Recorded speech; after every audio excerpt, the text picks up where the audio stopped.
Hello, hello, hello, my beautiful, beautiful souls. Welcome to your reading.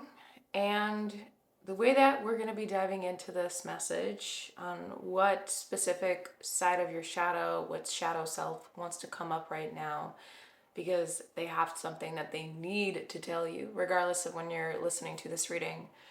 We're going to be doing things a very unique way today. If you guys normally watch my videos, my pick a cards, and if not, I'm going to be having to dive into this, especially at the very beginning of this reading, because I do not, and I quote, do not, or repeat, do not want to have to repeat this 3 times, okay, in a row. I'm just not going to do it. So we're going to dive into the overview, the game plan for today, because let me just make something clear. This reading is going to be very, very intense, okay? Make sure that you feel like you are in a safe enough space to be able to listen to this, and I would prefer or highly suggest, invite you to please use headphones or earbuds. Make sure that you are the only one that is able to listen to this reading, okay? Before you even end up going to your pile, if you feel like, I already know what I want to do, okay? I want to stop you right there. And the reason why is because we're going to run through a couple things that I wanted to share with you guys before you even end up selecting your pile, but I feel will really help center and ground you to the right intentions before starting. Because sometimes when we just pick something off of a thumbnail without even thinking twice, what usually happens is you're not letting your energy settle inside of you. I really wanted to get all the important technical stuff out of the way. And in order to do that, I want to share now the game plan. The way that we're going to be diving into this reading in terms of what your shadow self needs to tell you right now, my beautiful souls. The first thing we're going to be looking at is which shadow is actually speaking to you now. Like which shadow is coming through, what type of shadow, who. Secondly, we're going to be looking at what are they still holding on to. So this could be the old story, the old narrative. They're holding on to something that is keeping them stuck, that is keeping them staying in the darkness rather than in the light aspect of you.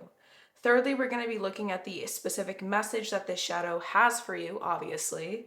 Fourthly, depending on where this reading takes us, the fourth thing we're going to dive into is going to be kind of on a case by case basis sort of thing, because we're going to have 2 different options to look at depending on where the reading takes us, right? And what the message is from your shadow self that comes through, which is either going to be what would healing look like for you right now, or what you should do differently now that you know what you know now based off the message. So we're going to kind of decide in the moment organically where we're going to go with that. And then lastly, obviously, we're going to get final messages from source, any call to actions, whatever is coming through at the end there, which I always do in my readings.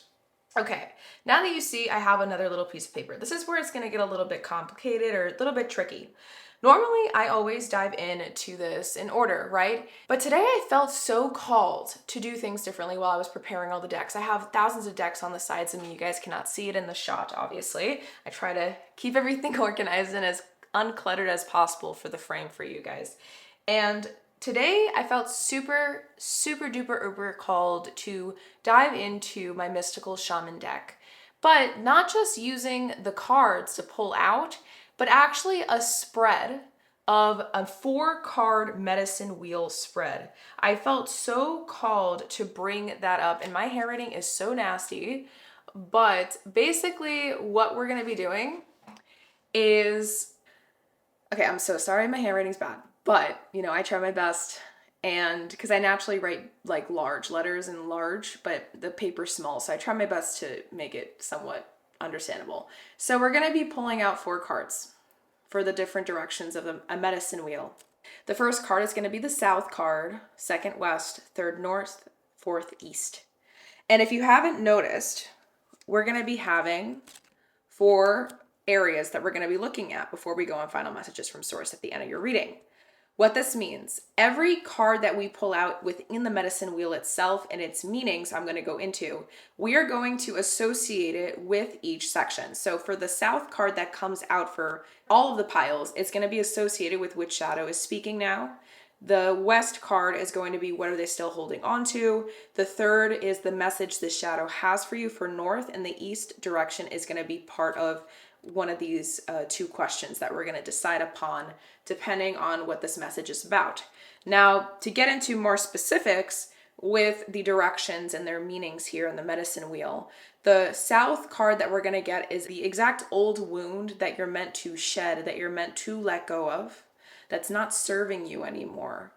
The second card of the West direction is the old story that is meant and necessary to die, to not be here anymore. It's, again, no longer serving you. It's something that's holding you into a state of attachment and a state of fear, survival mode, and we're going to be looking at that as well. For the North card, we're going to be getting the wisdom that's needed of you to acquire at this moment. So what you're meant to learn, what you're meant to encompass, what is the hidden gift here behind it all. And then for the East direction, it is going to be your possible destiny once you embody and do all of these things. Does that make sense? I really hope it does. So that is the plan that we have for today's reading. I'm very, very excited to do it this way. I really wasn't expecting it, but Source was like, okay, like there is some very deep stuff that's coming up. Obviously, it's the month of October, so perhaps that could be one of the bigger reasons why it's going to be a lot of intense stuff specifically. Because I've done a lot of shadow self readings before on my channel, and they're, in my opinion, one of my most favorite things to do. You know, I'm a person who loves being in the dark, and I find comfort in the darkness. It's weird. The psyche and stuff, I just love that stuff, and I want to be able to hold space for you guys. So now that you understand the plan, let us take a look and understand the meaning of this crystal for lepidolite for you guys. So I already took some time to already look it up on my phone, so you don't have to see me like going through it. And I looked up what is the meaning of lepidolite in the most significant meaning for it. Basically, what ChatGPT said is the most significant meaning of lepidolite is emotional healing and deep inner peace during times of change. So the core spiritual meaning, it's often called the stone of transition because it helps calm anxiety, release emotional pain, and gently guide you through transformation. Its high lithium content, the same element used in mood stabilizers, gives it powerful soothing and balancing energy, not just spiritually, but physically and emotionally. So the key properties is emotional balance, inner peace, letting go, and spiritual growth. The chakras associated with it are the crown chakra, the third eye chakra, and the heart chakra. It's best used for during grief, heartbreak, or emotional overwhelm, before bed, in meditation or shadow work. Oh, I didn't even know that. And when you're trying to break a pattern or addiction. This sounds exactly right up our alleys, right? With this reading, this topic, and honestly, no wonder I felt drawn to it. Again, like I said, I wasn't planning on bringing a crystal in, but I just saw it in the corner of my eye. I have a big different bins like organized of crystals on the side over there in my filming room, in my office, everything, whatever the heck you want to call it.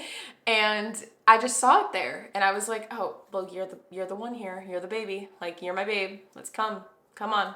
Be the spotlight for today's reading. So regardless of what pile you end up going to, my beautiful souls, this is the crystal that is associated with today's reading. And lastly, before you go on there, we did get a back of the deck energy like we always do when I was pulling out the significator cards to be the cards to help you select your piles. For the collective reading today, regardless of what pile you feel drawn towards, we have received lost or ghost. I don't know why I said lost. Lost, ghost. Why did I say lost? Perhaps the theme, or there is going to be something that kind of weaves a little bit into each of the readings today, and it might have to do with something. A ghost of the past that is lost doesn't know how to get home. And when I talk about a ghost of the past, it's your ghost, a ghost version of you, a version of you that I think has even turned into a ghost because of the amount of time you've avoided looking at this side of you, this aspect of you, this mask version of you. And cleanse with faith, rest, and space. I just feel like there is a big energy of grieving right now, and it's very, very strong. So I just want to say before we begin, before I start kind of encouraging you guys to find your center, please there is a trigger warning here, okay? So, like I said, make sure that you find yourself in a nice and safe enough space to be able to listen to this reading. Make sure you have something to take notes with, please. I feel like a lot of the things that are going to come through today are going to be very beneficial to everyone's healing and self-growth journey as a whole. So, with that being said, you have been warned, you have been kind of given that heads up there. I want to do everything in my power to hold space for you guys in this reading today. Normally, I'm a very happy-go-lucky person when I do my readings, but I really just felt called to be as trauma-formed as I can today, as possible for you guys. I feel like it's my responsibility, obviously, as a facilitator for deep healing. So, with that, I invite you, wherever you are, to get yourself nice and settled and situated if you haven't already. The invitation is to take a nice inhale through your nose, allowing your belly or your diaphragm to inflate with air, feeling that expansion of the body. And then exhaling it all out your mouth, letting an HA sound come out. Regardless of where your shoulders may be, letting them melt, releasing any tension, and breathing back in through the nose, holding it at the top for 3, 2, and 1. Exhale it. Feel like your breath is literally a waterfall washing down. Continuing to breathe at your own pace. Asking yourself where your center is today, whether it's in your heart space, your belly, your pelvic area, your throat, your third eye. Ask yourself where that center is today and send more loving, compassionate breath there for yourself. There's no right or wrong way to do this. And this is the first little practice, you could say, to help you connect to your intuition. And you can pause this video if you feel called to breathe for a couple moments longer. But if not, if you feel like you are ready, obviously we have here pile number 1 with the card saying peace. Pile number 2 with the card saying anger. And pile number 3 with the card saying disruption. Take a moment now to select the card that you feel most drawn towards, and I will meet you at your pile. Hi, my beautiful pile number 1s. All right, so if this is the card that aided you in being to select your pile, this beautiful peace card, then you already know that this reading is for you in reference to what your shadow needs to tell you right now. And specifically, we're going to be looking at which shadow that is. And we're going to be diving into that, and I'm very, very excited. But what's actually really interesting, I don't know if you noticed with all the other piles that there was to choose from. You guys were like the one significator card that had more softness to it rather than like brutal intensity. At least that's how I channeled it when I got that card out for you guys, when I was getting the significator card set up for every pile. It actually feels like there is a remnants of emotional healing happening right now, kind of as if this lepidolite crystal is extremely resonant with the energy of this significator card for you guys specifically. Like, it feels like this guy is the star of the show for your reading. So what we're gonna do is we're just gonna place her right there. I'm afraid that she's gonna make a loud sound if she falls. So fingers crossed. Actually, you know what we're gonna do? We're gonna just do like this. All right. And we are going to dive into this by starting with the 4-card medicine wheel reading first. So like I told you guys, we're gonna be putting all 4 directions into their own little section of the reading as we dive into it. But what we're gonna do is just gather all the cards first, and then we'll read the booklet, like the meaning of each card as we move into each section together. Does that make sense? So let me just get all the cards out here. What is coming through? What is the direction for south for pile number 1? Which card is meant to come through for south? Thank you. All right, so we have your first card of the medicine wheel. What card is meant to come through for pile number 1 for west? What card is meant to come through for pile number 1 for west? What card? Okay. West. What card is meant to come through for pile number 1 for north?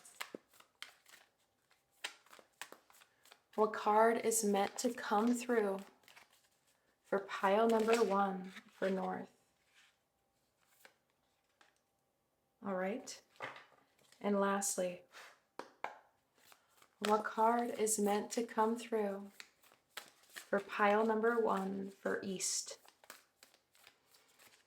I'm immediately starting to get a very, very, very intense headache on the left side, right slightly above my eyeball, like a migraine feeling, kind of.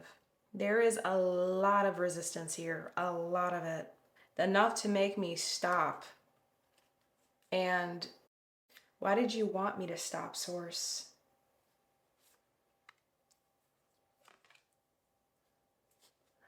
Okay, for some reason, okay, we got the card, but the back of the deck wants to be read now.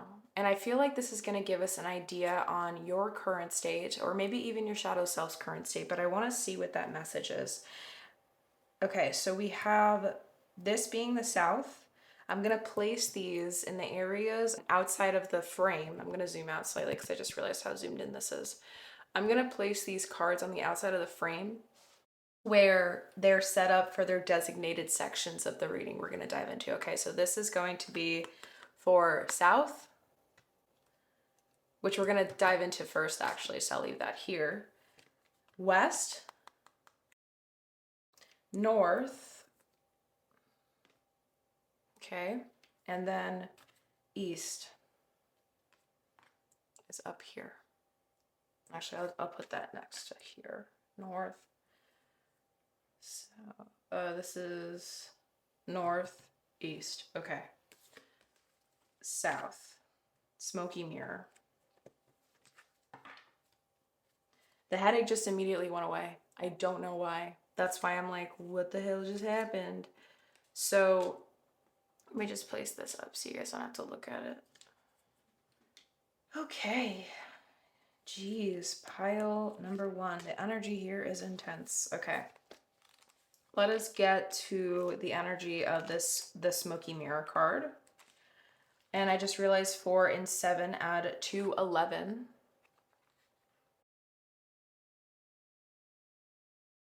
Okay.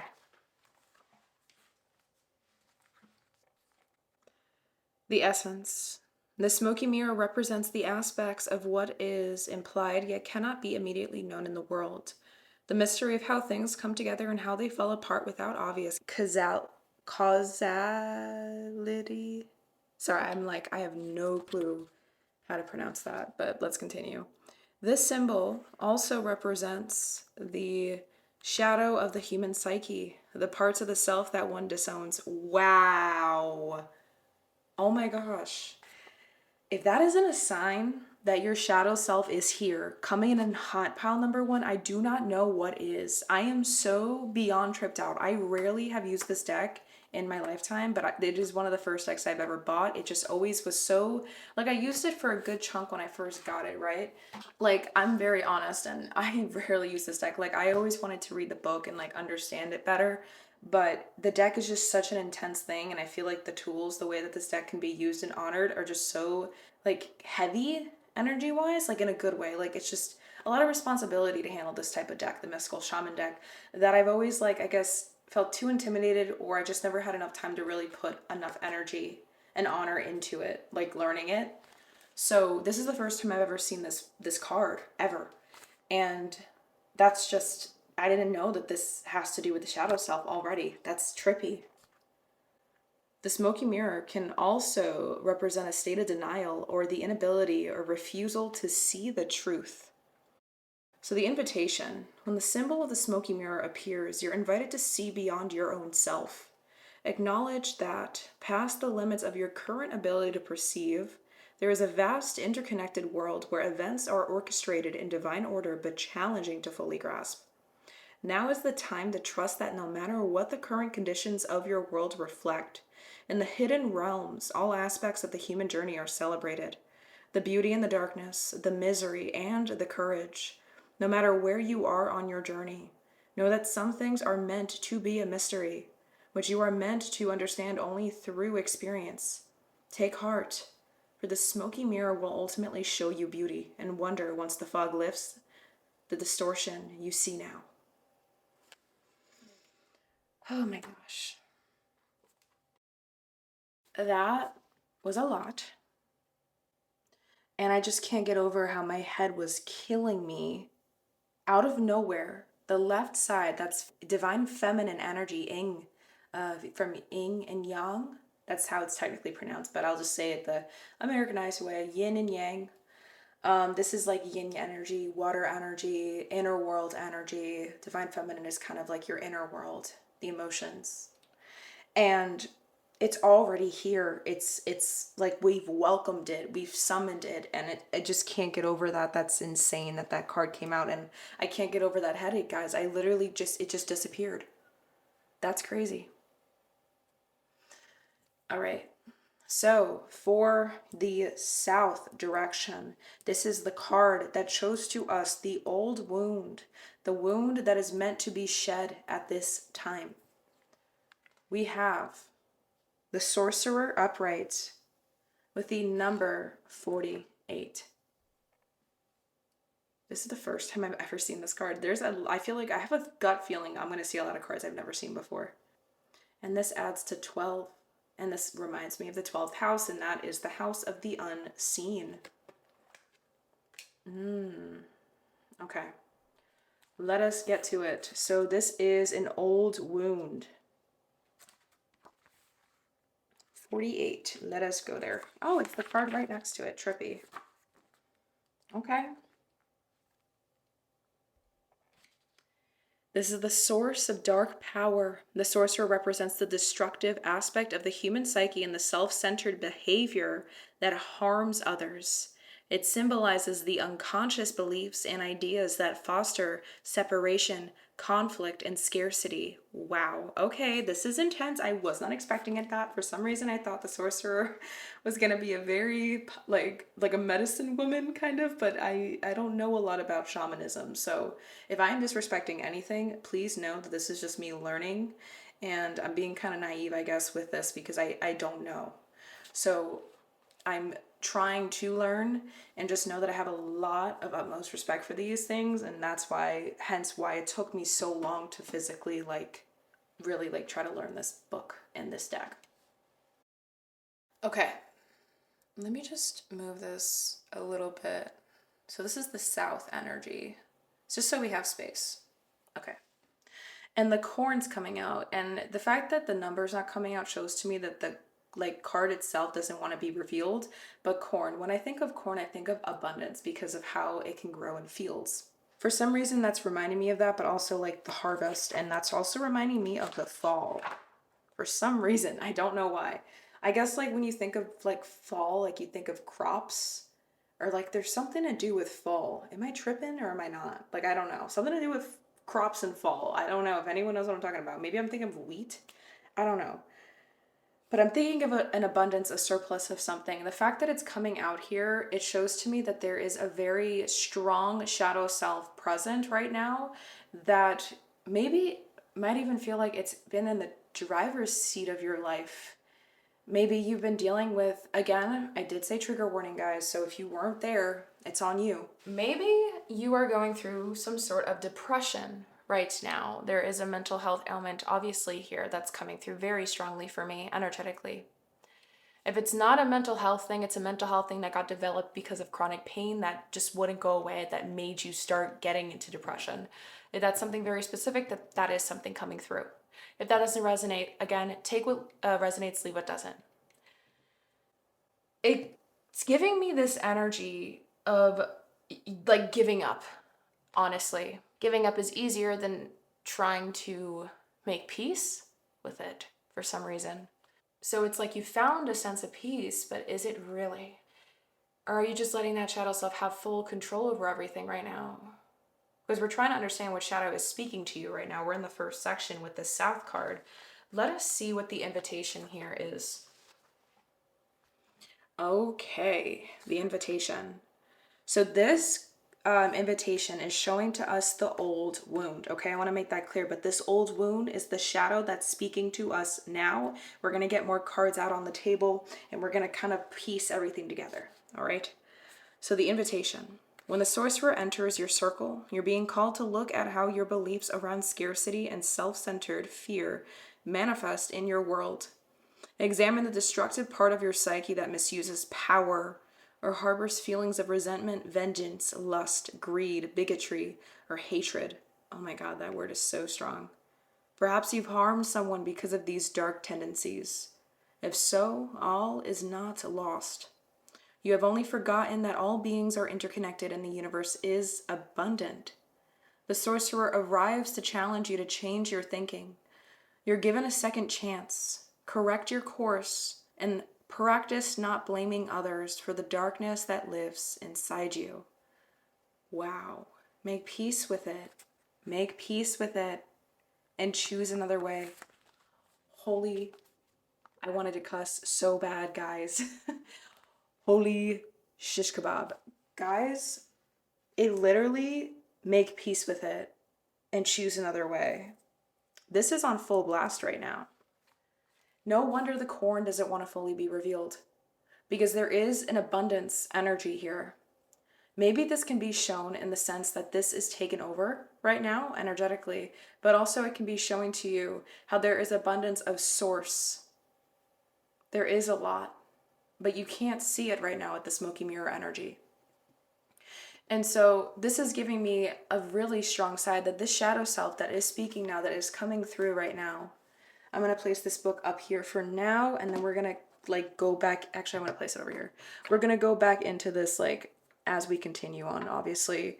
But the shadow self that's speaking to us now is a shadow self that is filled with a lot of rage. And it feels like they're angry at themselves. Or I can even say angry at you, pile number one. There is a lot of rage here. And what's interesting to me is I keep channeling this energy of somebody who it's so like it make like you literally feel like it hurts you to hurt others, but it still happens. And it might even feel like it's an addiction, a disease or something, because of how much dis-ease there is inside of you towards yourself. And the shadow self, I'm like picturing someone like shooting pain, like hurting someone, saying something. Okay, this is crazy. I'm seeing shooting pain like chronic pain, like I said earlier. But then I'm also seeing like shooting pain, like the words, the things that come out of your mouth, the energy that is like emitted by you. It's like like shears, like sharp objects, just like hurting things around it because of all the pain that is carried within. And it's so unintentional that it gets like shot at them, but then it's like a boomerang effect and it goes right back at you. And the shadow self that's here, it's like it knows that it's taking its anger or something out on the external world, the things around it, when in reality it's just angry at you for never validating it and just saying, here, if you really want to take the lead so bad in life, like do it. As long as I don't gotta look at you while you do. Oh, that was so hard to come out of my mouth. Like I really didn't want that to come out of my mouth, but I just feel so much pain and like so much hurt for this side of you, pile number one. Oh my God, I'm like gonna start crying. There's like disgust here and it's so strong. So strong. I'm just trying to hold space for it, guys. Okay, let me just make sure I got the little paper fill. Okay. We're gonna get some more cards now and be more specific on this shadow, okay? So which shadow is speaking now for pile number 1? Which shadow is speaking now? Okay. And you too. We have 2 archetypal cards coming through.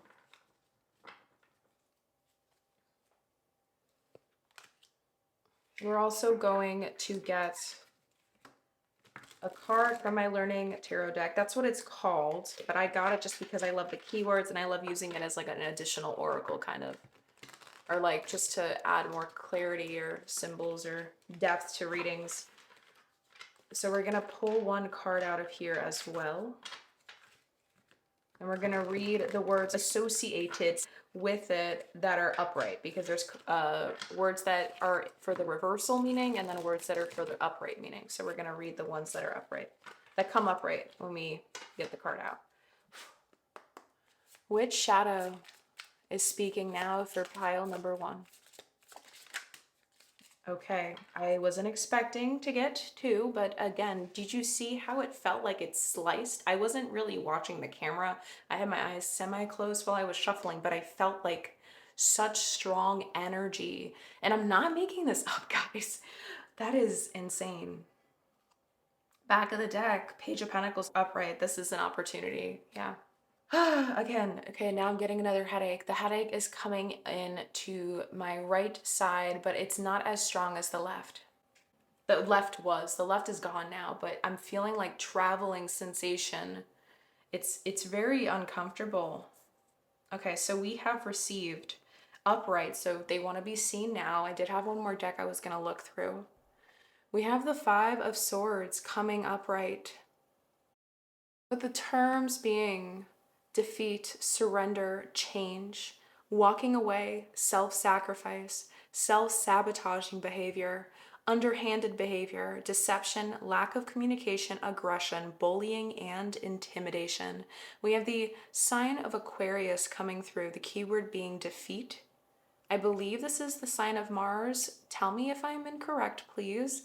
And I believe this is the throat chakra. Pew, pew, pew, like fire, like a dragon breathing fire. Like that's just what I'm picturing, but with knives instead. Next up, we have received the Hierophant in reverse position. So we're just going to read the words that are upright. Challenging tradition, unconventional lifestyles, unconventional relationships, reversed roles. This is a confirmation. This is a confirmation. Reversed roles, guys. Exactly what I told you. This shadow is in full, total control right now. When in reality, it's meant to be the shadow. But here's the thing. I feel like you guys have run away from this. You guys have been trying to avoid it. I was talking to you about it at the beginning. And I always tell people, because I have gone through this. I feel like anyone that's gone through deep healing has gone through this or realized this. They learned this at one point. And it sucks if you have to learn it the hard way like I did. But I'm going to tell you, the more you try to run away from your shadow, the more you will become your shadow. Your shadow is going to always and forever follow along behind you. But the more you run, the bigger it gets, until it swallows you whole without you even realizing it. It's when you face your shadows, when you meet them eye to eye, when you acknowledge them, validate them, honor them, know that they exist for a reason. Hold space for them, that they can dissipate on their own, that they can find the peace that they needed to get from you, not from anything outside of it. And the shadow that's speaking now, pile number 1, is a shadow that you already are very, very extremely aware of. I feel like you already have an idea. Maybe this is already extremely intense as it is of a reading for you guys, which I do highly recommend you guys pause here the video if this is too much for you already, okay? I just wanted to say that. Okay, interestingly enough, I wasn't planning on it, but today when I was resetting the little jar of papers I have to get final messages from source at the beginning, it's all the way in the back and I'm not going to reach for it. I ended up getting like messages for you already. And there is a message that wants to come through now. So I believe this message wants to come through right now, and we are going to see what it is, okay? I have no clue what it says. We are going to find out together. Why is these? Oh, okay, it just says the same thing, but one has better handwriting. Okay. What you're calling confusion is actually your intuition being drowned out by fear. You already know, you have known. This message came to give you permission to trust the answer you've been avoiding. Holy shit. Okay, I'm sorry. I can't help it. I got a potty mouth and that's just how I am. But I try really hard not to cuss because of YouTube's rules. And you have been avoiding it because this is 12th house energy here. So we have two archetypes, and honestly, I think that's good then, because it feels like this is it for understanding this. But let's check the archetypes and piece it all together, and then we'll see what are they still holding on to. So the first card of an archetype, we have the Messiah, which says, ooh, serving humanity with humility, with a shadow attribute saying, exaggerated belief that you are the only means through which a cause can succeed.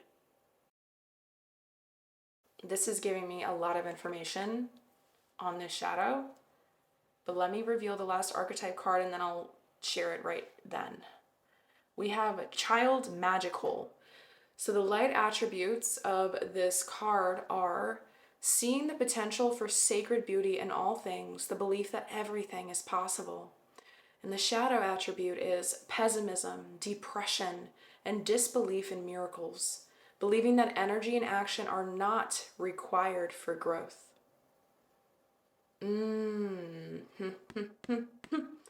Exactly what I was just talking about at the beginning of your reading. I felt depression. I literally asked, it's like, oh well, that's easier.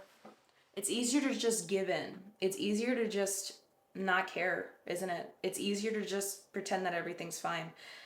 And this Aquarius energy is coming in strong because, okay, here's the thing. A lot of people think in the zodiac astrology crap that Leos have the biggest ego, okay? I'm a Leo, so maybe I'm like biased saying this, but in my opinion, when an Aquarius is extremely, extremely wounded, there is some evil alter ego thing about them just wanting to be right that is so scary. And I've seen this firsthand with a lot of people with Mars and Aquarius placements. So, and they're just so rigid about it. Like, I feel like they're more stubborn than Leos sometimes. And that is crazy to think about because, you know, the ruling whatever for Leo is the sun. And I say whatever because it's not a planet. And it bothers me when I say ruling planet. But, okay, coming here to this, and the reason why I shared that, the shadow that's going to be coming through and is here now to speak to you, pile number one, it's here because it's trying, and who it is, which shadow it is. This is a shadow that came into your life at a point where it like felt like it waited till you needed them. I don't know if that makes sense. And the thing is that this is where it gets weird. You never knew you needed them. The shadow just thought you did. Like they waited until they assumed you needed them and they shut off like this light inside you, and it led you to thinking that this is like the only way to get through this is to just shut down something. And it's like numbed now, like there's a numbing effect here, but it's crazy because a lot of people around you, they don't they know that you have a lot of issues, but they don't see the numbing. It's only you that can feel it, but they can't like physically see it. Like maybe you're not in bed 24/7 is what I'm trying to say, but like your soul doesn't want to get out of bed. Your soul is like trapped in like this kind of like cyclical nature of just like disappointment on oneself. Like this feeling of disgrace, this feeling of disgust keeps coming through, and it's so strong. And this shadow that's speaking now feels like they are your protector. They feel like they need to be here and have had to be here because it's like if you can't get things done, I'll make sure I can for us. And the thing though is that they're not taking care of it in a good way, like life in general, because of how much anger they hold and carry towards you. Because it's like, if you know how it feels, and this is where it gets crazy, it feels like they try to do everything in their power to be as like effed up as possible until you notice it. And it's just like crazy because they're waiting, like, when are they gonna notice me? Like, this is the shadow, like, kind of talking like towards you in a way. Does it make sense? Okay. Just so you follow along. And they're like, when are they gonna notice me? But it's like they just keep doing things and hurtful things, and now it's just built up so much like disgust, disgrace, that in reality what they're doing is like making things worse on your end in a way, like the light aspect side, the light side of you, which is the conscious side, the aware side. And it's making you want to numb that even more, the awareness, the self-awareness aspect even more, because the disgrace, the disgust, it's like you're trying to run away from it. And it's crazy because you still think you can, or you should, but you've already run away like for so long. And this shadow is like trying to get you to look at them, and they're not going to stop until you do. That's something that I keep hearing, like that's really strong, like this isn't going to stop at all until you finally face them. It's just, they are, they're not, I don't want you to think that this side, this is a shadow aspect of you, pile number one, that you should hate on. Do not hate on them, because at one point in your life you've gone through something that made this shadow come through to protect you, to love you in their own twisted way, and they just want to see that you love them back. So this is the shadow that's speaking now. Let's see what are they still holding on to, and understand like what that old story is that is meant to die right now, that needs to just not be here anymore, because this is what they're holding on to that's keeping them here.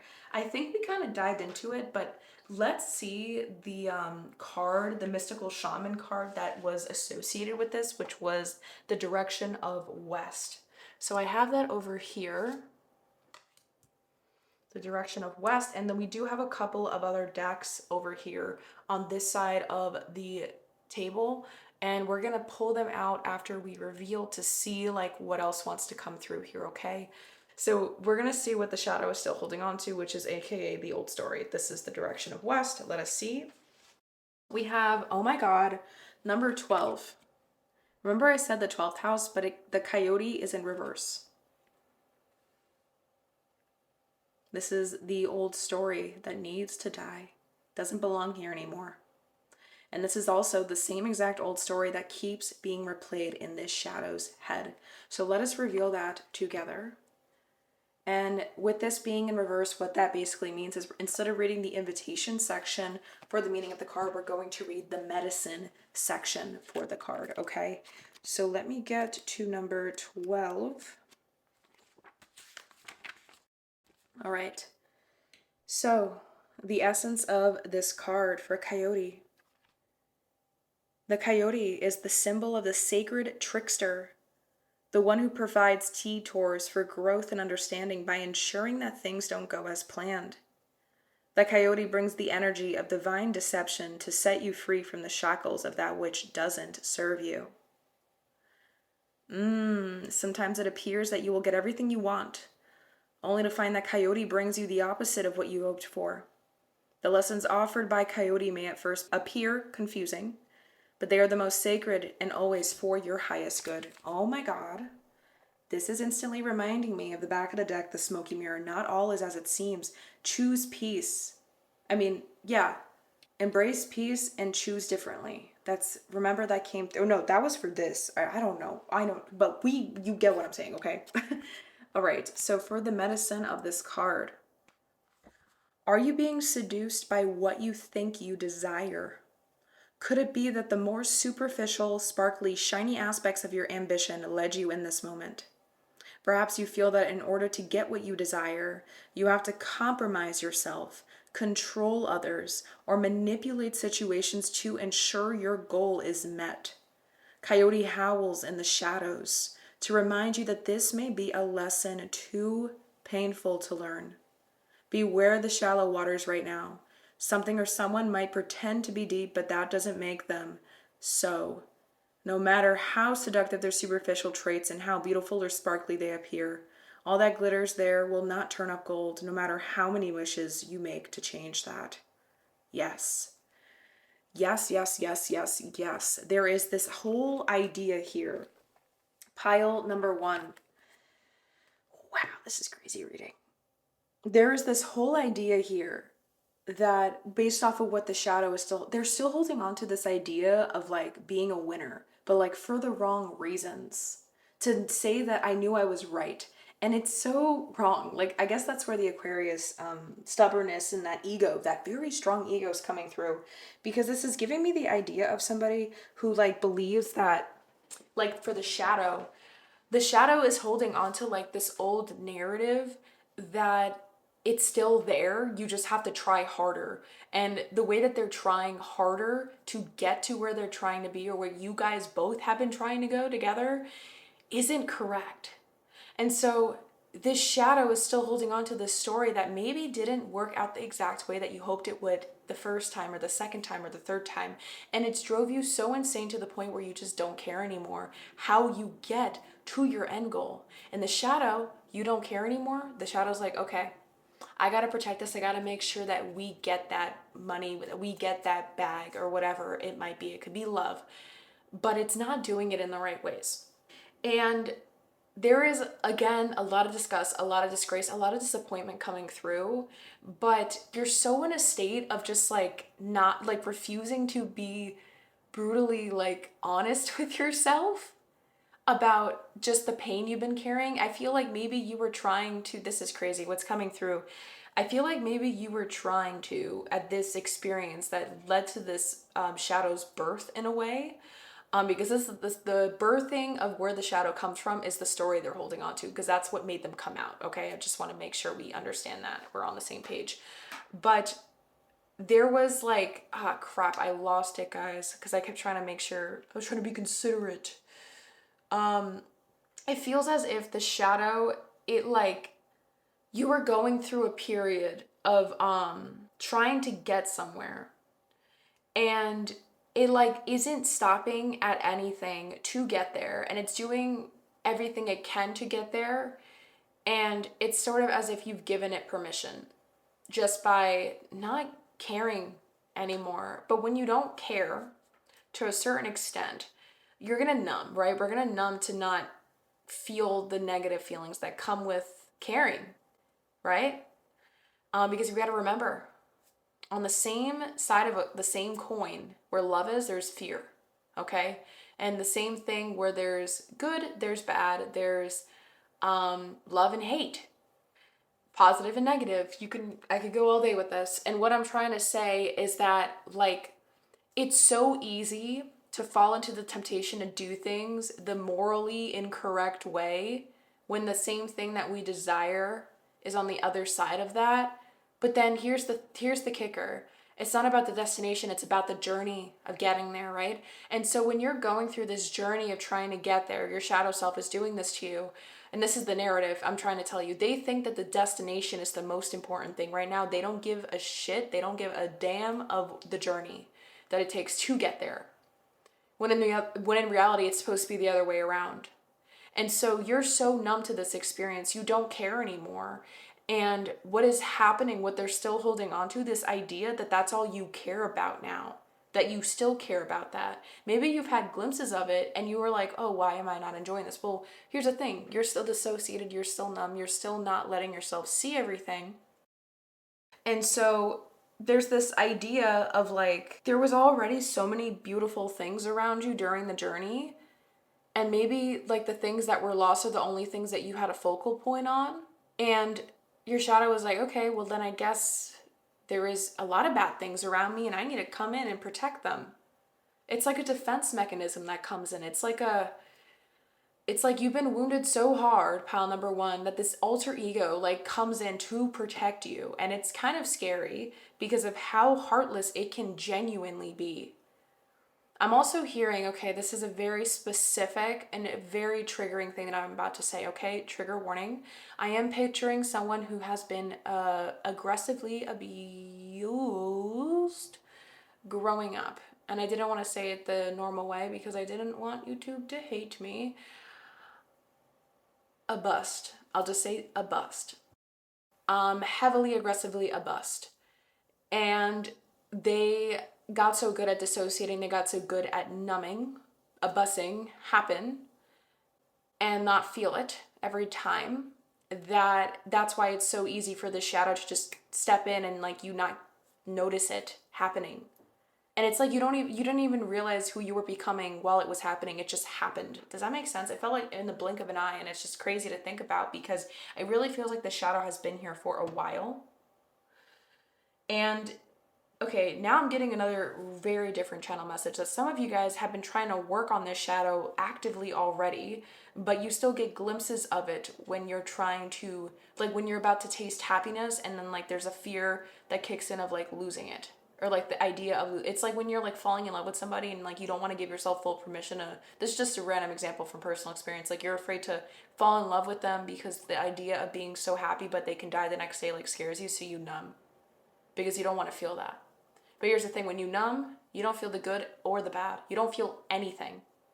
What's the point of having the human experience if you don't give yourself permission to actually experience it, period? And so that is very strongly coming through. And just to get confirmation, so you guys know I'm not talking out of my ASS, I am going to get some more cards here. Okay, so we have my Citadel cards, and we're going to be getting more insight on what specifically the shadow is still holding on to. So what is pile number 1 shadow still holding on to? Okay. We have 3 cards coming out. And this one came upright, so we are going to look now. And it says the brawler, lack of empathy, confrontation. This is 5 of Swords energy, lack of empathy. And then there's like that compass right here. Or at least it's giving me the energy of a North Star or compass. Jeez. And then it's giving me the direction, like the triangle is reminding me of like south. So it's like, what are they still holding on to? You've been so hard on yourself this entire time. You've been so hard on yourself, so disappointed in yourself. You see yourself as a disgrace. Now I understand why that's coming through. Like you're just so, like, how could it have not worked out for me? I've done everything. I've done everything. I've done everything. I don't care anymore. Shadow comes, spreading the pain. Maybe you guys developed chronic pain because of this anger, this rage that's boiled in. And that's just for some of you. Again, take what resonates, leave what doesn't. But again, I said it, and I said it in the intro, I said it here. Trigger warning, trigger warning, trigger warning, guys. I'm sorry if this is hard. Again, take pauses if you need to, but this is a lot of information and things that I'm trying to hold as preciously and lovingly as I can and be the best container I can in this moment for you guys. I'm gonna pull out a chakra wisdom card and see what else comes through. So what is pile number 1 shadow still holding on to? What is pile number 1 shadow still holding on to? Okay, so we have a card, back of the deck says vanity. So this is the thing, like this shadow is using the ego, this idea of like everything's fine, like I'm better than you, that's it, as like a way to like disguise them, isolation, yep, as a way to disguise themselves for how they actually feel. They feel so lonely, dude. I called you dude, pile number 1, but it's like, why haven't you given them or yourself the love that you've always deserved? Like you've tried really hard. You have tried so hard in the past, and it's like, that's all you were able to do was try, and you gave it your best shot. And here's the thing, maybe things didn't work out the way they were meant to because it wasn't time yet. Maybe the way that it happened wasn't the right way. Maybe there's still experiences that are meant to happen. Or maybe that's just what you thought you wanted because someone else may have drilled it into your head from your past. Because I keep feeling like this energy of like upbringing, like childhood somehow kind of put into play here, or like when I grow up, or like parents or someone trying to say like you're gonna do this when you grow up, or they were trying to like drill something into your head. That could be not resonating with everybody. But the card that came out upright, it came up sideways with mysticism. So it feels like with the third eye chakra ruling this card, with it being sideways, it feels as if, and this is reminding me of the sorcerer, it feels as if like what they're still holding on to, pile number one, is the idea that as long as they're like going in a certain direction, like still chugging along, no matter how they chug along, like it doesn't matter the how. What matters is that they're still doing it. It's gonna be okay. Or like, it's like just, they just keep thinking that like the way they're doing things is okay. I don't know how else to explain it. And maybe there's like a lot of deception here. Maybe there's a lot of false realities being filled into this person's head, because I'm hearing resentment. Why is there resentment here? Are you resenting somebody?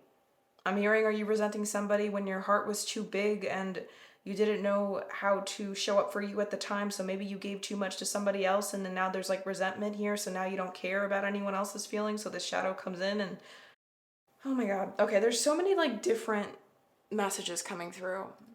I'm like debating, do I want to do this or do I want to get one more thing out? Okay, I'm going to get one more thing out from these past lives deck. And we're going to see, just to plug it in one more time, I feel like one more card wants to come through. What is pile number one shadow still holding on to? What is pile number one shadow still holding on to? Okay, so we have that, and then back of the deck is other. So animals, herder, animal care. So we have other. There might be something else here that we're not seeing. This landed in the middle of these two cards that are facing downwards. So I'm looking at the words that are upright, by the way. So we have victim, informer, torturer. That's a lot of harsh energy.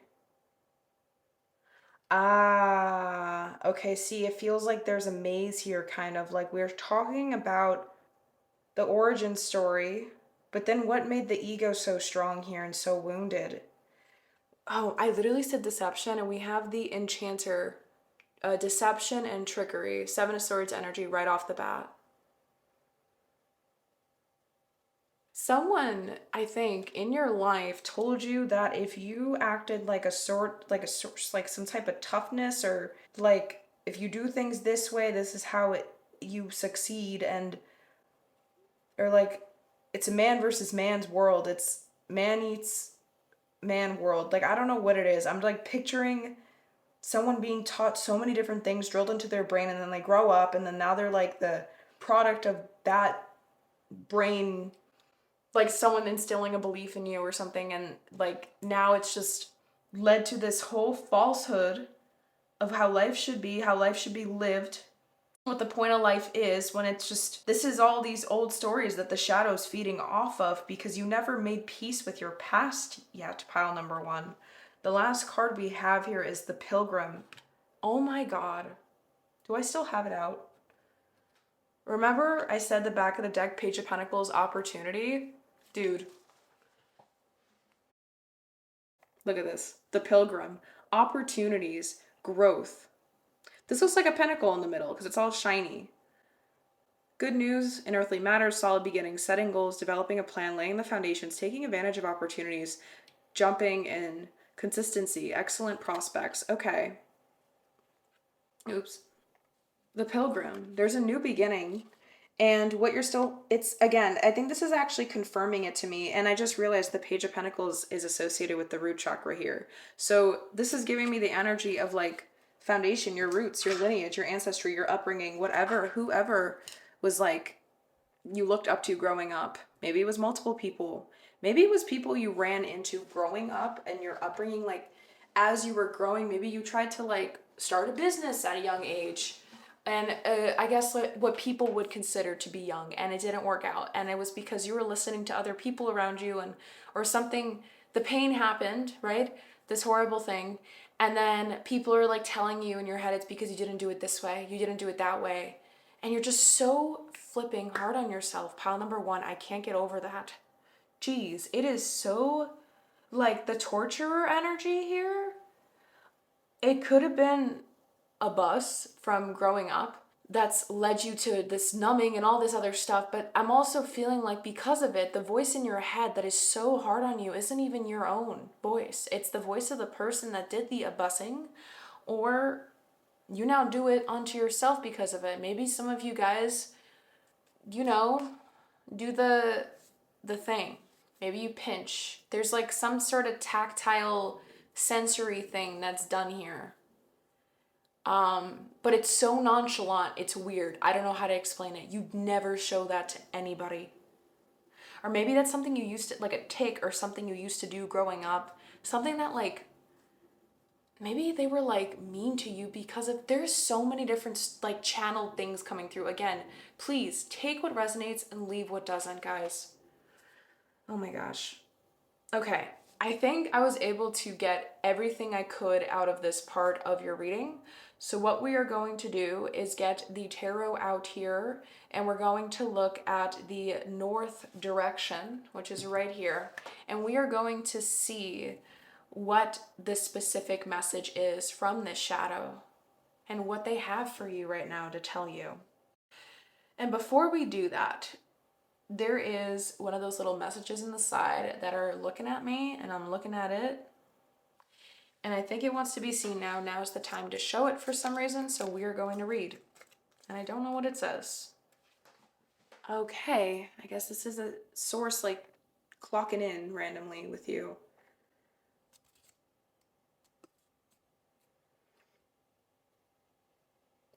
Whatever's surfacing right now isn't random. It's not here to throw you off. It's here to test how you respond when you're done performing clarity. No more pretending. Say what you mean.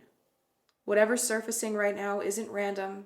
It's not here to throw you off. It's here to test how you respond when you're done performing clarity. No more pretending.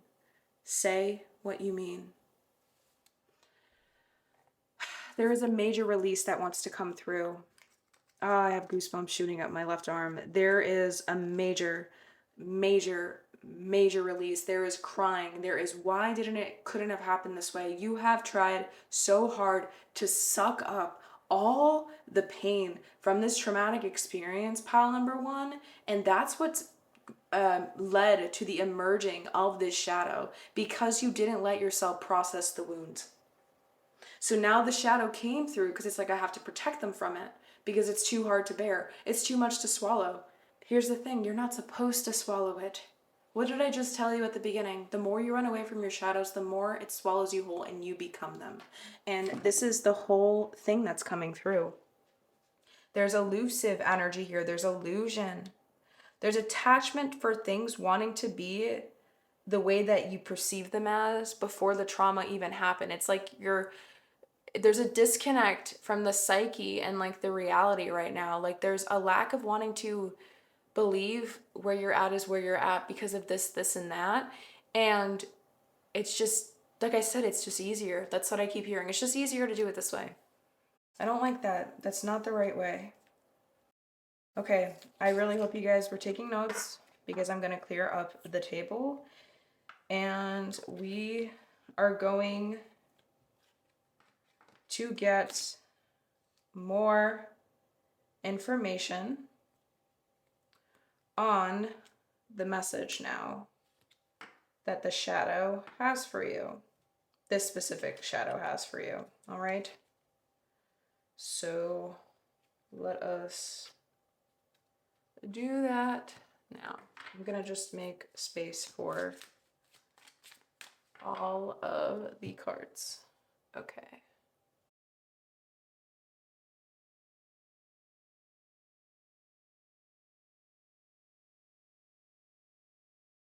So the next card we have in the north spot, which is the wisdom that you need to acquire, that is needed of you to acquire right now. This is the message. It comes alongside with the message that the shadow has for you. Let us see. I'm going to just move this a little bit over here. There we go. We have a lot of space now. We have the Holy Mountain with the number 25 in reverse. I just wanted to show you the image. But it is in reverse. I'm already getting an idea on what this is intuitively. Okay. Eclipse. I don't know why that eclipse, the word eclipse is coming through. Look up the meaning of eclipses. I feel like that's important for you guys because it kind of feels like that's what you're going through energetically. Okay. So we have the number 25. Where did I see a 7? Or that I thought something added to a 7 before? I was like, oh, I was looking at a page once and I saw the number 7. So that is giving me confirmation for you guys. 777 may be of importance, but I do feel like you guys should write it down if you are taking notes with this reading. Look into the meaning of 777 and plug it in to what we are about to read in this booklet together. I feel like there is an important message there for you. All right, so let us take a look together with number 25. All right, so because we have it in reverse, we're going to read the medicine section over here for the message the shadow has for you, but let us read the essence first. So the Holy Mountain. Native people around the earth recognize mountains as places of great power, where one encounters spirit, or where the gods or goddesses reside. In ancient Greece, Mount Olympus was the home of the 12 main gods and goddesses. In Tibet, pilgrims circumambulate Mount Kailash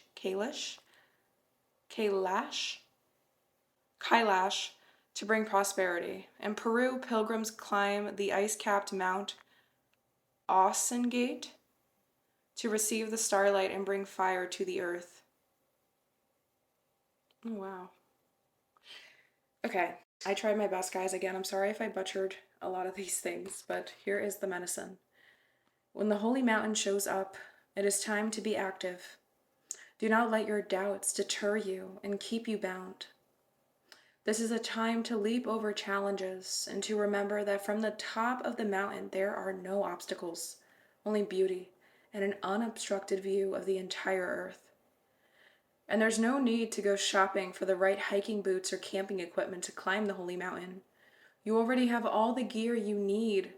Overcome any lethargy, indolence, and laziness, as these are the real obstacles. It's calling you out so hard, and I had a feeling, and it's like crazy that reading the booklet kind of confirmed that. The wisdom you need to acquire is the laziness part. Okay, and now I understand why the child came up, and I still have it right here. The pessimism, depression, and disbelief in miracles, believing that energy and action are not required for growth.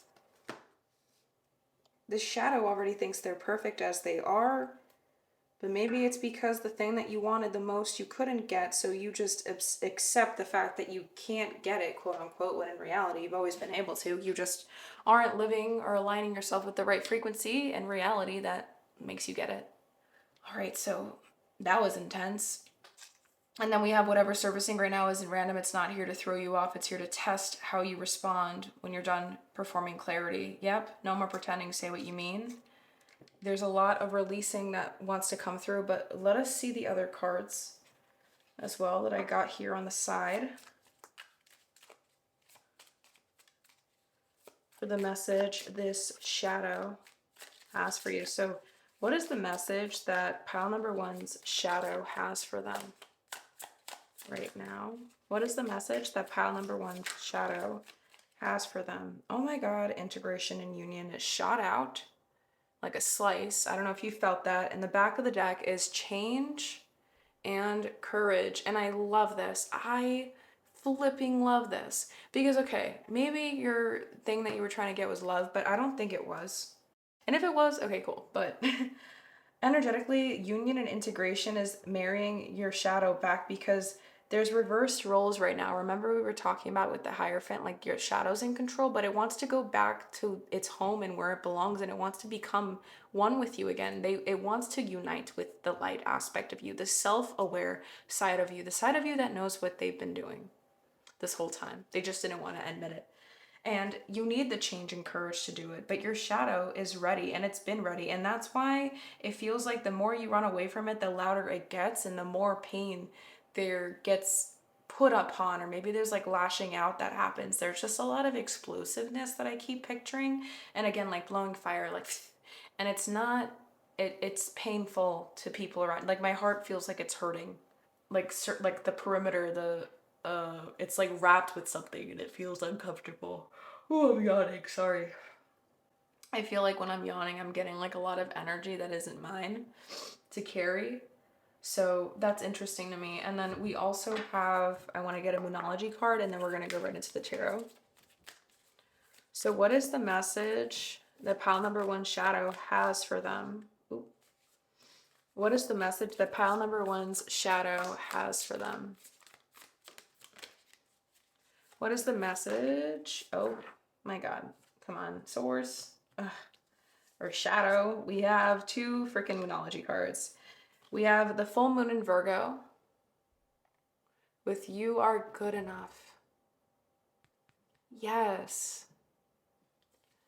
And the second Moonology card, we have another full moon in Capricorn with the end of a tough cycle approaches.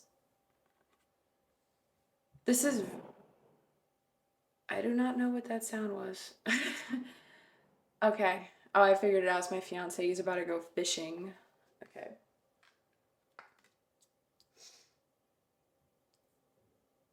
Let us get, I have a lot of things I want to say here, guys, but I want to get the tarot out so we can just kind of dive into all of it together. Let me see which tarot. I have a couple tarot decks up here, so I'm like trying to see what wants to, we have the unknown tarot deck that wants to come through for you guys. Okay. So, what is the message that pile number 1's shadow has for them? What is the message that pile number 1's shadow has for them?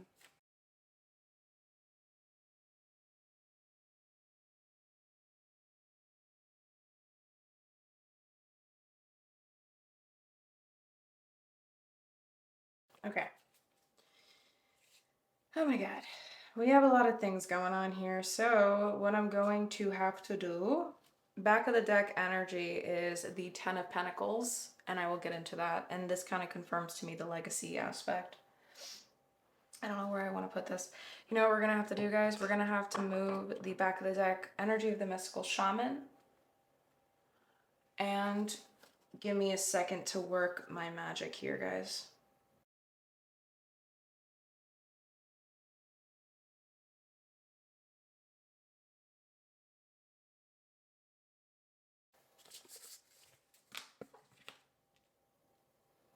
Okay, so I'm looking up to make sure. Unfortunately, you guys cannot really see your cards the best. So what I'm gonna have to do is do some layering here. And let's bring the lepidolite here. I don't think you guys can see this. Ooh. Here, here. Okay. I try my best. 10 of Pentacles. All right. And then maybe we can put this here. We're gonna have to see if we have the ability to, but this is the best I'm able to do, guys. My B, the peace card is right there though. All right. So let me just do this one final time here. I don't know. What wants to come here? We'll just see. We'll just see. We'll just see. Okay. So the cards that came up, right, we do have what? 1, 2, 3, 4, 5, 6. Oh, we have 6. Okay, trippy. We have the back of the deck with the 10 of Pentacles. And the cards that came upright is the 10 of Swords, the Judgment card, and the Four of Swords. So these cards want to be looked at first before we get clarifiers. Maybe there's parts of your message, or it's going to get in more detail as we come through. But there is a little sliplet of paper that wants to come through now. I just looked in the corner of my eye, and this paper wants to be like part of it, I guess. So let us see what it says.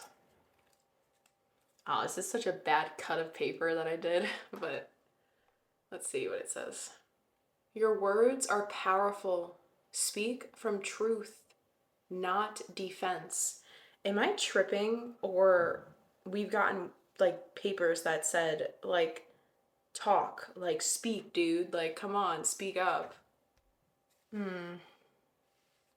You can't lie to yourself anymore. The shadow self, the first thing that they have to tell you is you cannot be like, there's no point in lying to yourself anymore, pal number one. You've been like aggressively stuck on wanting to believe something to be real. And they're like really tired, I think. And here's where it gets interesting. They're never gonna stop because they think it's what's protecting you, like showing up and doing all these crazy things in the external world, in your outer world, not your inner world. But the thing is that they are getting homesick. Like they do miss going back to where they belong. And that means coming back together with you and finding harmony again. And I don't even think that there was ever a time where you were able to ever experience that for yourself. Maybe you don't even think it's possible, but the thing is like they want you to wake up from like this dream you've been living in. You've been like putting yourself in like la la land. And this isn't meant to come off rude. I just don't know how another better way to say it, but there's like this crazy state of mind that you've been in, just dissociating, numbing yourself, avoiding, not listening to the truth of your inner feelings and what they've been trying to tell you. And your shadow's like message right now is like, just give it up, dude. Understand that like we can't keep going at it like this anymore. I have no more to give. And here's the thing, I never should have had to give anything in the first place. You should have been here fighting for the both of us because you are the light and I am the dark. And I'm meant to be behind you, following your lead, helping you rise. But the thing is that you've forgotten that. You thought that we had to play it big while playing small at the same time. You thought you had to put on a facade to act like you got where you wanted to be, when in reality, if you're just playing pretend, why not stop playing pretend and go at it and get the real thing? Okay, there's more that wants to come through. So we're gonna reveal it now. Here's the second layer of the message. We have the Strength card, the Wheel of Fortune,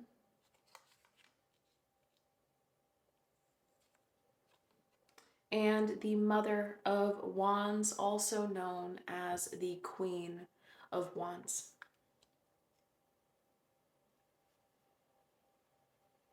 Courage is coming through twice. Just because it didn't work out before doesn't mean it can't at all.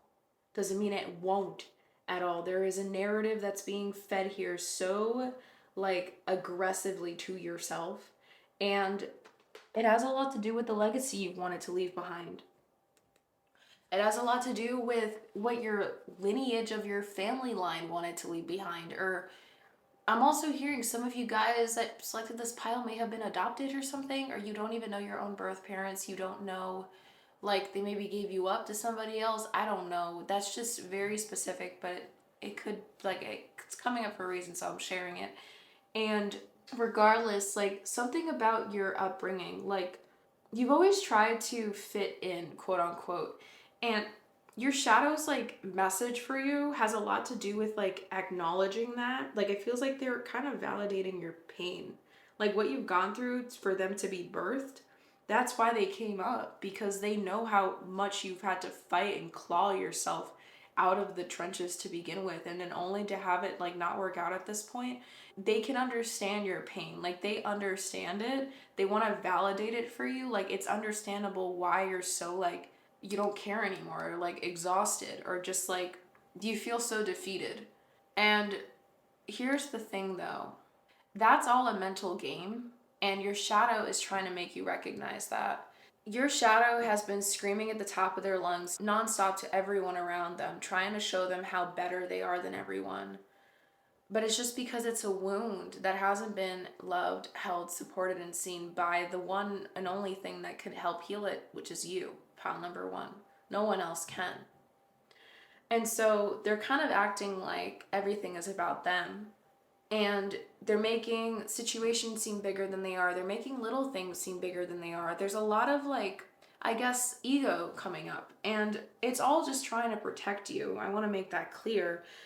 But they don't want to be your protector anymore. They want to be able to relax in the shadows, in the darkness. They want to befriend you. They want to love you, and they want you to love them. They want you to show them how strong you've always been, because you were able to get out of the trenches to begin. Like, your origin story. The origin story of you, pile number one, is very intense, and not everyone could get through it alive, but you did. That is like by far the hardest thing out of anything you've gone through. Like, that was it. And so I'm assuming, and your shadow's trying to validate this for you, because of how hard it was to come out of the trenches, work your booty off on something, or try to go get something, and you're so hopeful because you think you're out of it, right? And then out of nowhere, it just like in your face collapses. That doesn't mean that it's the end all be all for you, but in your head it was. And you didn't understand why. You were very upset. You felt like it wasn't fair. You felt like it doesn't make sense. Like, I did everything. I guess I didn't do everything. And like, that's hard for you to be honest with yourself about. Does that make sense? Like, it's hard for you to tell yourself the truth about it. Like, hey, maybe that was your beginning and not your end. But it's just the perspective, right? So you thought it was the end. Your shadow comes in to show you, no, it's not. But they're trying to protect you until you wake up, until you notice what's been going on. And they know that you're strong enough to go through it because, like I said, your origin story. And this is all fated to help you go through your rise. Like, all of this is necessary in helping you build the resilience, but you need to want to embrace that and honor it, accept it. But you need to overcome that negative cycle of thinking towards yourself. There's a lot of feeling of disgust, disgrace, like I kept saying, disappointment. And it's like kind of like a swirl over your head that's like blocking any newness or potential for loving oneself to come back into play, into reality. It's just like nonstop playing in your head. Maybe you have a lot of voices. Maybe you have anxiety. Maybe you're like, your trauma, like maybe you have CPTSD, I think that's what it's called. And there's just like a lot of intensity here that doesn't know where to go because you never really let yourself move through it yet. I don't know if you ever heard of the term somatic healing or doing somatic work, but it feels like that's something that can be extremely helpful for you guys. Because it does feel like you guys have been stagnant, like stuck. Maybe you have a job where you sit. Maybe you're unemployed. There's this energy of someone who doesn't do much. Like, they don't want to. It's hard. Like, everything is just shut down for them internally. And your shadow is acknowledging it. Okay, so before I get these 3 cards out, the last ones, let's get some clarifying life situation cards here. It does feel like there is some more things that they're trying to say in the second layer of the message before we go into the final layer. So, what is the message that pile number 1 shadow has for them? What is the card that wants to come out?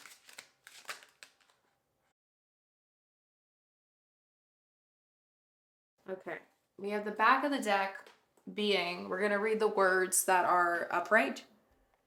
Fast progress, move forward with swift precision, and do what must be done now. Okay, there's a new beginning trying to come through. They're trying to tell you that it's time, like this was all meant to happen, this message. You're here still listening, aren't you? You have fire in you still. And the thing is that just letting it boil up and explode it onto others isn't going to do anything, and that's why your shadow's born. Relight it. channel that energy you have back into the thing that you've been trying to get since the beginning. And the next card that is upright, the message here is embrace courage. Guys, courage has come in 1, 2, and 3 times. Embrace courage. Open your mind, learn from experiences, and let answers unfold in your journey. Yes, open your mind, learn from experiences, and let answers unfold in your journey. Yes, yes, yes, and flipping yes. Pile number 1. Okay. Like, you're not doing things the way you did anymore. That doesn't exist anymore. And the only reason I think that maybe it was hard to like grieve that for yourself, you didn't want to accept that it's a lot harder than you realized. Like you thought the hard part was over. Oh my God. And then your shadow self, I'm hearing like a call out, like they're calling you out, and I'm hearing that's called growing up. But they don't want to baby you anymore. Like they want to help you achieve your goals, but the only way to do that is if you guys team back up together and you go into the driver's seat and they go into the back seat of the car and they let you do your thing, because that's where the self-awareness and the consciousness comes in. But it's only when you release this. Okay, these 3 cards want to come out now. We have the sun, and I love this, like the potency of this card, the sun. It's so strong. I don't think I've ever seen the sun card in the unknown deck. Oh, that's crazy. And this is one of the first decks I've ever owned. Next up, we have the Father of Swords, also known as the King of Swords. And lastly, we have the Four of Pentacles.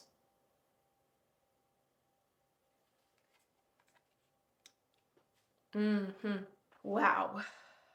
And now I'm hearing that it is time to get the second to last little paper. It's going to be connected to this 3rd layer of cards. Oh my God. This is going to be great. This message found you because your soul is ready to hear it. This message found you because your soul is ready to hear it.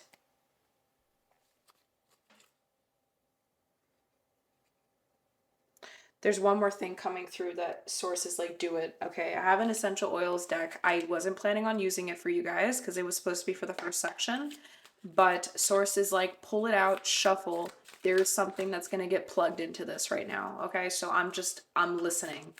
Maybe it's source, maybe it's your shadow, actually. I don't even know. But okay, what wants to come out? Source, come on for pile number 1. What wants to come out, source, for pile number 1? What is this message from their shadow?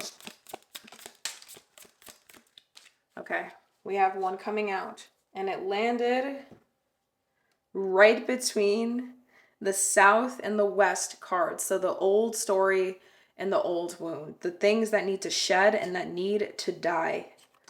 We have the word calming,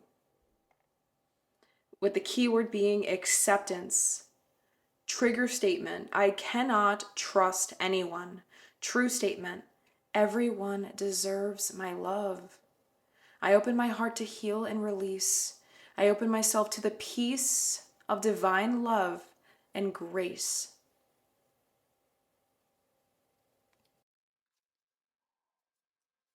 It is time to stop being a son. I know this sounds weird. You are a star, like we're all stars in life. But what I'm saying is a sun, like literally speaking, when you go see it, it's nonstop exploding all over the freaking place. And if you stare at it too long, it hurts your eyes, right? There is a sun in you, or you are a sun right now in the sense that it hurts people when they're near you. Like, and I'm not trying to like insult you guys, please. It's just like the energy right now, the pain that you're letting control your reality right now, pile number 1, this shadow has come through to protect you from. It is strong, okay? I just want to make that clear. But this last layer, to top it all off, the message that your shadow has for you right now that you need to hear is that it is time to turn that light and bring it back into your inner world. It is outside and it's immatured. It's not fully formed in the way that it's meant to be seen to other people just yet. And so you're being called to bring that light back inside of you. Examine it, reflect on it. Because there's a lot of fire and passion and vitality within that sun that you like kind of exude energetically, but it's not for the right reasons right now. And your shadow is coming through asking you to be brutally honest with yourself about it. Why are you doing this? I'm hearing because I don't like this word. I don't like this word. The opposite of love myself because of that. Because I just there's a lot of not good words. And I feel like because I'm angry at myself, that's also coming through. Like there's a lot of anger, right? But here's the thing. When you're angry at yourself but you don't do anything about it, that's going to start getting shot out to other people. And your shadow's been kind of doing that because they're trying to get your attention. That's the wound, right? You're meant to look at them. You're meant to face them. They're asking you to confront them because when you confront them, you're in turn confronting yourself and telling yourself, these are the things that are my wounds to carry, but no one else's. And these are the very things that are going to help me on my path to growth. And these are the very things that I got to reflect on because I have a lot of vitality, I have a lot of energy, I have a lot of passion to go get the things I want in life. It's just, how is it being used? Could it be used in better ways? Could it be kind of transmuted into better things? It feels like there is like a code that's going to get cracked the more you explore this like inner world of like this rage, because there is a big root source to it that hasn't been examined. I'm hearing some of you guys might being invited to start therapy. Like there's something here that wants to be looked at, and this shadow is like trying to kind of reach their hand out and like help you grab it to help them go through it. You know what I'm gonna do? In the description box of this video, I'm going to put a link to, I hope that it's still available because the last time I did it was so many years ago, but there is this meditation, a guided meditation to help you meet an inner child and do like shadow work, inner child healing. That was one of the most healing things I've ever done, one of them. And I really feel like it can help you guys with this, or at least part of it. Like it's going to be a good antidote to this. So I'm going to put it in the description box below, and I'll just say like guided meditation. Like I'll make it the label, okay? Just so you guys are able to find it.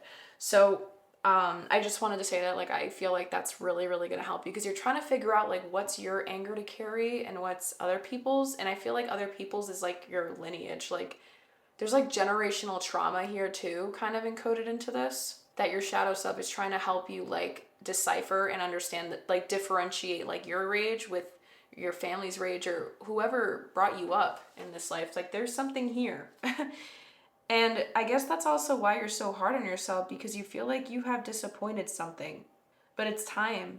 It's time to heal. It's time to look at this. It's time to understand that this isn't the right way to move anymore. It's time to be brutally honest with yourself. And it's time to let yourself go within and explore that world. And I'm hearing the number 444 coming up. So maybe that number has importance with what I just said. Highly recommend you guys look it up.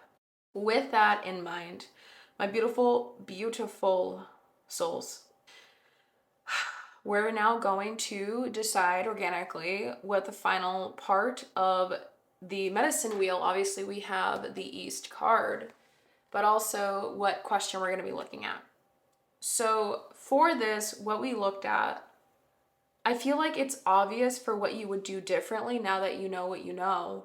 But I think that the question that we're meant to explore together here is what healing would look like for you.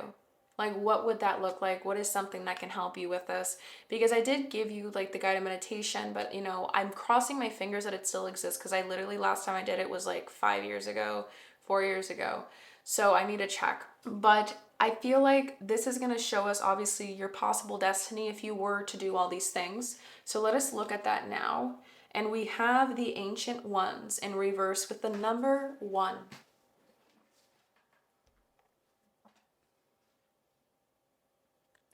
And it was in reverse. So let us look at the meaning of that together. Where is my book? We're gonna place it here because I want it next to all the other ones. Where's the book? Okay, there it is.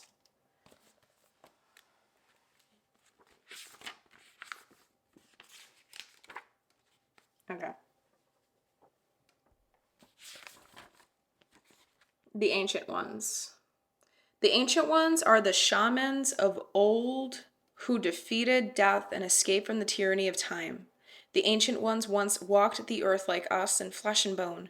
Now they reside in infinity and can counsel us after we say yes to our calling. They are available to help us attain our full realization. The medicine here for your possible destiny. The Ancient Ones beseech you to examine your attitudes and actions and be sure that they are of the highest integrity. Not forgiving an ancestor or yourself is keeping you from the freedom you seek. Remember, this is no longer your karma. You can break the chains that once bound you to the family drama, and be free of your generational curses. Forgive the ones you need to release. Honor your biological ancestors by lighting a candle to them tonight. I knew it. Okay. That completely confirmed it. But not only that, but this is showing to us that your possible destiny, it's here now. You're meant to forgive. And now I understand why the essential oils card came out. Pile number 1. You're meant to open your heart up to healing and to release the rage you have. And it is valid. Like, your shadow wants to make that very clear. I want to make that very clear. It is valid. But the thing is that continuing to obsess over it hasn't been doing you any good. And it is time to move on. Because now is where you need to persevere and put your light in the darkness. Explore your inner world and let healing take effect. Because only there will you be able to figure out how you've been feeling this entire time in the truth aspect of things and know what hasn't been really the truth all along underneath. Because there has been a lot of old narratives that have been feeding your head up with all these lies of who you are, who you should be. And that's holding you back from the true emotional fulfillment of life. You're meant to work on this. So, and I don't know why I did that. I just felt called to, but it worked. And I just want you guys to know, like, I know this feeling very well. I know the rage. I know the feeling of shooting the daggers around. I have resonance with this shadow side of you, pile number 1. And I have resonance with the anger, the rage, all of that. But the thing is that we're supposed to hold space for it, but we're not supposed to let it rule over us. We're supposed to eventually come back to the reality of the truth of what's really happening. Open our eyes up to the bigger picture. And I think now is the time where you're being called to do that and explore that. I just hit the camera with my glasses, my bad, guys. But let us now see what healing would look like for you now that we understand here, obviously with the Ancient Ones coming in reverse. So I did feel called to get my Cosmic Dancer card out for you, the deck, I mean, and my Sacred Rebel deck. So let's see what comes through though, because I did first want Sacred Dancer deck to come through because I feel like there's some somatic, something that needs to come through for your healing. So let's see what comes through. We'll read the booklet with whatever card comes out. So what would healing look like for pile number 1 at this time? What would healing look like for pile number 1 at this time? Okay. We have cards kind of crossing over each other like this. So we have play with the number 3 and 6 adding to 9. And then we have take the lead. And this again is reminding me of like your shadow and your light self kind of dancing with each other. And play. So honestly, I don't even think I need to read the booklet, but you're being called to take the lead in your life, take the lead in how you like notice those things around you and be a little bit more lighthearted. Like their journey here, the goal here right now is to focus on like healing within yourself. But the only way you can do that is if you start embracing more like humor or seeing things a little bit more like lighthearted is what I'm hearing. Things that can make you like laugh things off right now is what's really going to benefit you. And honestly, let's see let's freaking see it. Let's see it. Okay. So we have play. Let's read it. I don't know why those pages were folded. Play is not frivolous, impractical, or extracurricular. Play is necessary. Just as your body needs food, water, and rest to function optimally, your soul needs play to flourish and thrive. Play also helps us to stay physically healthy. A dose of joy dissipates stress and brings the body into a greater state of harmony and ease. The situation at hand will be best served when you stop taking things so seriously. Let go of intense pursuits and obsessive focus on progress. Instead, measure your success by belly laughs, pleasure-filled moments, and everyday exuberance. When you follow your sense of wonder and take time to do things that you truly enjoy, your life will instantly benefit. Set the intention to laugh more, to lighten up your perspective, and to have fun with whatever you are doing. Let go of the old story that play is only for children. And I think that is like something you were taught. In this fast-paced, high-tech world, you may need to write play into your schedule and make it a non-negotiable item on your agenda. Play is medicine for the soul. You absolutely must take your daily dose. Immersing yourself in the frequency of joy will give your entire system a powerful reboot. What's more, playfulness stimulates your creativity and blesses you with vibrant new ideas, projects, and possibilities. Yes, there's something that's trying to be birthed. The Sanskrit word lila translates to divine play. It reminds us that the entire manifest world is the playful design of the divine consciousness.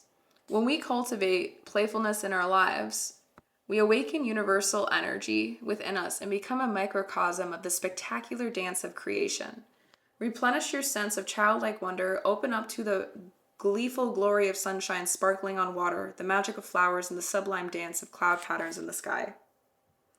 Reorient your perspective that brings the sparkling, subtle, energetic realms into view.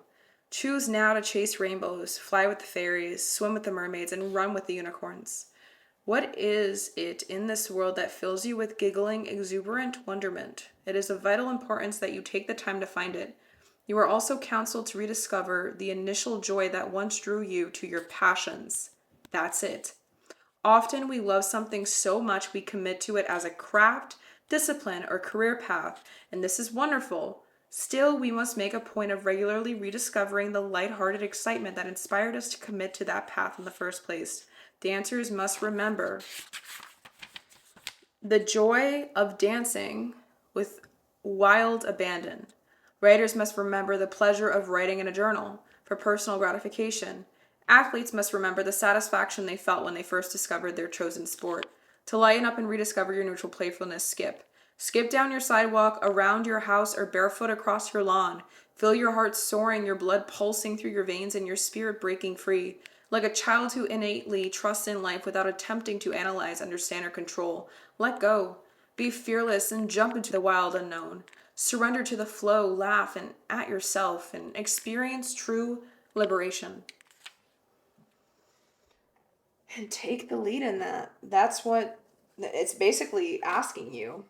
So we got a very specific, and I think I don't even need to dive into it, message on what would healing look like for you right now. But let us lastly, okay, I did feel called, so we're going to do it. We're going to now get a Sacred Rebel card. What would healing look like for pile number 1? What would healing look like for pile number 1? Okay. What do you feel? Okay, this is giving me confirmation. The number 999, or just the number 9 in general, may be of significance to you. Maybe you were born in September. As I'm filming this, it is the year 9. And it is the month 9. What do you feel? Okay, let's read it. I think this is another exercise for you. So I feel like Source wants a lot of things to come through. But again, please write down 999 and look that up in your own timing, love. Okay, let's get to page 9. There are many opinions around you. Some are helpful, but others are distracting you from your truth. Yes. Although it can be helpful to hear the thoughts of others, when it all comes down to it, you will have to come to your own decision. Do you know how unique you are? How your path is your path to be chosen, lived, and created only by you.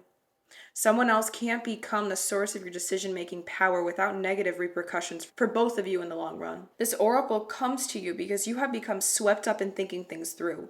You have been thinking about which way to go with a matter of importance, and you have got a bit stuck in the logic of the decision-making process. Sometimes we have to accept that any path is a path forward. And if it is not the best path, we can change our approach later on if needed. See? If we are slightly off base with a decision, life will often shift and move to guide us back on track. We don't have to be perfect. In fact, there is rarely ever a perfect choice to be made. Just some we can only really know in hindsight if we made the best choice possible in that moment. At the time of decision making, we only really have our internal wisdom to rely on, and that is all that we need.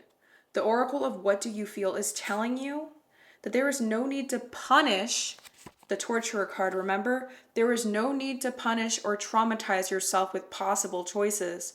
Just making a choice will set things in motion.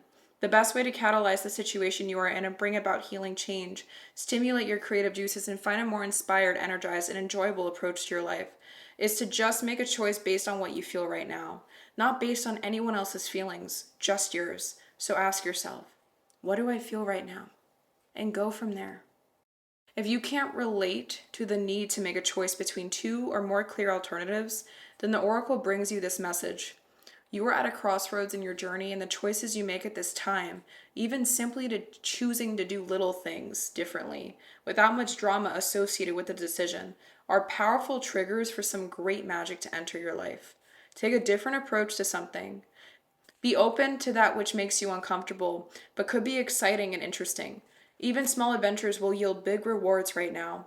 It matters less that you do the most wonderful thing ever, in quotes, too much pressure, and more that you simply take an action from your heart.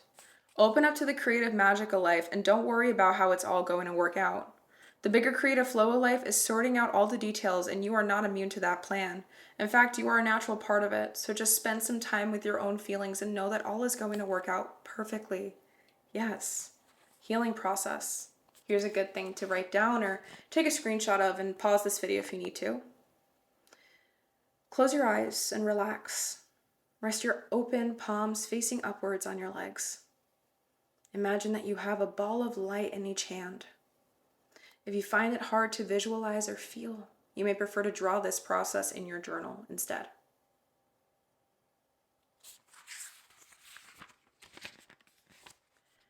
Oh, here, I'm gonna pause this, take a screenshot, and I'll read. Focus on one ball of light first. What color or colors does it feel like? What feelings, words, symbols, or qualities does it have? How heavy or light is it? How substantial? What do you feel about it? Do you like it? My camera died in the middle, guys, my bad. But honestly, just take a screenshot and do this practice on your own. So I made you take a screenshot of like that first little part and then do a screenshot here and then practice this in your own timing. This is a visualization practice, I believe. So I really think it could benefit you. And honestly, let us officially get the final little slip of paper here to finish up your reading. Let's see what source wanted you to leave the reading with. Sometimes peace feels like loss at first. That doesn't mean it's wrong. Oh my God, that was like the perfect message. Sometimes peace feels like loss at first. That doesn't mean it is wrong. Oh my God, I want to cry. Oh my God, pile number one. If you doubted any part of this reading and you just needed that further, like, final little confirmation, like, there it is. Like, these are like literally my most favorite readings to do for you guys, the shadow self readings, because this stuff I feel like not enough readers dive into, and This is like the hardest part to work on your own. So why, like, there needs to be more healers that talk about this stuff, you know? That's just my opinion. Let me know in the comments down below what your thoughts are on that. Or just share with me if you came from pile number one, because I'd love to know your story. I'd love to understand. I want to be able to hold and support space for you in any way, shape, or form I can. And if anything, I did want to share with you guys, because sometimes this is hard to commit to on our own. I just recently, a couple of months ago, set up a waiting list to sign up for future virtual healing circles, events, workshops, and gatherings that I plan to do in the future that are all healing focused. And if you go to my link tree in my description box below, you're going to see the link to it. It'll take you to my little mini site that I call my little mini hub. If you scroll down past the first video you see at the top, you're gonna see an area that mentions healing circles and things of that nature, or want to sign up or something like that. Click there, read the little excerpt, and click on the button. It's gonna take you to a Google form that I created for people to sign up to stay informed and stay updated on exactly the specific things that they want to learn about or join into when it comes to all things healing. So it ranges all the way from like spirituality, like astrology, tarot. It goes into new and full moon healing ceremonies and circles, and then all the way to neuroscience, neuroplasticity, chronic stress response, learning about the power of your brain, learning how to rewire your brain, understanding nervous system regulation. So I really highly recommend that you guys check it out. I'm trying to get an X number of people signed up for the virtual stuff so I can begin it. That way I know that I have enough people interested and it's worth doing, okay? So I am in the process of trying to build that waiting list now. And so if that's something that you are very interested in, if that's something that you would love to kind of aid you in this healing process, I highly recommend that you go check it out. And if this reading did resonate, please give it a thumbs up. You know, if not, you can give me a thumbs down, honestly. But here's the thing. With this reading, a lot of the things that came through is you are in a process of change, and the number 5 means change, and you did get change here. So there is a lot of newness in store, and new is scary, but the only reason why it's scary is because our brain is trained to keep us safe. Just like the shadow is being trained to keep you safe. It doesn't know any better. It doesn't understand what it's been doing. And so this is all just survival mechanisms, coping mechanisms that you use to stay in the environment you were in. But it doesn't mean it needs to be the same anymore moving forward. So with that being said, I really hope that this reading benefited you in all the possible ways it could have.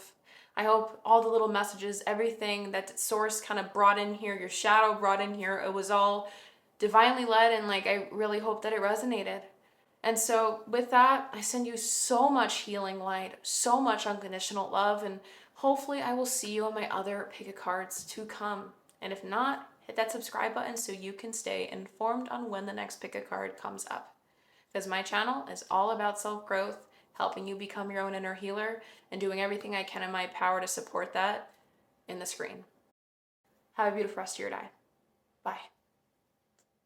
Hello, hello, hello, my beautiful, beautiful pile number 2s.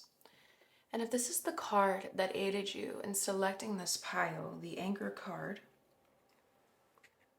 then you already know that this is the reading that is meant for you whenever, regardless of when you are watching this, in reference to what your shadow self needs you to hear right now. So it's very interesting, the fact that I even ended up choosing this pile, this deck, to be the deck to use for the significator cards, like the cards that help you choose the pile. The reason why I say that is because I feel like within my deck, let me see the name, it's called Prism Oracle Deck. There's a mix of a bunch of different feelings throughout the deck and the cards, and most of the feelings I feel like have, let's just say there's a really, really, really good mix of positive emotions, neutral, like just a lot of emotions everywhere. So I just thought it was very interesting that you got anger out of like every single emotion in that deck that I was shuffling. Anger happened to pop out with it. And not only that, what intrigues me even more about you guys, pile number 2, is you ended up receiving a reversal card with the word illumination. Both of these cards fell out together while I was shuffling to get your significator cards for this pile. And I feel like this is no coincidence. And I feel there is a very good reason why illumination had landed in reverse for you guys. Okay. Sorry, I thought I looked down and I saw like ash on my fingers, and I'm sorry if you do ever see like any black ash on my fingers. It's from Palo Santo that I burn to prepare energetically the space when I do these readings. Okay, this is gonna sound so weird, but the first thing that came through my head while I'm looking at these cards is ketchup and mustard, and how, like, on a hot dog, they tend to go, they pair well with each other. But then there's also moments where people will choose one or the other, like they prefer one over the other. But there's also this thing where they say to make the right hot dog, you need a little bit of both, right? And, or whatever other thing you use ketchup and mustard for, condiment wise, on things. But I feel like there's a reason why that came through. It seems to me like your message that is going to come through that you need to hear today regarding these significator cards, pile number 2, is going to be something kind of a hard pill to swallow, is what I'm hearing. But I feel like that kind of makes sense regarding the topic of discussion today for all piles. But for you guys, at least energetically, when I was preparing to do this reading, I felt like I needed to literally like prepare so heavily to channel and like really anchor in and tune in today for you guys. Like, my nervous system feels like I have adrenaline right now, and it feels kind of like it's trying to contain itself. But I feel like if I relax my hand long enough, it's going to start shaking, like my fingers and stuff. So I can feel definitely that my fight or flight system, my nervous system, is activated hard right now, but it doesn't show it on the surface.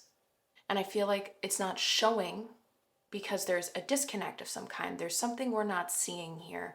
There's something that is being blocked out of your perception, maybe, pile number 2, that your shadow self is going to share with us and reveal to us deeper as we go into this reading further. So I'm very excited to dive into this with you. And I just want to know that I want you to know, please. I do try to say this with every reading, but there may be trigger warnings, obviously, and I wanted to say that as like a umbrella statement right now, in case there's ever a moment here that is going to be quote unquote triggering. Just be aware of that. Make sure that you're listening to this in a space where only you can hear what's going on and you feel safe enough to let these things come up. Pause the video if you ever need to, listen to it later, get back to it, or things like that. Listen to areas if ever you feel called to, and things. But I feel that there's going to be a message here that's a lot of you guys are going to feel extremely tempted to click out of the video for. So, just keep that in mind. Make sure you practice your breathing, and just know that I am so flipping honored to be able to provide services to you right now in this moment to aid you in your self-growth and your deep healing journey. This shadow self-work, shadow work in general, is just really hard stuff. But my whole purpose of my YouTube channel, I created this, is to show you guys that it doesn't need to be as scary. Like, it is going to have those intense moments, but it only feels intense when you're doing it alone, when you don't have support, when you don't have a community. And if you're not subscribed yet, that's exactly what my YouTube channel is for. So don't think you have to go through this stuff alone. We're here and I send you love. So let us start getting into this. And before we begin with the plan of attack, I kind of told you in the introduction for this video in the reading and how we're going to do things today.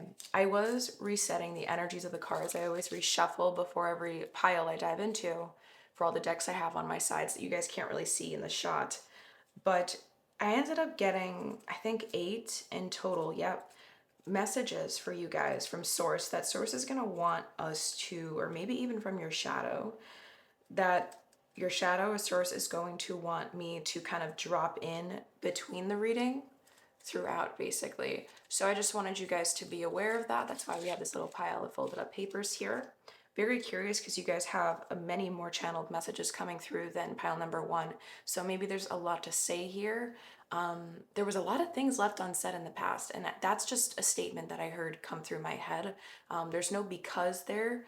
So I'm just letting Source kind of channel what wants to come through, and especially your shadow self. This shadow that I'm channeling energetically feels like they are in a lot of pain. It feels like I'm hearing the word despair, and I don't even know what that feeling would feel like if you were to experience it. I know it's a negative emotion or just a not so pleasant feeling, it's uncomfortable, but I'm hearing the word despair. It feels as if this shadow never felt heard before. Maybe there is a trauma associated with this shadow of being silenced or other outspoken beings speaking over them. But that's just the energies that I'm really gathering and pulling from here. So, to kind of connect everything, the first thing we're going to do before we start diving into the rest of all the decks is, like I said at the intro, if you guys weren't there, I highly recommend you go back there just so you know the game plan. We're going to be doing things differently, and we're going to be pulling a 4-card medicine wheel reading first, where each direction that we're going to get a card from is going to be associated with each individual section of this reading we're going to dive into together. So, we're going to be using my Mystical Shaman deck, and I am very curious to see what's going to come through for your guys, because with the south direction, we're going to be getting a card to symbolize an old wound that must be shed and let go of. For the west direction, we're going to be pulling a card that shows the old story that needs to die. For the north direction, we're going to be checking in on the wisdom that is needed of you to acquire in this lifetime, in this experience. It's your deepest gift. It's the medicine that you're meant to unravel within you. And on the east direction, it is going to be revealing to us your possible destiny if you were to embody and do everything that we're going to dive into within this reading together. So, and then we're going to plug in the south direction with the first part of the reading, the west direction with the second, north with the third, and the east with the fourth, okay? So let us start getting the cards out now. Let me just shuffle and get everything reset energetically. And I feel like there is a reason why this card is coming through, so we are going to take her. We have the term flow with the number 20 coming out. I feel like it's kind of like a commencement message before we even begin your reading. So we're going to read the meaning of that, but let us pull out the cards first for pile number 2. What is the card for south for pile number 2? What is the south card for pile number 2?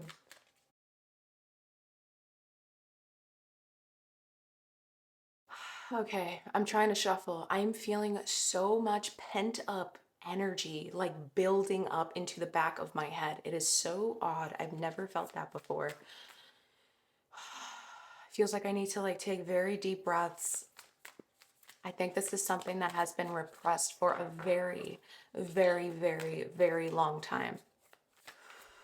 What is the card for the south direction for pile number 2?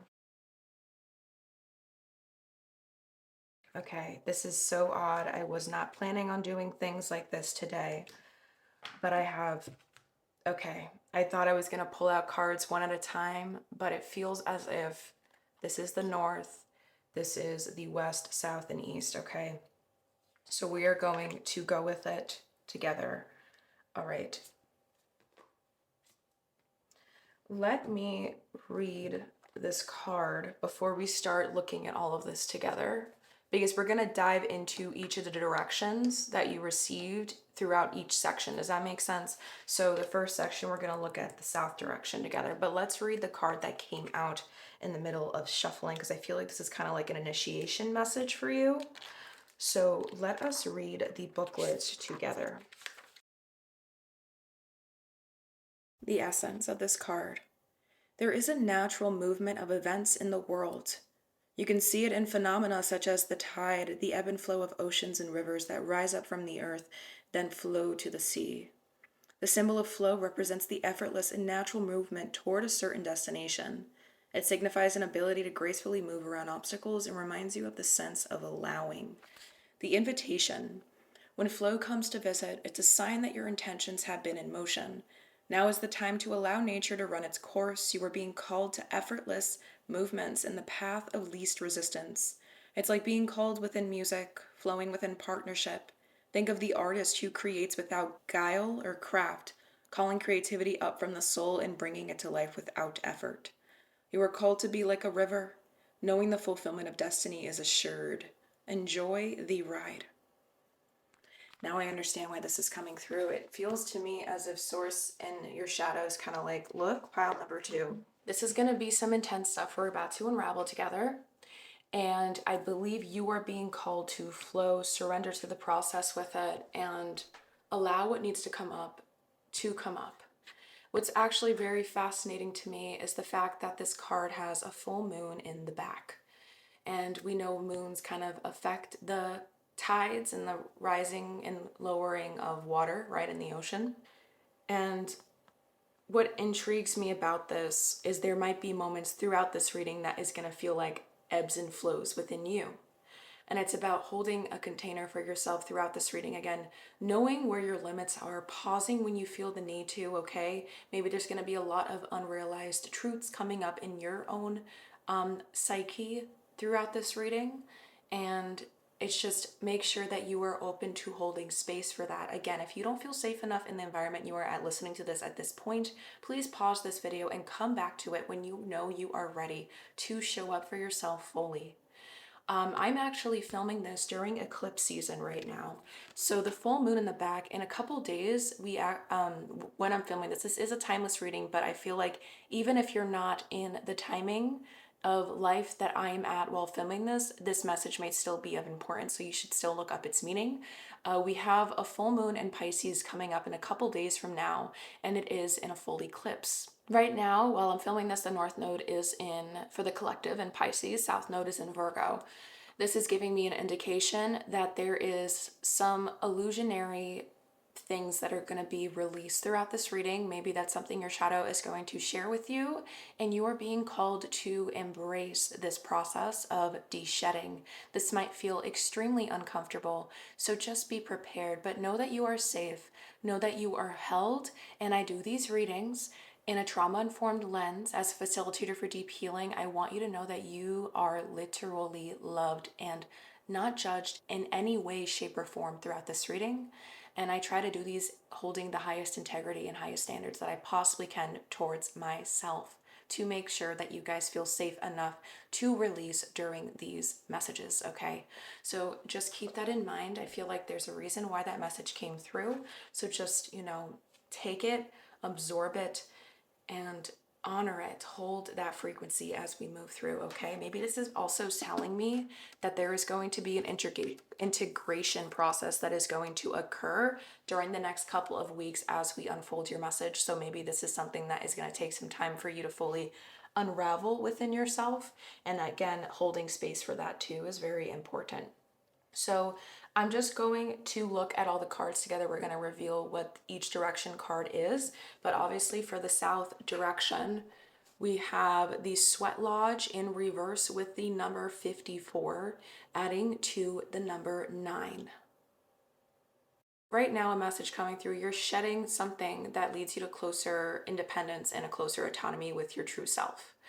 And the shadow self has something to do with that. It's going to be very important. So we're going to be looking at this and the meaning of it together in the first section. And then for the west direction, we have the mystical shaman card coming up with the number 38. And we'll dive into this more together when we get to that part. For the north direction, we have Beauty Way in reverse with the number 4. And lastly, for east, we have Magic with the number 33 in reverse. And reversals in this booklet don't mean bad or good. They just help us understand the messages in the booklet that we are meant to read together, okay? All right, so I am just going to move the directions that we're not going to be diving into right now to the side and in the areas of my table where they're meant to be associated with now. So just give me one moment.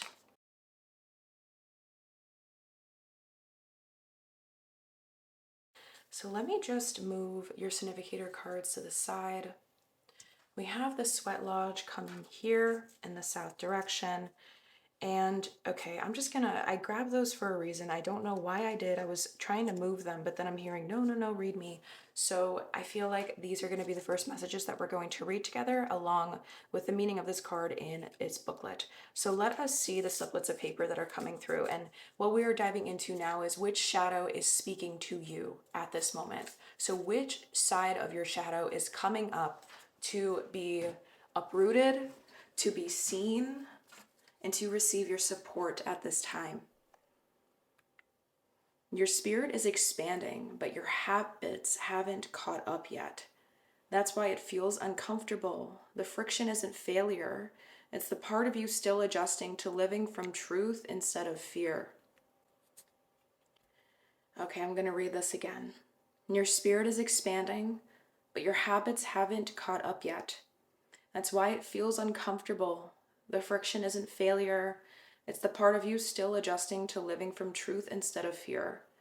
Okay, so this is automatically giving us this idea that maybe this shadow self is creating the discomfort. Maybe that's why I felt like I still feel like adrenaline in me right now surging.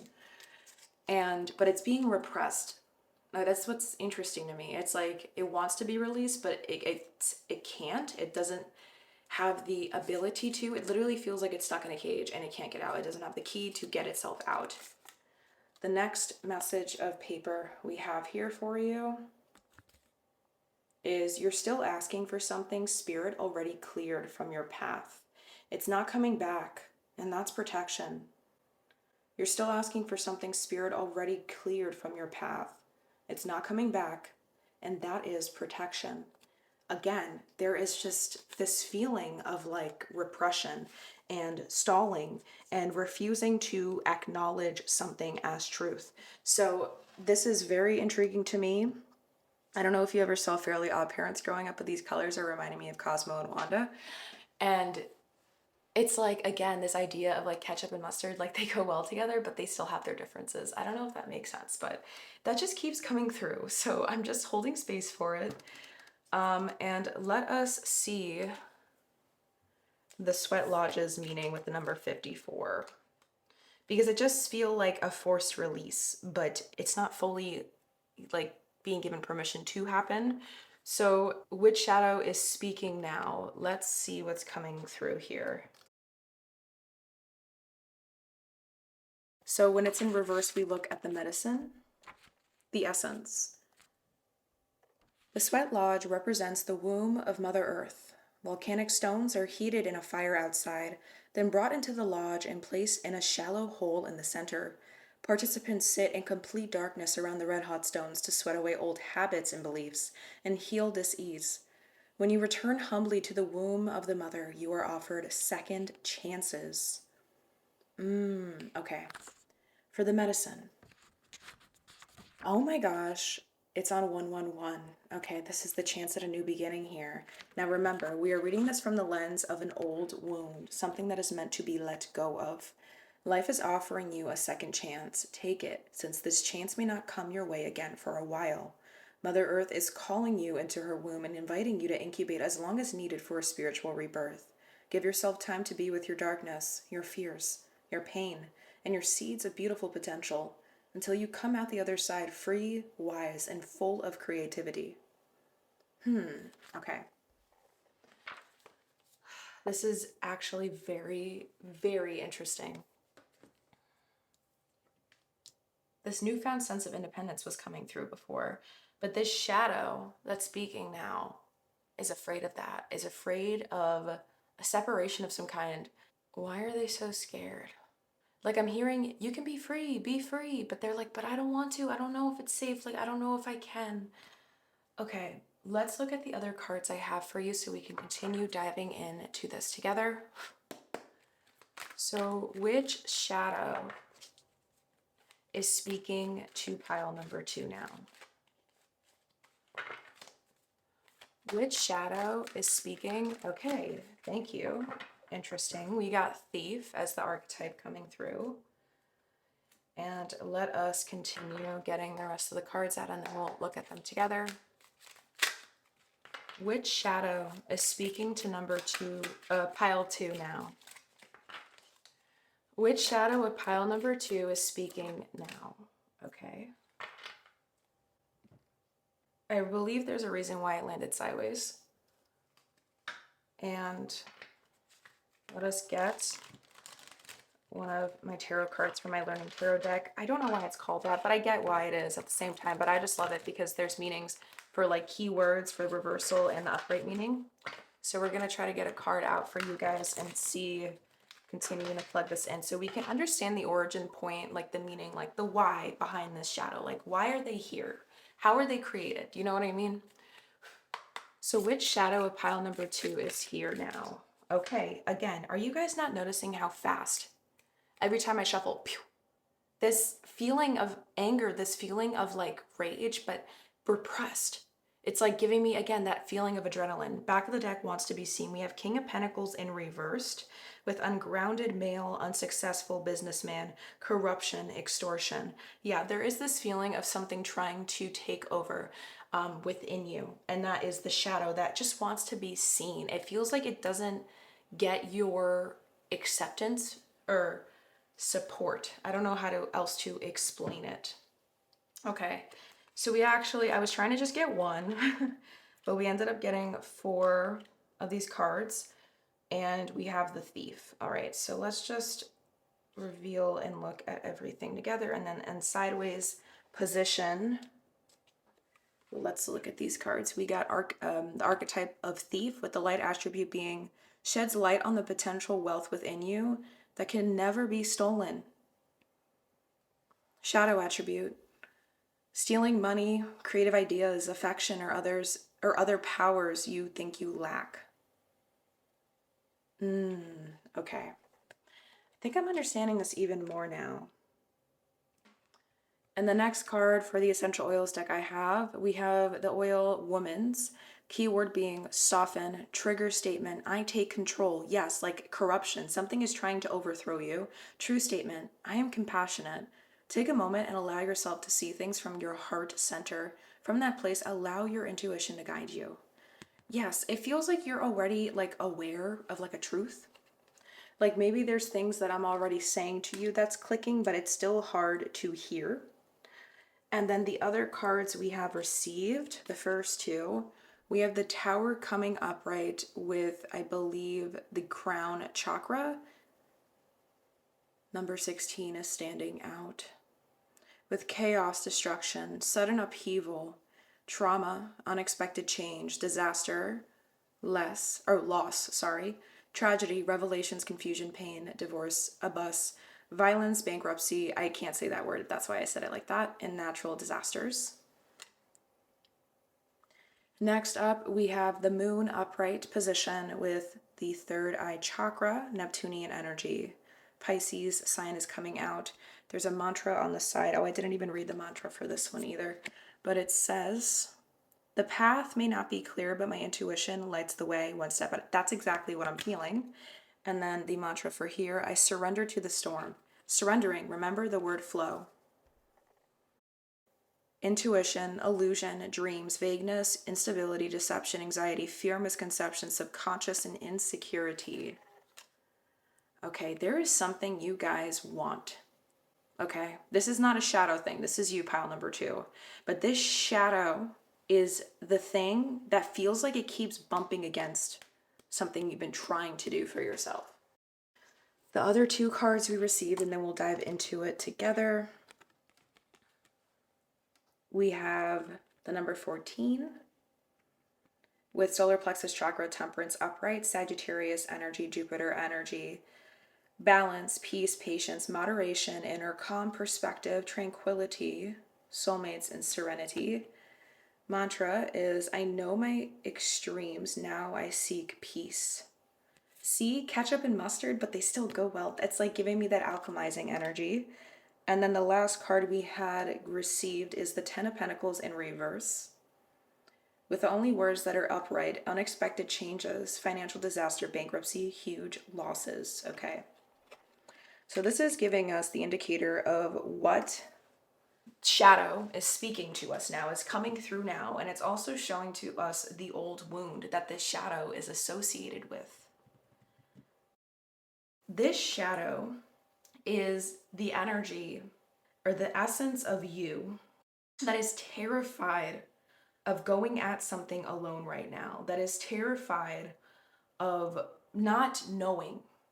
I don't know if there was a time or a situation that may have happened in the past that made this journey that you are in this process of moving through feel a little bit like, oh, like I can handle it like a little bit more easily.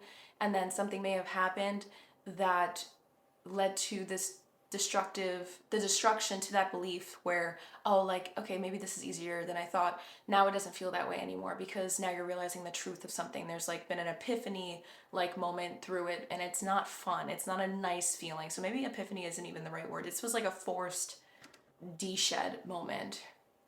And I'm hearing beautiful chaos because this is chaos that is necessary for your growth, even though it's hard to see it as such.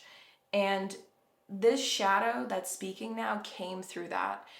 It was a shadow that was working with you in the past, though. Like, you guys kind of had similar, I guess, beliefs in life, and then something may have happened where you're now being forced to shift that, and this shadow is kind of fighting you with it, saying like, no, wait, like, what about me? Like, what about everything I'm scared of that could happen? Like, why aren't you listening to me? What about all those, in quotes, I'm hearing, what ifs? What about all those? We ran through that in your head 1,000 times, and now you're just gonna pretend like they're not there? And it's like a crazy battle of you honoring your truth and this other thing saying, wait, like, hold the F up, like, chill. Like, we don't even know the bigger picture, and you're trying to just go at it, and I don't understand. It's as if they're afraid of abandonment for some reason. Why are they afraid of that? You abandoning them. I don't know if this was something that you weren't moving through at a pace with like compassion towards yourself, pile number two, but it kind of feels as if you were trying to like quote unquote band-aid the situation, and instead of like really like facing the fears that are still there simmering in the background of your head while you're trying to band-aid the situation. I don't know if that makes sense, but the fears is this shadow, and they're very loud. I feel like there are days that are worse than others in the sense that it's hard for you to really think things through the way that you want to. It really just feels like really bad anxiety, if that makes sense, or like there's a literal another voice in your head, and they're the voice that overthinks, they're the voice that doesn't know what to do. I'm hearing self comparison, so maybe this is a voice that tries to make you judge yourself too soon or compare yourself to other things or other people or something because they think they're doing it better. I don't know. There's just this feeling of the opposite of flow, I guess. And this is a shadow that came through to help you survive a chapter in your life, a season that you've been moving through. And this season just got a whole lot, a little bit more hectic, I guess you can say, because of this reveal that just happened or something. And now the shadow's getting like extremely triggered. And that's why they're coming up to speak to you. Let me see, let's move into the second part, because I am very curious to like understand. Actually, I'm gonna move this deck because we don't need her anymore. All right, just so we have more space. Let us look and see what the shadow is like still holding on to specifically, and we will begin doing that by moving on to the west direction in our medicine wheel reading, which is going to show to us the old wound that needs to die. I mean, sorry, the old story. I already said old wound. The old story that needs to die. So this is what your shadow is still holding on to right now. It's like the old narrative that keeps being replayed. This is something that isn't in reality, the current reality you live in anymore, pile number 2, but they're still holding on to it like it is. So we have the number 38 coming through, and that also adds to 11. So 11, 11, 1, 1, 1, different variations with the number 1 may have some sort of significance or importance to you, but I definitely do believe that there is a big moment of initiation happening, and it's a matter of how you deal with this reading. If you listen to the things that we're going to keep diving into, and I'm also hearing a matter of how you like show up for this shadow, because this shadow really feels like is like the determining factor of your success with this thing that you're trying to go through or move through, because they really have a big say in like the subconscious side of you. And we got to remember the subconscious is like the bigger part of the iceberg that you can't see. Like, you know, when the saying the tip of the iceberg, like when you see a iceberg submerged in water, you can't see most of it. It's underwater. You just see some of it on the top. And that bigger portion underneath is the subconscious. That's kind of driving the show, and that's where the shadow lives. So it's like we don't realize how, even when we repress it, right? We can try to repress it all we want. Maybe we're doing coping mechanisms. Maybe we're doing things to numb that feeling, dissociate with it, but it's still there. And that is the thing that's going to determine our frequency at what we choose to attract, right? So it feels as if that's kind of been the battle. And we have the mystical shaman upright. Okay, so let us get to that page together, and we'll see what this old story is. So, the essence, this is the symbol of the myth maker and storyteller who is neither made of nor defined by the story. Instead, he observes it, evolves through it, perceives all aspects of it. In doing so, the mystical shaman represents the ability to dream a new story, a new myth, into being. He dances between worlds, wearing the cloak of the world loosely around his shoulders, and sings the world into being. He reminds us to be in the world and travel through it, but not to be defined by it or become too attached to the experience. This is the symbol of true alchemy, for all elements of life have a spiritual aspect and a material one. When we remember this, all manner of miracles and manifestations are possible. Isn't that kind of what I was just talking about? And I was literally talking about manifestation. So the invitation. When the mystical shaman appears, you're invited to consider the ability to live without attachment. You are called to create and dream your life, to act on inspiration and divine impulse without fixing on a known story of success or achievement. Can you impartially observe the stories you tell yourself and others? What if you could become a mystery to yourself? Who would you become if you stopped telling the tales that have defined you up until now? You don't have to live in a story that has roots in the past. What if there were no need to explain you to anyone, not even to yourself? The way to your most extraordinary life is to become a blank slate and allow the form of your dreams and desires to show up as it will. This is a sign of manifesting a life beyond your wildest dreams. Yes, that's what I kept saying. Like, it feels like there is a this is the determining factor, how you show up moving forward as you listen to this. It's trippy because I literally said that, and then we read the meaning and then it says that exact same thing. So that's trippy. And not only that, but like I said, I don't know if I said in the intro or if I said it in pile 1, but you know, the Mystical Shaman deck is a deck that I bought, like one of my first of many decks that I bought when I first started my journey with tarot and oracle. And it's the one deck that I always stalled and felt so intimidated to like learn about and read the book through about, because of how, like, I guess, what's the right word? Powerful and intense its energy was. This is the type of energy of a deck that can just really help so many people explore their underworld. And I feel like I want to hold proper space and effort and time to really like show up in the fullest way that I can to understand it. So this is actually the first time I ever received this card since I bought this deck, and it's just trippy how I was able to channel that and then it came through. I always get tripped out.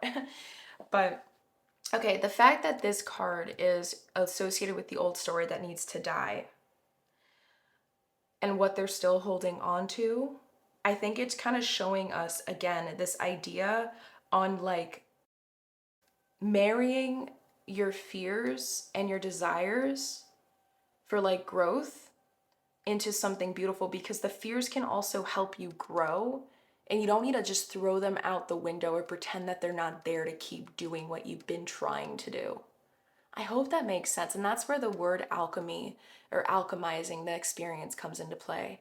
But this shadow, pile number two, it's as if they think that you're gonna leave them behind. And I think that's a lot of like, again, the fear of abandonment. There's like so much anxiety. That word anxiety keeps coming through like crazy. Like they lead you to overthink. And what they're still holding on to is this idea that, you know, can you take care of me? Can you show up for me in the way that you said you would in the past, but maybe you didn't? And this time, can you really fully? Like, there's this anxiety coming through from your shadow pile number two, where they're afraid that you won't be able to support them. And there is a desire for more belief in oneself coming through. Let's continue gathering everything together and using my other cards here to focus on the second section. So, what is it that pile number two's shadow is still holding on to?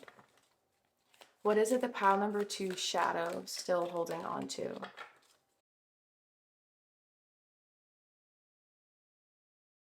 Okay, we got this card. Oopsies, sorry guys. Okay, we got two cards coming out. All right. So for my Citadel deck, we have Received Upright. Sorry, I just hit the camera, so if it's moving, I'm my bad, guys. We have the Acolyte, New Projects and Learning. Again, like remember I was saying there's this feeling of like you trying to go accomplish something, do something. And then next up we have the Assassin, Ruthlessness, Conviction. Ah, okay.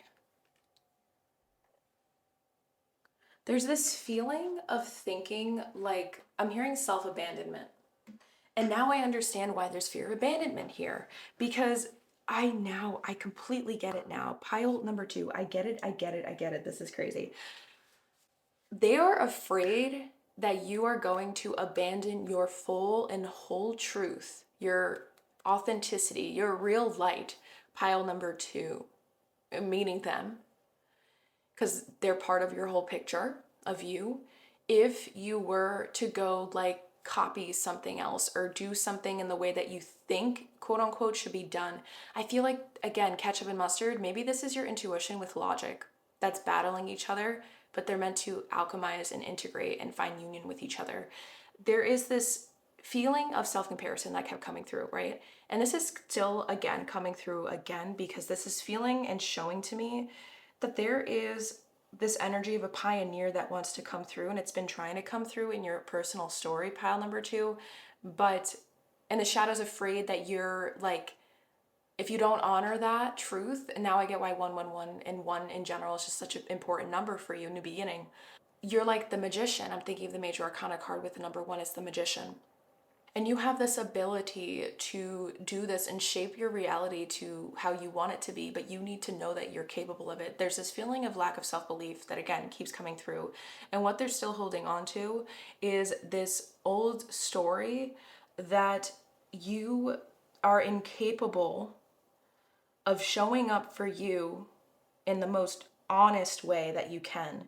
And what I mean by that, like, okay, here's an example, because I was actually just recently going through this in my own personal healing journey in my own way. So, like, again, this is just an example. I'm not saying that you guys are going through this. So, let's say you're trying to figure out pricing for offerings and you want to make it accessible because you want to help people, but at the same time you also are keeping in consideration like taxes and things that you're going to put out your energy, and that there needs to feel some sort of energetic exchange. Like fairness is very important, but the fear of honoring that pricing is the idea that people are going to reject it. And you're comparing your pricing to other people around you, and you're like, okay, well, maybe if I just do it this amount, people are going to come, but I know deep down that this isn't actually the price I want, but I'm just doing it like that because I know that it'll get more people through. So there's a lack of self-belief in your worth. There's a lack of, like, do you not get what I'm saying? And it feels to me like there's a lack of honoring that right now. And this is where you're determining factors on how you work with this shadow side to you is gonna like flip the script for you, or it's gonna determine what path you're gonna go down on next. And what they're still holding on to is this fear that you don't got them, that you can't show up for you. Like they're just scared that you're not honoring your truth if you follow that path of, honestly, it's least resistance for the people that are going to come in to take your services, but it's most resistance for you. Because if like you're making a price and you're setting a price on something that you feel the most resistance towards, it's because maybe you're like afraid the price is too high. But in other circumstances, if it's too low, you're going to feel most resistance because you're like, how am I going to get by? How am I going to be able to pay my bills? How am I able to show up in the way that I need to for these people if I can't even take care of myself while doing so? There's going to be an imbalance over time. And there is this feeling of that like coming through. Let me get one more card here for my Chakra Wisdom deck for a clarifier and confirmation for what this shadow is still holding on to, pile number 2, and then we'll move into the message that they have for you. So, okay, renewal. And there was one more card that wanted to come out, vanity, and I'm lying. There is a final card. Discovery. Back of the deck is quest. Throat chakra energy is coming through twice. With renewal landing on thief, I felt called to place mystical shaman and vanity. Discovery. Okay. Root chakra energy. Oh, I just realized you only have throat chakra and root chakra coming through. So this shadow is trying to protect you. This shadow is fighting you. They want the best. This is so weird. Okay. They want the best for you, but what they're still holding on to is the idea that other people aren't gonna, like, whatever you're doing, that where the self-comparison feeling comes in, like people are gonna judge you for it. And they're like trying to make you like overthink it and creating all these what ifs in your head. Like what they're still holding on to is this idea that like putting yourself first is selfish. And by the way, guys, this is a reading that is supposed to be for everyone that's like to pile number 2. So take what resonates and leave what doesn't. I should have said that at the beginning, but I just wanted to make that clear because it does feel as if you are in this learning phase of like understanding things in your life, and this shadow just isn't getting your reassurance, isn't getting your support, isn't getting your love. So there is a lack of that right now, and they're still holding on to this old narrative that like putting yourself first is bad. And they do want you to put yourself first. They're scared that you're gonna abandon them though if you do. And maybe it's because you never looked at them the right way before. Like maybe you never greeted them, maybe you never interacted with them, maybe you never made peace with those fears, and you just instead tried to like bypass them, because it just keeps feeling like you are trying to just jump over this part and not deal with the uncomfortable parts. Does that make sense? Because most of it is uncomfortable, but at the same time there is this fear that is being fed in the shadow's head that once you do this, there's no turning back. And that should be a good thing. But in their head, what's messing with them is the not knowing part. They want to feel like they are in control with as many things as possible.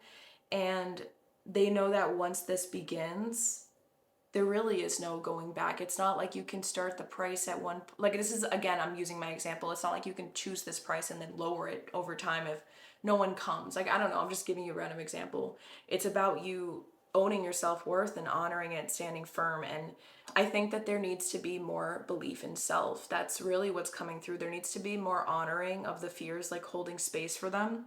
And we're not even in the third part of your reading, but that keeps like being very strongly wanting to come through. So I'm just honoring how Source wants me to do this message for you. And we do have another 2 sliplets of paper that want to come through before we dive in to the third section. So let us read.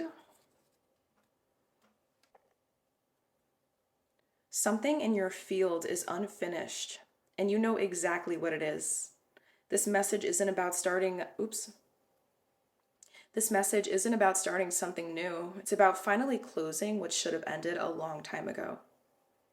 Something in your field is unfinished, and you know exactly what it is. This message isn't about starting something new. It's about finally closing what should have ended a long time ago. Again, it's giving us confirmation on that feeling. And next up, we have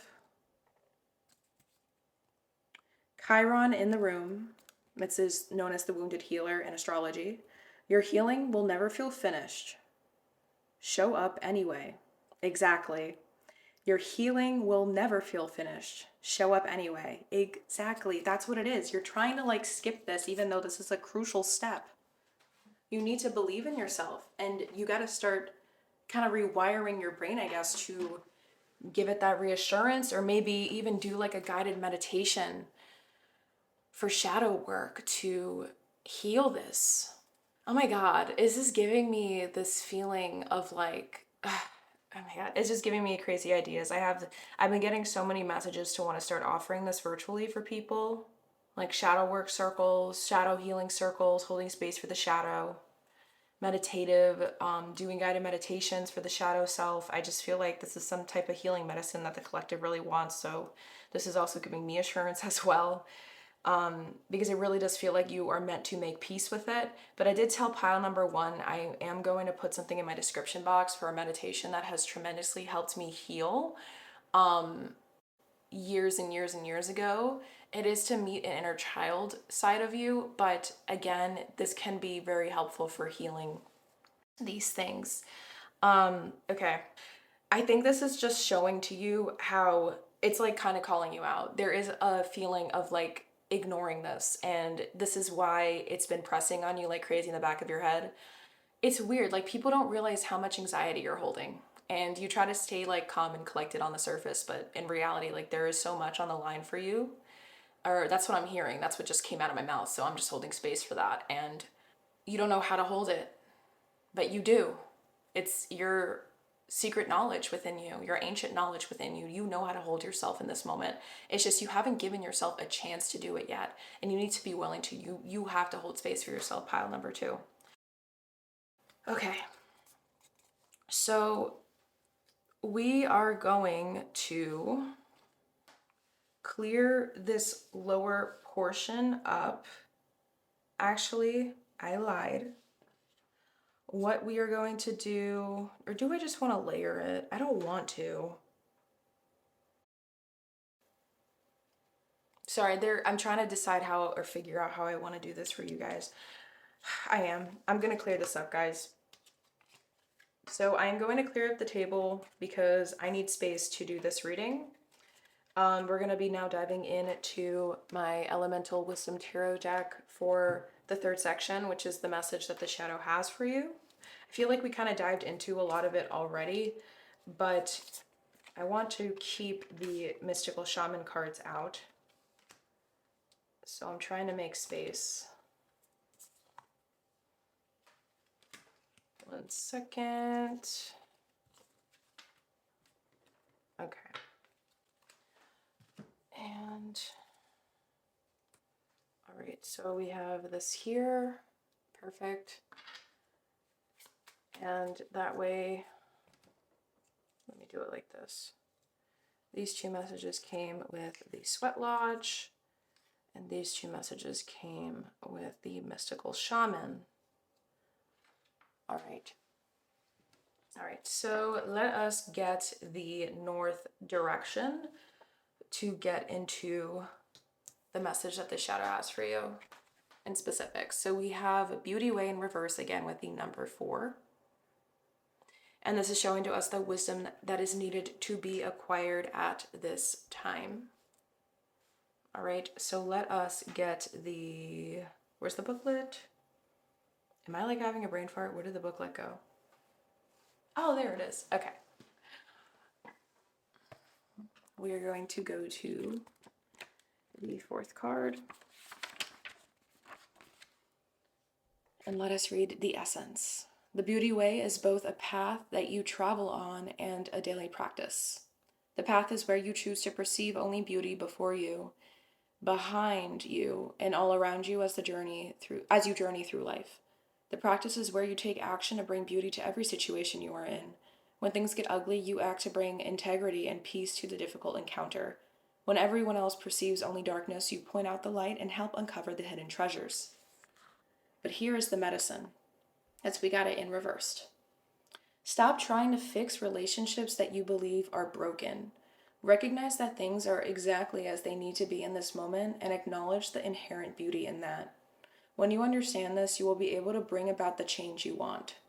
Do not engage in gossip about the darkness and flaws of others. Be careful not to be seduced by the superficial beauty of a project or relationship you are toying with, unless you are willing to pay a price for it later. This is so interesting. So, this is giving me this energy of the wisdom that's needed to be acquired right now is to understand that, like, not all that glitters is gold. That's one. And having discernment within that and within yourself. It feels like the message that the shadow has for you is to understand what's yours to carry and what isn't yours to carry. Like, what is your truth right now? And are you really fully honoring that? And maybe it's like I said, it's so weird. Like, this shadow wants you to step out of your comfort zone, but they're so scared at the same time. And I think it's like you needing to talk to yourself right now that's going to help calm it down. Okay, I'm going to take these cards because I think there's a reason for it. So the cards that we received, without really like trying from your shadow, the back of the deck we have is the 5 of Coins. So there's this lack of feeling not good enough. And the first card we have here is Judgment.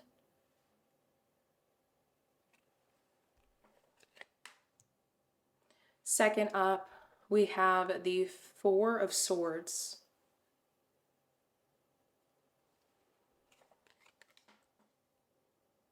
Thirdly, the 3 of Cups.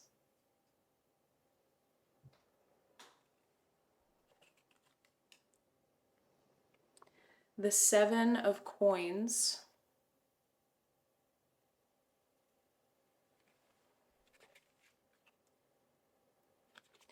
And the Ace of Swords. Okay.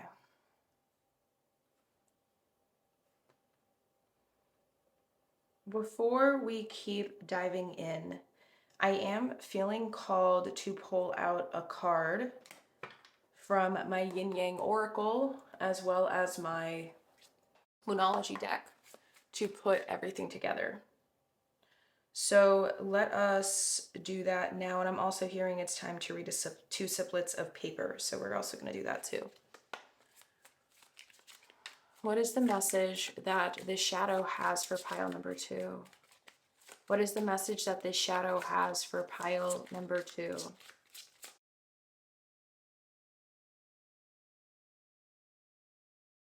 Back of the deck wants to come through. We have, oh my God, Comfort Zone with South Node and Clinging. That's what I'm saying. It's weird. The determining factor here is how you work with this shadow. And it makes sense with the 5 of Pentacles. Okay, so we'll reveal these in a moment. Let us just get the final shuffling set up. What is the message this shadow has for pile number 2? What is the message that this shadow has for pile number 2? Okay. I'm going with it. I had my eyes closed while I shuffled, so All right, let us look at these cards together. First up, we have apology, forgiveness.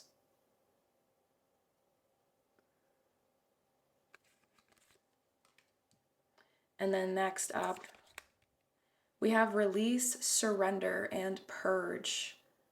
I've never seen this card before, and I use this deck like all the time. But other than that, I love how they made her gown look like water. That is so powerful.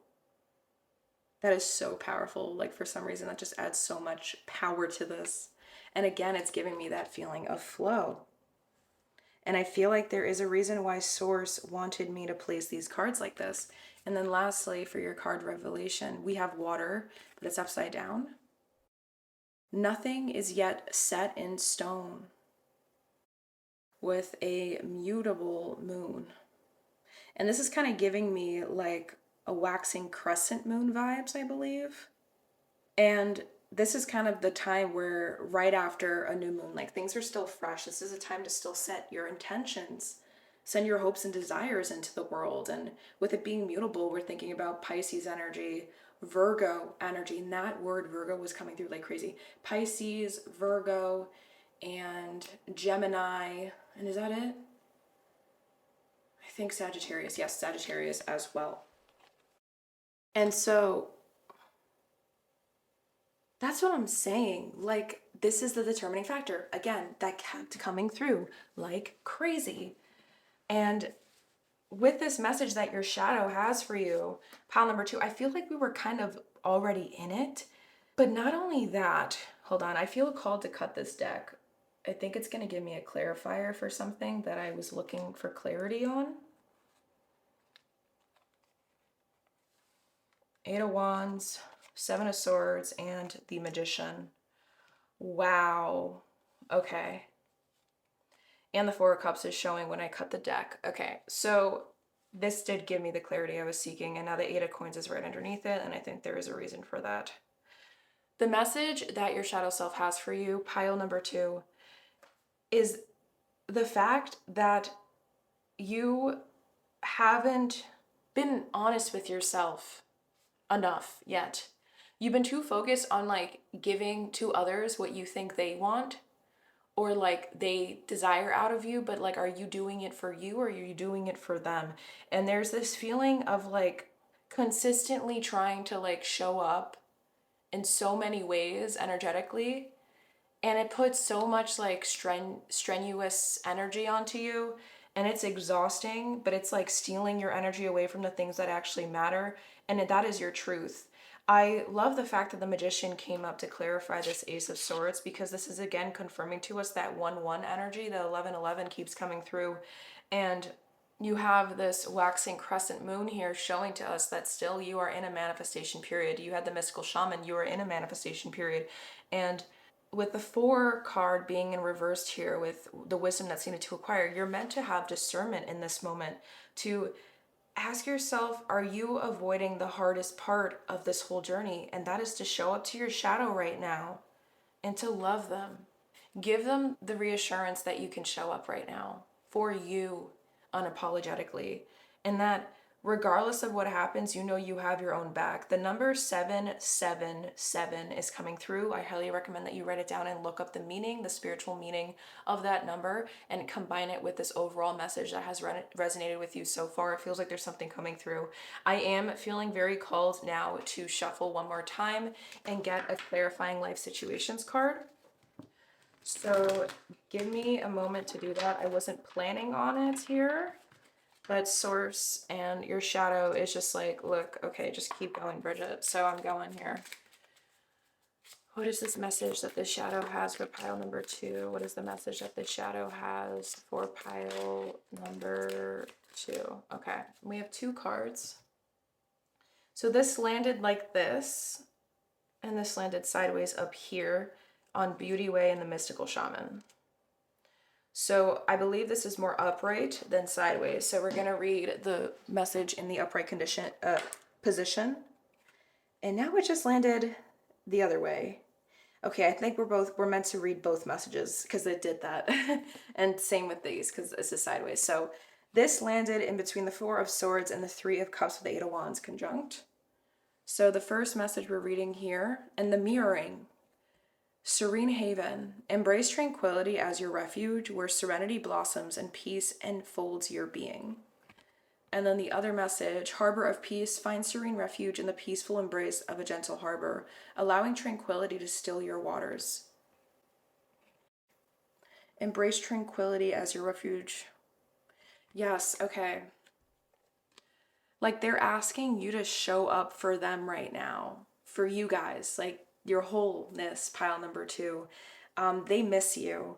They haven't felt connected to you as strongly as they deserve for a while now. And there's this feeling of like, you know why you started, but then just somewhere along the way, you started to slowly separate yourself from your truth because of the fears and the things underneath it that were messing with you and making you think that you had to do things this way, when in reality, like, that was just one way of doing things, and maybe it doesn't resonate with you. Maybe you know that's not your truth. Maybe it's not aligned with yours, and your shadow's message here is to help you like keep that in check. They want you to be honest with yourself right now and understand that, like, look, I'm just trying to protect you, but if you don't tell me the reassurance, if you don't tell us that you got your own back right now, pile number 2, that you got our back, that we're in this together, I'm not going to know what to believe. And they don't understand that yet because you've been trying to jump over that part of like believing in yourself. I don't know if that makes sense, pile number 2. It just feels like you weren't, like, you had the best intentions with everything you've been doing, but it just doesn't feel like you're giving yourself compassion along the way, and that compassion helps feed your soul. It helps fuel you to keep going and doing things with integrity and self-worth in the mix. And you have to give that to this shadow. You have to tell them that, or else they're not going to hear it or believe it. We have be here now. Practice mindfulness to be present in the moment and gain insight. Yeah. And take great care. Nurture yourself. Prioritize well-being and tread gently on your journey ahead. Again, can you take a moment to pause and ask yourself, have you been showing up for you in your truth right now fully? Everything that you've been doing on your journey, whether this has to do with a relationship, a project, an endeavor, whatever it is, pile number 2, have you been showing up to that thing fully with full integrity and knowing that that is your full truth? If not, there is a feeling of self-abandonment here. And the shadow self is trying to help you wake up. They've been banging in the back of your head and the back of your mind, trying to help you show up for you. And if anything, they feel bad for doing it, but they know that it's necessary to help you release this because it just is luggage that doesn't serve you anymore. I'm getting this urge to cut this deck again. There's a card that wants to be seen. I don't know what it is. We have detachment and cold. Yeah, you are being asked to do that. Like, you're being asked to cut something out because it just isn't helping your case. And they know that, but you keep denying your truth. Okay, we have the 2 messages that want to come through here, and then we have 2 left that I'm assuming are going to be left for the 4th and final part of the reading that we're doing. So let's read these, and then we'll move into that part together. Oops. You're still trying to prove, You're still trying to prove your worth through how much you can tolerate. Yeah, there we go. You're still trying to prove your worth through how much you can tolerate. That's exactly it. Like, that's how it feels. It feels like you're just like denying yourself your truth, even though it's in your face, yelling at you every day to be noticed. These are big words. The timing shifted because you did. The timing shifted because you did.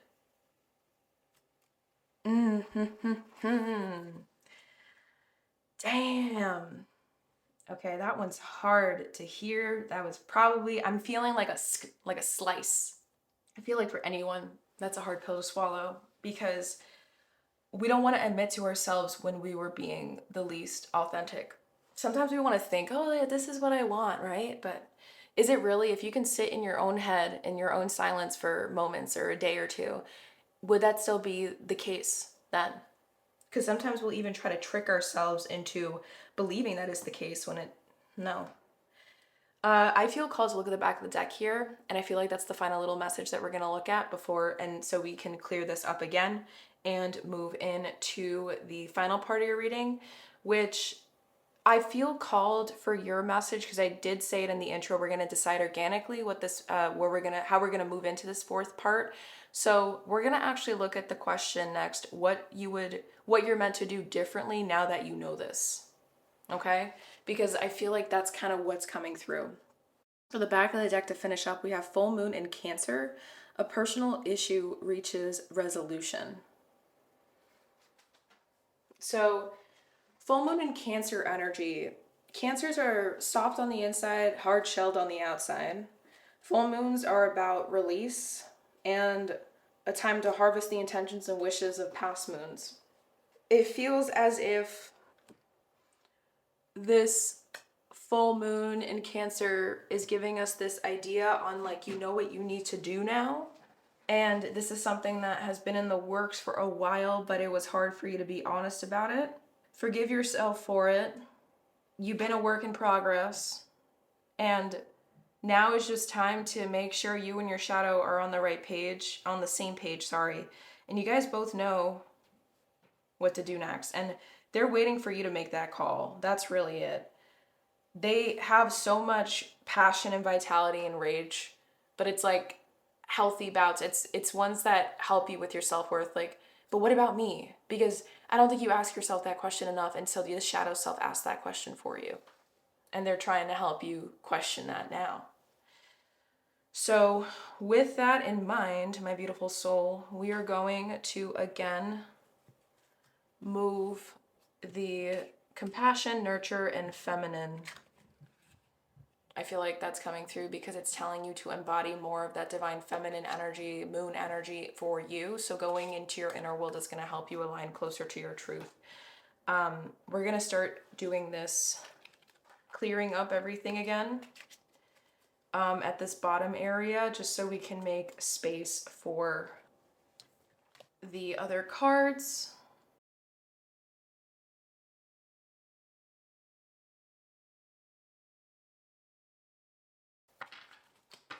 All right. Let us leave the tarot deck up here in case we still need it. And actually, let's just make sure we have space for the final Mystical Shaman card, which is the West direction, giving us your possible destiny.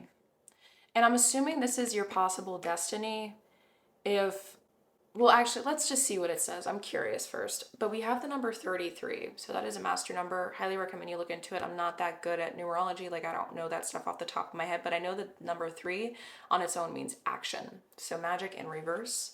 Let us get the booklet out to read this final card together from your medicine wheel reading. So this is going to help us also understand what you're meant to do differently now that you know this, but let's see. Magic 33. So the essence, this symbol represents the infinite intelligence of Great Spirit that makes up the fundamental fabric of the universe. We experience the evidence of this magic through synchronicity or meaningful coincidence. The medicine. Have you forgotten that you live in a world that is infused with magic? Perhaps you become cynical and think you have to create your life all by yourself with no help from others. It's time to remember your relationship to Source, for you are a part of the story of the world, a living spark of spirit living on earth for this short time as an emissary of light. If you look back over your life, you will find many instances in which your actions alone were not the cause of, in quotes, out of the blue coincidences that led you to that new relationship, job, or other important moment on your journey. So how do you stay in this awareness? The answer is simple. If you can be as a little child and cultivate that wondrous curiosity, you will see the magic again and be amazed. Remember, magic is real and in everything. Okay. For some reason, the word magic is reminding me of the Magician card. And the medicine with this card is giving me an indication of you, again, this feeling of all that glitters isn't gold is coming through. And your possible destiny is not embodying this for yourself if you are to continue doing things the way that you've been doing them. So let us continue. And what we're going to do is I feel called to use my Sacred Rebel deck for you guys. And then again, depending on what comes through, we'll again maybe dive into some tarot to see like what you're meant to do differently now that you know this, so we can understand the specifics. So what is it that pile number 2 is meant to do differently now that they know this? What is it that pile number 2 is meant to do differently now that they know this? Oops. Okay. Back of the deck is diving for light again with the frickin' number 11. Okay. So the 2 cards we have from my Sacred Rebel deck is what is already with you, and seeing the true you, 11, 8. Okay, so these messages want to be read. We're going to do that together. Give me a second so I can reach for the booklet. All right, so let us look at number 17. And I'm going to read it where I feel called to start, okay? So I'm starting here. Don't make the mistake of believing that what you need is behind you, lies with another, or is yet to appear. You have all that you need to take the next step in your life, and from that, all else will flow. And there is a sweetness to that. It is a small pleasure at first, but one from which greater pleasures can unfurl. This message is amplified if you have also drawn the oracle of every journey starts. Okay, no. Okay, let's continue. This oracle also comes with special guidance for you. You are more ready than you think you are. You are more prepared than you realize. You don't need an entire army of resources to move ahead. Although you may find that when you do move, many resources suddenly become apparent. All that you need in this moment is just one sweet act of nourishment. That is enough to take you out of backwards nostalgia or regret and forwards into what is awaiting you now. Be brave, dig deep within, and enjoy the sweet surrender. So for this healing process, let me see if there's 2 pages. Okay. I would recommend that you guys pause this, screenshot it, and then I'm going to turn the page over and then pause this and screenshot it. And this is a practice you can do in your own timing when you feel called to. Next up, we have Seeing the True You. So we're going to page 29. And I feel like this one's going to be like really powerful. Okay, I feel called to start here, right here. This oracle has come to you because you have been putting rather too much faith in the reflections others have of you, to the point that you might not be honoring all that you are and all that you are becoming, because you believe too little of yourself. That's literally what we were talking about. There may be those around you that are able to reflect you more faithfully and even help you see more of your own greatness and beauty. These are the souls blessed with inner stillness. In the clear waters of their ocean of consciousness, you can come to recognize yourself with clear perception. However, there are those who have not tended to their own ocean and are unable to be still enough to genuinely receive and reflect your light back to you. There is no judgment here. Each takes the path of self-healing that is available and appropriate at any given time. Okay. However, to attempt to see the magnificence of a sun and a very partial moon doesn't make too much sense. If you're blessed with those in your life who can show you the beauty within you, wonderful. Even so, this oracle comes to you with a task you are now ready for. You are to begin to develop the art of direct perception. Like I said, discernment. This is the ability to recognize yourself not only in the eyes of others, but from how you feel about yourself. Literally what we were talking about, literally the message.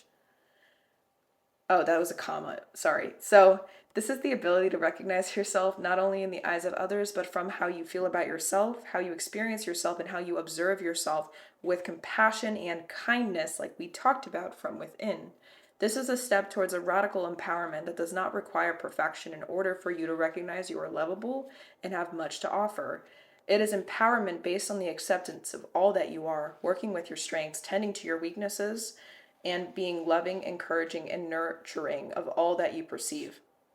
As you continue on this journey, you will not only see your experience that opens, oh, sorry, you will not only see your human self, but the eternal within you. This is a breathtaking experience that opens you up to the creative energy that flows abundantly through all of life.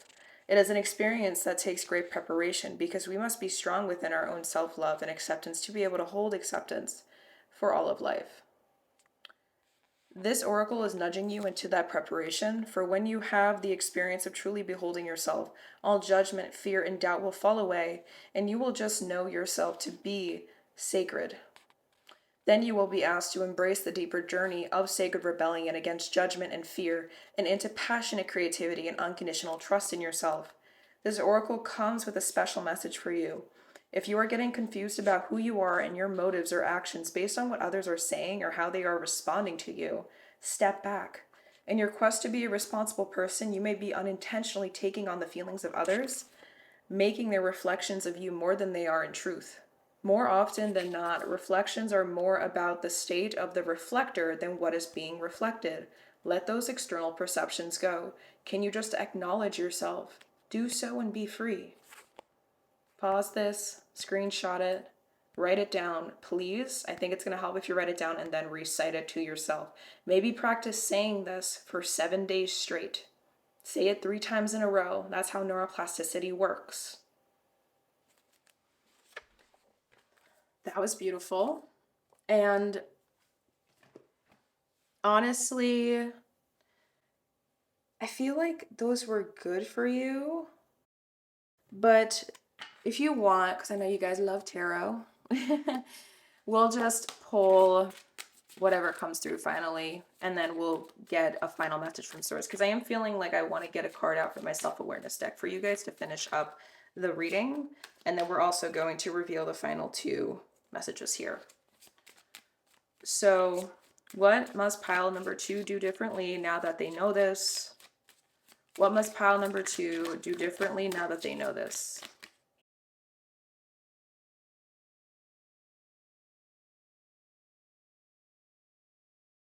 Okay, this card shot out. It is a significator. Back of the deck is the Hermit. Again, the number 9 has come through multiple times. And I think this is about interdependence. So remembering where that lies, where you draw your line. 1, 2, 3, 4, 5, 6, 7.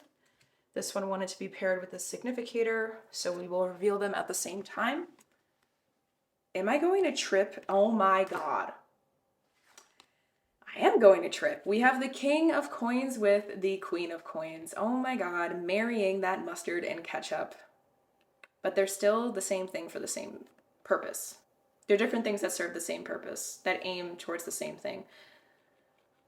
Marrying yourself, like really just knowing your truth, honoring your truth, and working in through life with that truth in mind. Where do I want to put this? Honestly, I'm going to place them here because they are the significators. Okay, so first up, we have the Death card. I love that this is showing up.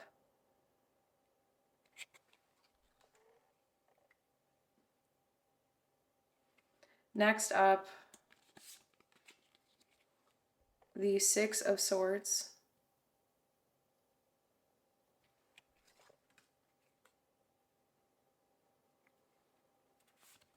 Thirdly, the Three of Wands. So much like water energy, transitional, traveling energy. Like I said, this is like a catalyst for your growth right now. This whole reading. And then we have the Eight of Coins.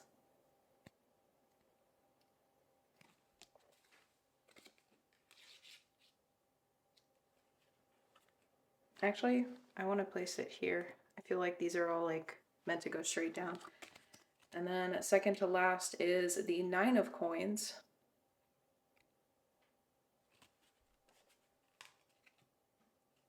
And lastly, we have the Ace of Wands. And this is reminding me of the anger energy. But like now it's released. And then it kind of feels like now the ketchup and mustard colors are like mixed. And you're finding that like the enmeshment, like the logic and intuition, like it's all aligned now. Like you're moving forward in the right alignment with your truth, your highest truth, and how you're meant to, what you're meant to do differently. Pile number 2. Oops, I just hit the camera with my head. My honest, like bad. I feel bad. Sorry, I did not mean to do that. What you're meant to do differently is your journey. There's a transition, there's a death that's been going on. You're not meant to be replaying the same things of the past over and over again. And what you're meant to do now for yourself, for your shadow self, is to understand what they've been trying to tell you, which we talked about, the messages, right? What they've been holding on to. What serves in that and what doesn't anymore. There is discernment to be made here. And to work towards your goals, your project, your endeavor, whatever this is, there's like an end goal that you're trying to meet. And to do it with your highest integrity is to do it with your highest truth. And doing that differently means releasing things, releasing perceptions, releasing like perspectives, I guess you can say, that were making you feel like that was your truth, but it was someone else's. And the shadow self wants you to reassure the both of you that you can do this, because you can. But it's a matter of telling yourself that I can't do that for you. That's how you get the spark back, is what I'm hearing, because I feel like maybe things have been feeling like sort of unclear in your inner world, but it's just because you weren't connected to it fully. And this shadow's been trying to help you reconnect to it. Okay, so the final 2 little messages we have here for you. Oh my god, okay, I love this. You keep thinking the universe is blocking you, but really you're just avoiding the part of you that doesn't feel worthy of what you're asking for. You're not stuck, you're resisting your own expansion. You keep thinking the universe is blocking you, but really you're just avoiding the part of you that doesn't feel worthy of what you're asking for. You're not stuck, you're resisting your own expansion.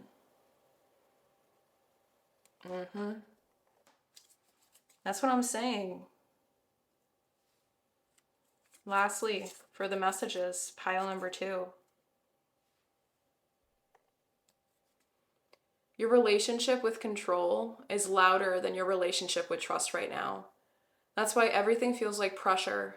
Nothing can land while you're micromanaging the process. Your relationship with control is louder than your relationship with trust right now. That's why everything feels like pressure. Nothing can land while you're micromanaging the process. That's what everything's been trying to tell you. Maybe like you're trying to get like acceptance from something when your shadow's just been wanting acceptance from you. But what you're meant to do differently is to give it that, de-shed, go through this death process and show up for yourself in full form now. No more holding back. Let us now, to finish up your reading, my beautiful soul, pull a soul awareness or self-awareness, soul truth card.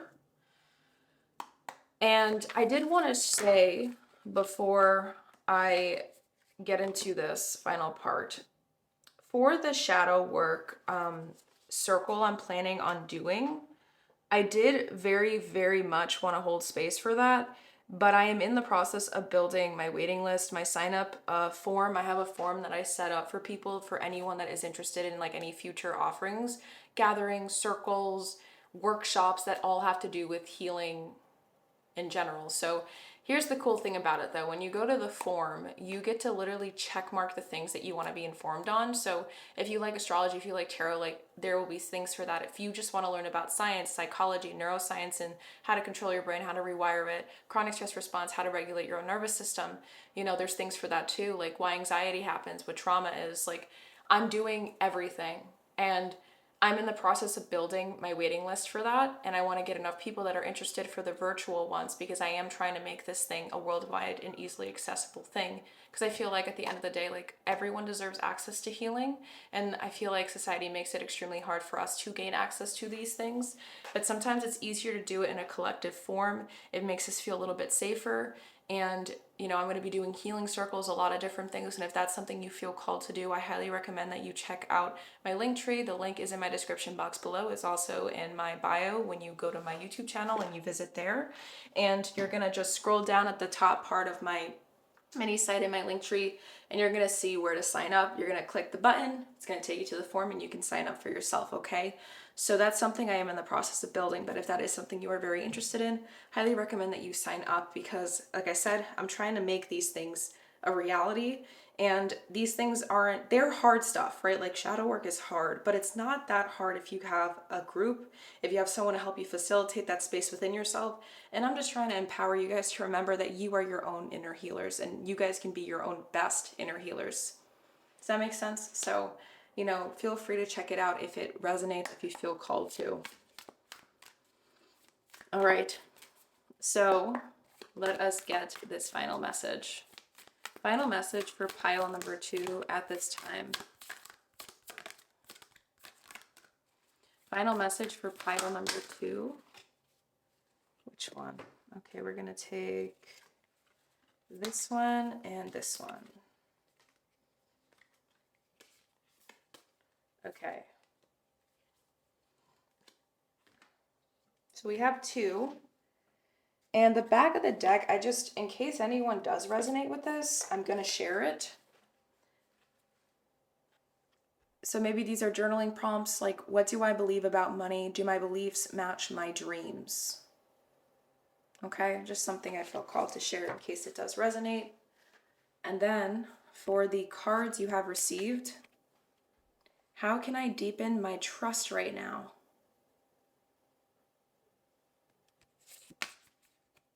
Trust, surrender, let go of the wheel.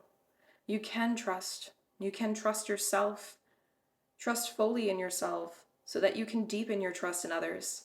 Trust creates safety, and when we feel safe, we feel unstoppable. Today's soul action, let go and trust. Today, find your center in the chaos and be certain with yourself so you can deepen your trust in others. And be certain, be discerning, find your truth. Set time aside, a safe space where you can do this self-reflecting. Maybe that's why I felt called to share the circle stuff that I'm trying to do. Oof. Am I afraid to be seen? Again, I wanted to make clear, these are things you can also do journaling prompts for yourself in your own timing for, okay? So do this, work with this in any way you feel called to. Am I afraid to be seen? The world doesn't want you to hold back any longer. Time to shine your unique light on the world. You were made from love, and from love you are whole. There is no more hiding. There is no more shame. There is only truth. Live naked and free. Today's soul action. What parts of me do I hide so I can be socially accepted and fit in? Am I being authentic? Do I allow myself to be all of me? What do I need to feel so I can be safe to be seen? Journal your answers. So again, pause, take a screenshot, pause and write these down. Do what you gotta do, but I really think these are things that can help.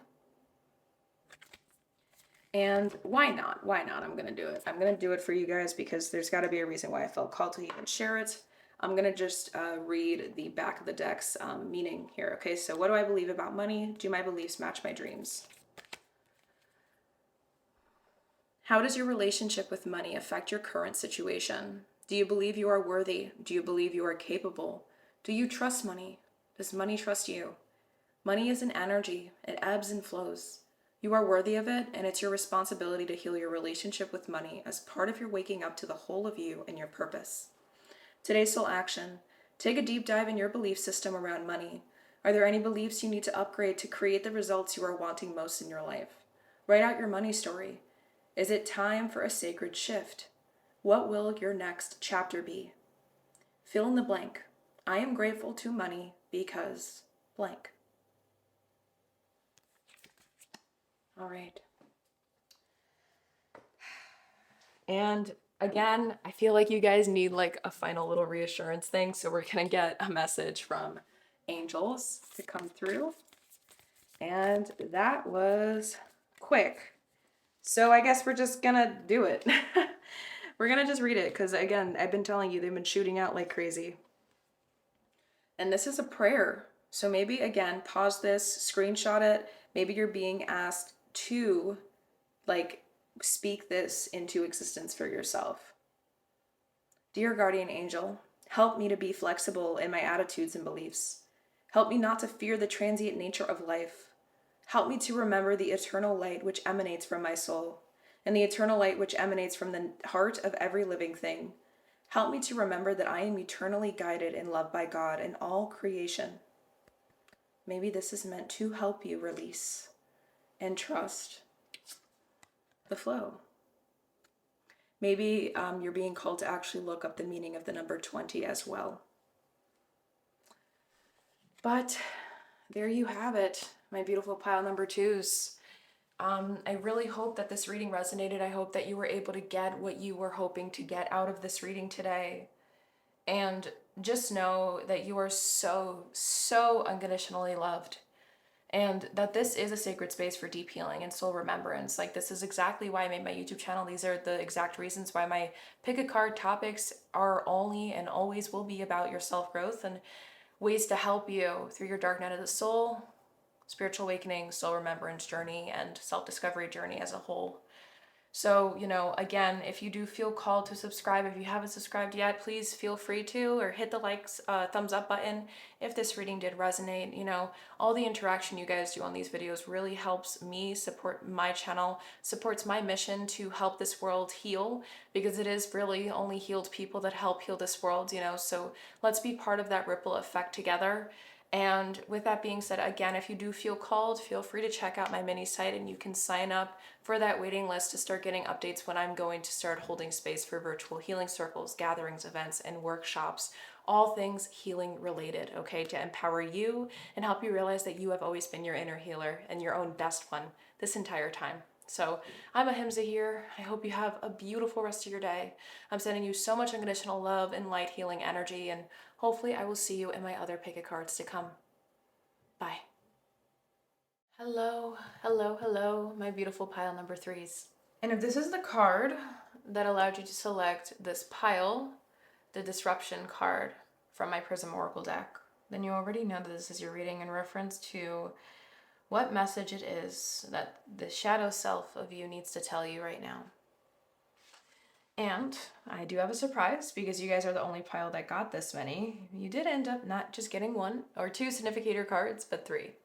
So we are going to reveal them now. So we have disruption, intuition, and pain. So I find this being a very intricate and complex type of shadow that is here today to connect with you.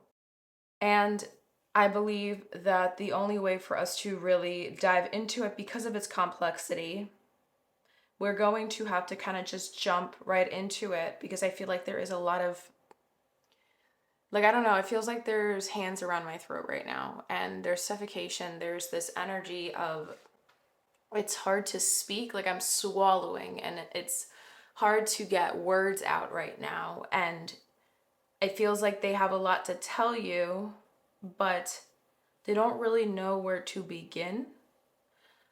And they don't even know if you're fully listening just yet, because this is something that they came up in a time in your life where they were brought up. They came, like, they were birthed at a time in your life when you needed some sort of thing the most. I don't know what that thing is just yet, but I feel like obviously we're going to get to the bottom of it.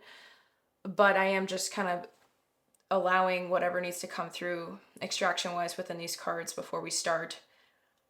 It really does feel like they had to come through for something. It was essential. They had to come through, I'm hearing. Like this wasn't a choice, this wasn't an option. It was a necessity, a requirement to help you move through something or get past something or overcome something to get to the next level, is what I'm hearing.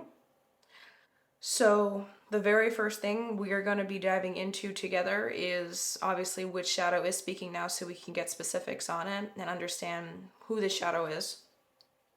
And with doing that, we're gonna first, before we even start diving into the first section, as you can see, we do have sliplets of paper here that I already was able to intuitively hand select and channel through. So Source is gonna kind of guide us, or your shadow is gonna kind of guide us on when to open up these messages. I am hearing open up them now. So I do believe two want to come through right now before we even begin. But just so you remember, you know, I do always tell people to listen to the intro because I do give you the overview on how we're gonna do readings so you're not lost. Highly recommend that if you haven't, you should go back there really quick and do so. We are going to be starting with the 4-card medicine wheel reading. And so we're going to reveal the cards for each direction, the south, west, north, and east. And we are going to basically just get those. We're going to, again, dive into each of the directions one at a time with the corresponding sections of the reading that we're going to dive into. So we're going to look at the south direction first, west direction second, north, and then east. Does that make sense? Okay. So before we do that, first, we are going to read the 2 sliplets of paper. But before we even get there, I am feeling called to get the cards out and then we'll reveal them to you, depending if they fall out upright or facing back, with their backside up. We'll see, but it feels like puzzle pieces want to get plugged in together. And we don't want to go one at a time today is what I'm hearing for you guys on how we're going to move through this reading. So I'm just going to let your shadow kind of take the lead and come through. I am feeling a lot of tension on the left side of my head. It's interesting. I'm having a little bit of a flashback on how it felt like with pile number 1. I filmed their reading a couple days ago and I had a really bad headache on the left side, but this doesn't feel like a headache. It feels like tension, pulsing, kind of like something just entered in there that isn't me. So maybe that is your shadow coming through. We are going to figure that out together now. I am hearing mother wound. I don't know what that may align with. Please cherry pick what resonates and leave what doesn't. Remember, this is a reading and there's probably multiple people that select each pile. So it might, like what comes through might not be for you, but it might be for the other person listening within the pile. I do highly recommend, you know, I do say trigger warning, trigger warning, trigger warning. Make sure that you are in a safe space to be able to listen to this. If not, please pause this reading and continue once you are able to show up for yourself fully. Maybe have a pair of headphones on. I always recommend that these readings should be listened to solo, individually. Don't let anyone else listen in on your reading. This is very personal, very private things. Sometimes things come up that we don't expect to come up in these types of readings, so just make sure you hold space for yourself right now. I believe this is the south direction that's coming through for you. Let us now get to the west direction for you, pile number 3. What is the west direction for pile number 3? Allow the card to fall out, shadow, please. What is the west direction? So the cards are flipping, but I want it to fall out, shadow. Show me if you want it to come out by letting it come. Thank you. All right. We have the west direction. What is the north card for pile number 3? What is the north card? Thank you, shadow. What is the east card for pile number 3? What is the east card for pile number 3?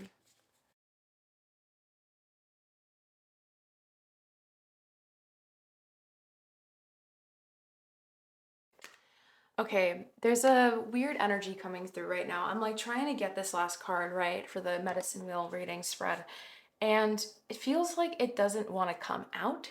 energetically, like it feels like there's resistance here. With the East direction card, this is going to be showing to us the possible destiny that you would have if you move through everything. So, like that we're going to dive into within this reading, but it feels like there is still this undecided energy in the air here. And maybe that's why I felt like this weird restricting, suffocating like energy around the throat. Because, or gripping, not suffocating, gripping like energy around my throat. Like there's a clenching, there's a holding on to something that doesn't serve you anymore, still sort of thing. And maybe the shadow that's coming through is a shadow that has rules a big part of your life, or rules over a big part of your life, should we say. If it's trying to protect you, I keep getting that energy of protection. So I'm going to shuffle 3 more times, okay? And if there is no East card that wants to come through, I'm going to respect your shadow's decision, okay? So I'm going to shuffle 3 more times for the East card for pile number 3. So that was 3. I do not feel that an East direction wants to come through, so we are going to honor that. And instead, we're going to use the back of the deck energy. All right, so we have the back of the deck energy being the Sun in reverse with the number 53. I'm hearing the word escapism, but I'm also hearing the word rebirth. Those are 2 different things, right? So we're definitely going to explore that together. And just to show you the cards we have received, for the South direction, we have the Time Master in reverse with the number 57. And that is the number 12 when you add 5 and 7 together. And this South direction is an old wound, something that is essential to let go of.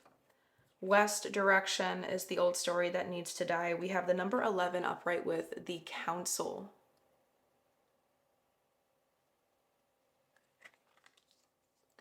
For the North direction, we have the wisdom that is needed to be acquired, being the number 43, adding to 7 with the rattle.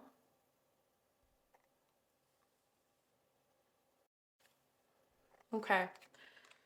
So let us start looking into the first section, which is which side I was speaking now. And we're going to begin this reading by getting the 2 sliplets of paper out and then also reading the meaning of this Sun card in reverse. Because I am curious to see what your current energetic state is right now. So we're going to move these 2 cards out of the way and put them in the other section so we can dive into that when the time comes. All right. So let us find the meaning of this Sun card in reverse. Sun is 53. So let us read the medicine. Have you been shining your light for too long? Remember that daylight is only 1/2 of the day. The night must have her equal time, and she offers us her gifts as well. Be careful not to be blinded by your light or the light of others. Do not become enamored with yourself or worship others. Beware your shadow. Revel in your midday glory, but do not be afraid of the waning of the light at dusk. Okay. So there is some weird like protective mechanism coming through with this reversal. And let us get 2 sliplets of paper out. What wants to come through? This one along with this one in the far back. All right. Let us read what they say. All right. So the first one we have here.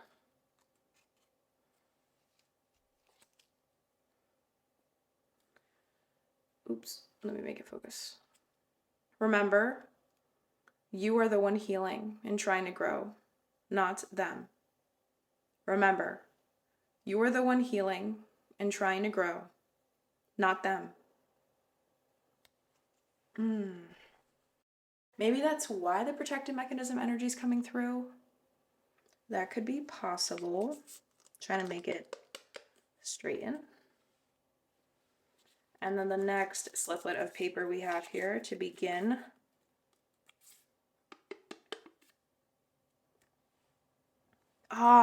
Maybe that's why the East direction didn't come out. So it says, you weren't supposed to know what this meant yet. The knowing is still forming. Don't force it. You weren't supposed to know what this meant yet. The knowing is still forming. Don't force it. Yeah, like I said, there's like this weird decision, this choice, this state of like trying to figure things out is like very apparent right now. Disruption, pain, intuition. There is an integration period happening right now with where you're at, pile number 3. The clarity isn't fully formed yet. And because of that, there is this feeling of wanting to find comfort in the discomfort by, instead of embracing the discomfort, you're trying to kind of mask it. At least maybe that's what the shadow is trying to do. It's uncomfortable to be the one in this state when maybe others in your surrounding environment don't understand it just like pretty well. They don't really get it.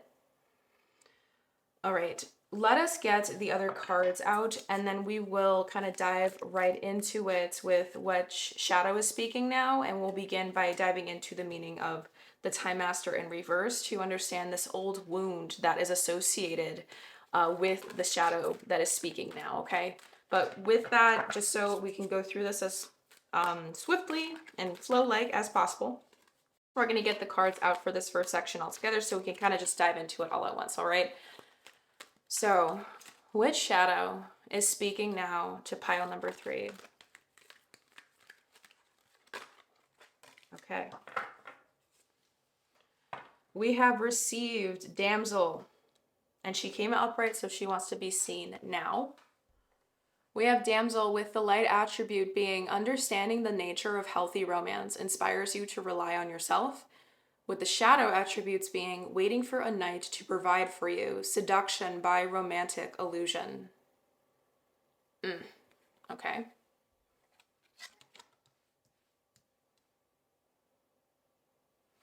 Let us get more cards. Which shadow is speaking now to pile number 3? That was very quick, and we're going to take it because it was aiming in this direction. So we have lime with the keyword being gratitude, trigger statement being I am overwhelmed. Exactly. True statement, I am moving. The time for planning is complete. Take action, and no matter how small, begin today. That's the stalling. That's the stagnancy. Keyword is gratitude, but there's a lack of that feeling right now because there is a lot of discomfort here. But the shadow is trying to protect you from feeling it. Very interesting. Okay, let's get the last card we have here, and then we'll start kind of diving it all into one, okay? So we're going to be pulling out some tarot, or my aim is for this deck was to get like one card. But, sometimes with I think the pile 2's deck, I think I got like 4 or 5 cards out. So, shadows, I'm not going to try to control anything with this reading. I'm going to allow everything to be as organic as possible. So let's get to it. Which shadow is speaking now for pile number 3? Which shadow is speaking now for pile number 3?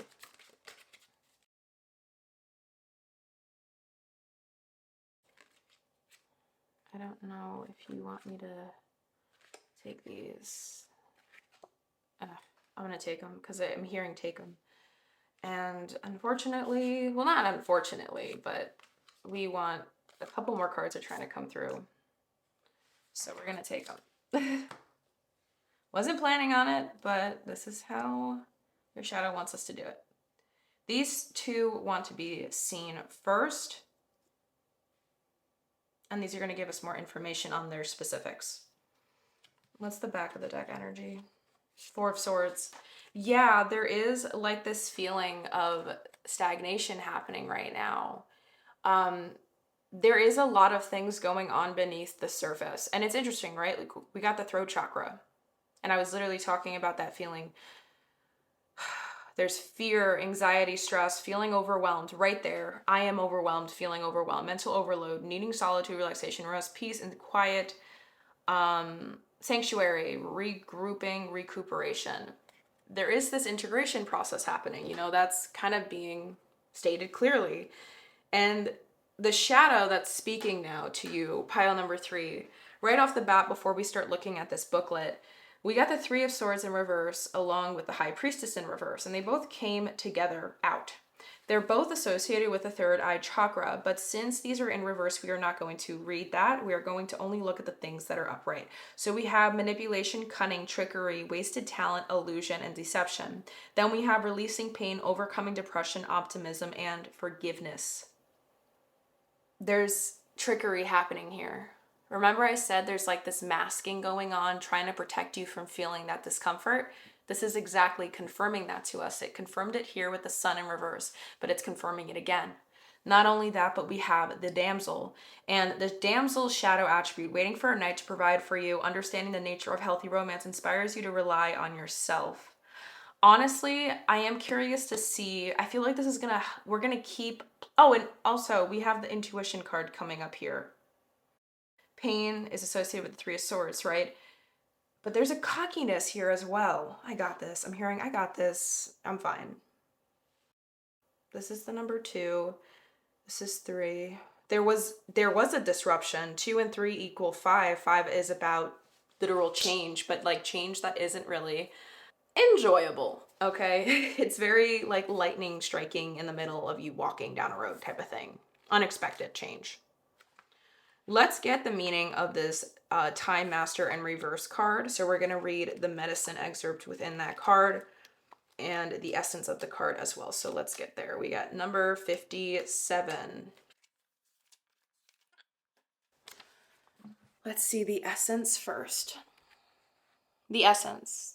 Time is a construct of the human mind through which life events are seen to flow in a straight line from past to future. This, however, is an illusion. Time moves in patterns, fractals, sometimes turning like a wheel and others moving straight as an arrow. Humans see time like a ticking clock, and this image reminds us that there is only so much of it to spend in a life, like a kind of currency. At any given moment, you can see time in all its infinite potential. At once vast and all-encompassing, then shrunken and finite. It all depends on perspective.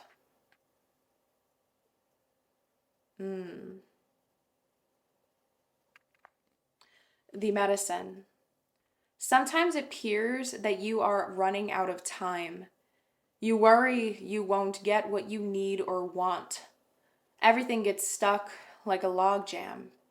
This is only in your mind. Time expands and contracts according to your ability to be mindful and observant, fully engaged in your now. It's time to release the story of your past. Equally, it's time to release your need to know the details of the future. All the treasure magically reveals itself when you remain relaxed and present to what is directly in front of you and nothing else. Then you'll realize you have all the time in the world. You will never run out of it.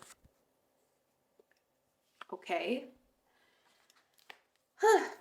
Time Master in reverse. This is an old wound. This need for control. There is something deeper here. Okay, I'm feeling a lot of emotions right now. Oh, sorry, I just hit the table. Pile number 3, it really feels as if you are terrified deep, deep down, and you're not going to admit it. Maybe you won't even admit it to yourself today as I'm sharing this, but there is this feeling of terror. Like a kid, like terrified energy. I'm thinking of a kid scared of monsters under the bed. They're too afraid to sleep alone. And it's like this energy that's so innocent and fear-like nature. Like it's such a strong fear that this shadow had to come through to keep that pain, that fear from kind of manifesting any more strongly than it has in the past. You've gone through some really hard, and I'm hearing shitty things. And this shadow kind of got developed over time through those shitty moments because you feel very strongly, very, very, very strongly. Like your emotions, they're very intense, and I don't think a lot of people understand them. So sometimes you try to like downplay them so people like think they can understand. I don't know. There's like this feeling of you trying to like play things off with people sometimes. Like you don't want people to think how complicated, quote unquote, and I put that on quotes because I don't think you're complicated, pile number 3. I think you're just human and you have emotions. You know, everyone's born in different ways, shapes and forms. We experience things differently, and just want to make it clear that you are not complicated, but you think you're complicated. So as I say that, it's how you feel. You think you're more like complicated than most people. So you try to like downplay your emotions and make it seem like you can kind of like let things go easily or let things slide easily, when in reality, like you're kind of invalidating your own emotions every time you do that. But this shadow got developed in this feeling, this belief system of like needing to be more nonchalant about things. Like you're too hard on yourself about your emotional capacity and how much it actually holds, and how much, because of how much it holds, like your emotional capacity can hold, it also means that it needs a lot of releasing time as well to hold space for those emotions, to process those emotions, to integrate them and let them, you know, flow out of you in their own timing, like clouds kind of fading away, passing by. Holding space for that though is hard for you. And you wish that you could talk to somebody about this, I'm hearing. Like maybe you've like this is only going to resonate for some of you is what I'm hearing, but maybe you ran into like 1 or 2 people in your whole entire life that have actually made you feel seen, like the most seen ever regarding this feeling stuff. But aside from those people, you just feel so alone in life. I don't even know or think that those 1 or 2 people are still part of your life, but it's just like you feel like you've had to, like, I'm hearing quote unquote lower your standards because you think that what you want or deserve or desire deeply, deeply is what I'm hearing, doesn't really exist. It's too rare. And so you try to hide it. The shadow that is speaking now is a shadow that got developed every time you got let down by people misunderstanding you, is what I'm hearing. People not understanding the capacity at how much you hold emotions in, how much you're able to absorb. Maybe you're an empath. Maybe you're just highly, highly sensitive in nature. That could mean like clairsentient and things like that. I'm hearing you can walk into a room and just feel the pain. And it's a lot to hold. You kind of feel like it's a lot to carry on your shoulders, and you wish you had like somebody that can give you that feeling of validation that you want. I'm not hearing you deserve, because at the end of the day, I feel like what's missing is you validating yourself for having these big feelings.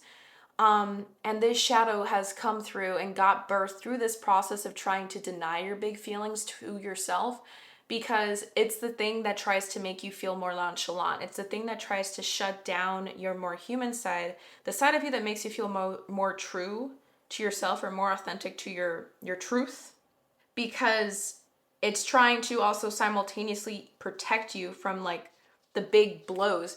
It's like when there's a big something negative that happens in your life, or whatever you define to be negative, it hits really, really, really, really, really hard, like 1,000 bricks. And this shadow also came birthed through because it's like that's the aspect of you, the side of you that is trying to protect you from getting a blow, like a, what's that freaking, I keep messing up my words. It's trying to protect you from getting like punched in the face, basically, like really hard, or punched in the gut. Like, you know, when someone knocks the wind out of you, like that's how I'm feeling, how intensely the feelings can be for you. And when things that are really intense happen in your life, or, you know, they're big things, you have a shadow that comes through that is speaking now, and it has to do with this old wound that they need to protect you by feeling like, I knew this was going to happen anyways. Like, I don't need to be upset. Like, this was already expected. Maybe they assume the worst a lot too, is what I'm hearing. They try to protect you from the blows, but they also assume the worst. So that's like part of their coping mechanism for you. But this doesn't let you really process the lessons. This doesn't let you get to reflect back on moments in your life where you might define as a failure, but in reality, they were just learning curves. You know, things that were essential to be experienced to help you get to A to B. more swiftly down the road. Let's look at the rest of the cards because I am curious to see like what else is this storyline here with the shadow that's speaking to you now. So the first card we have here is the Two of Pentacles upright. We have the third eye chakra coming through again, with the keyword being balance, trying to find balance, resourcefulness, ups and downs, juggling life, adaptability. Okay.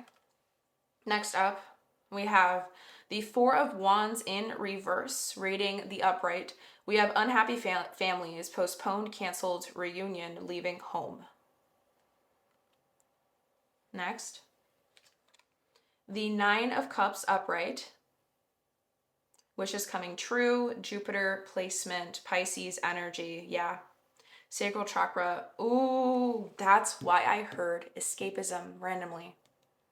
Wishes coming true, realizing dreams, optimism, prosperity, confidence, rewards, achievement, success. Okay. Last two, second to last, we have strength with solar plexus, number 8.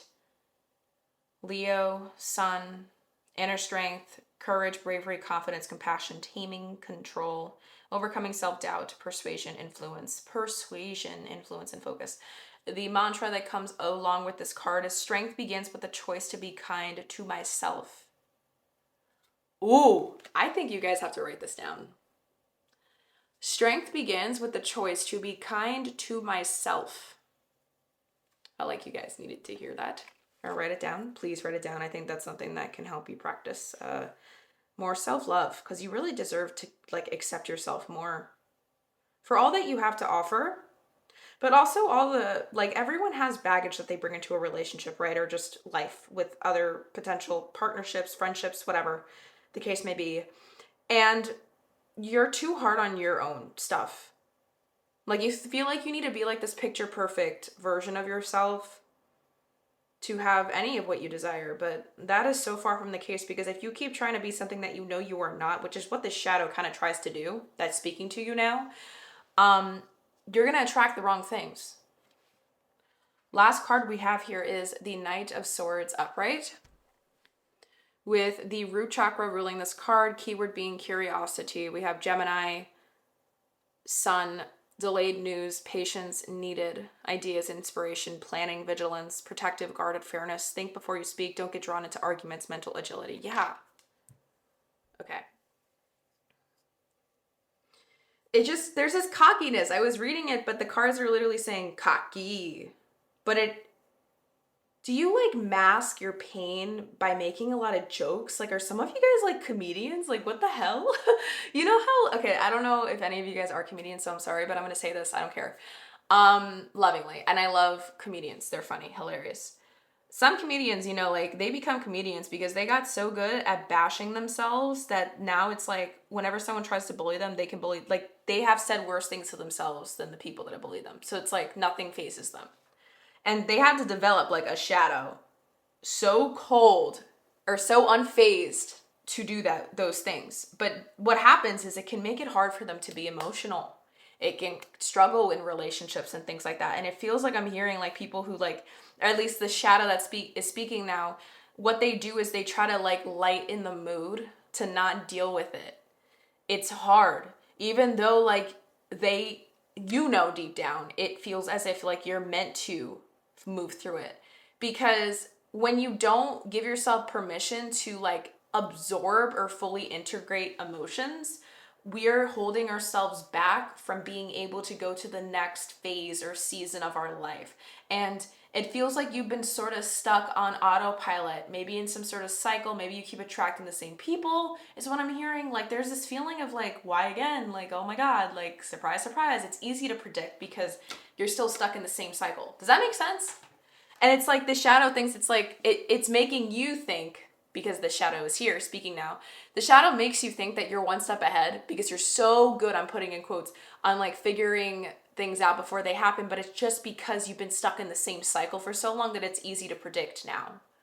The frequency hasn't shifted. You haven't given yourself permission to fully absorb. This shadow is like fully like this geared armor, and you're fully geared up right now trying to protect yourself.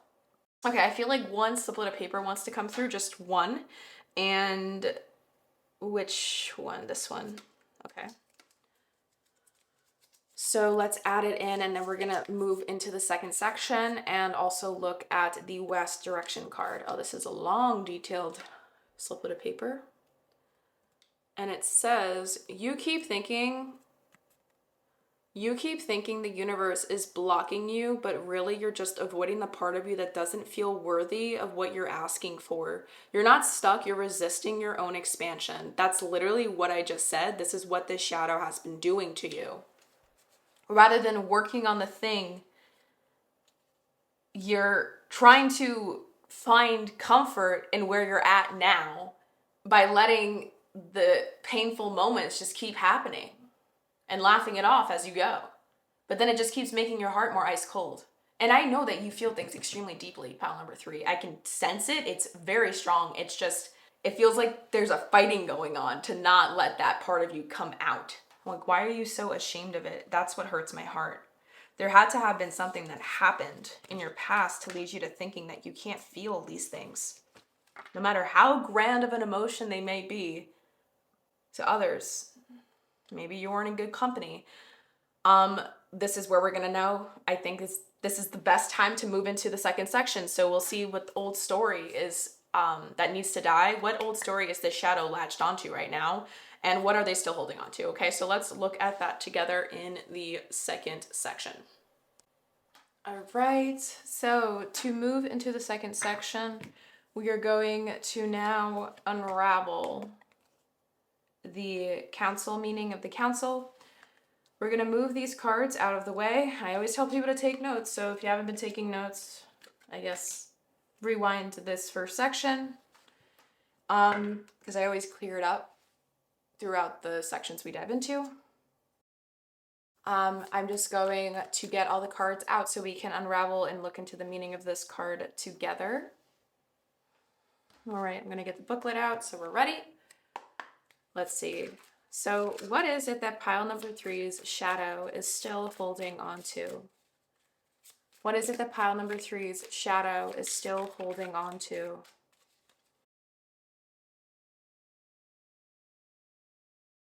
I got 2 cards from my Citadel deck. Next up, let's get my Chakra Wisdom cards. What is it that pile number 3's shadow is still holding on to? What is it that pile number 3's shadow is still holding on to?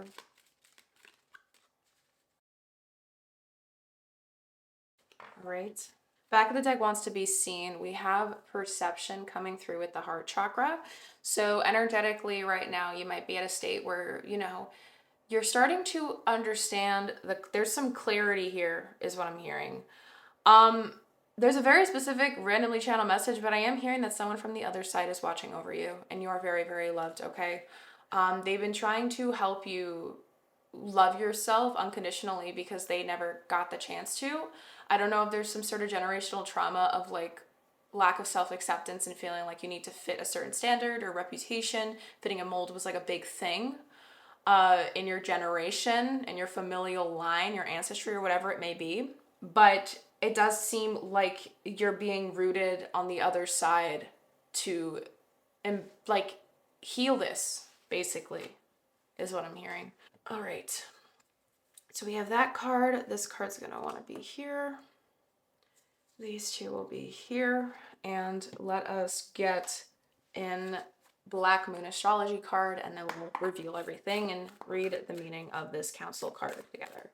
So what is it that pile number 3's shadow is still holding on to? What is it that pile number 3's shadow is still holding on to?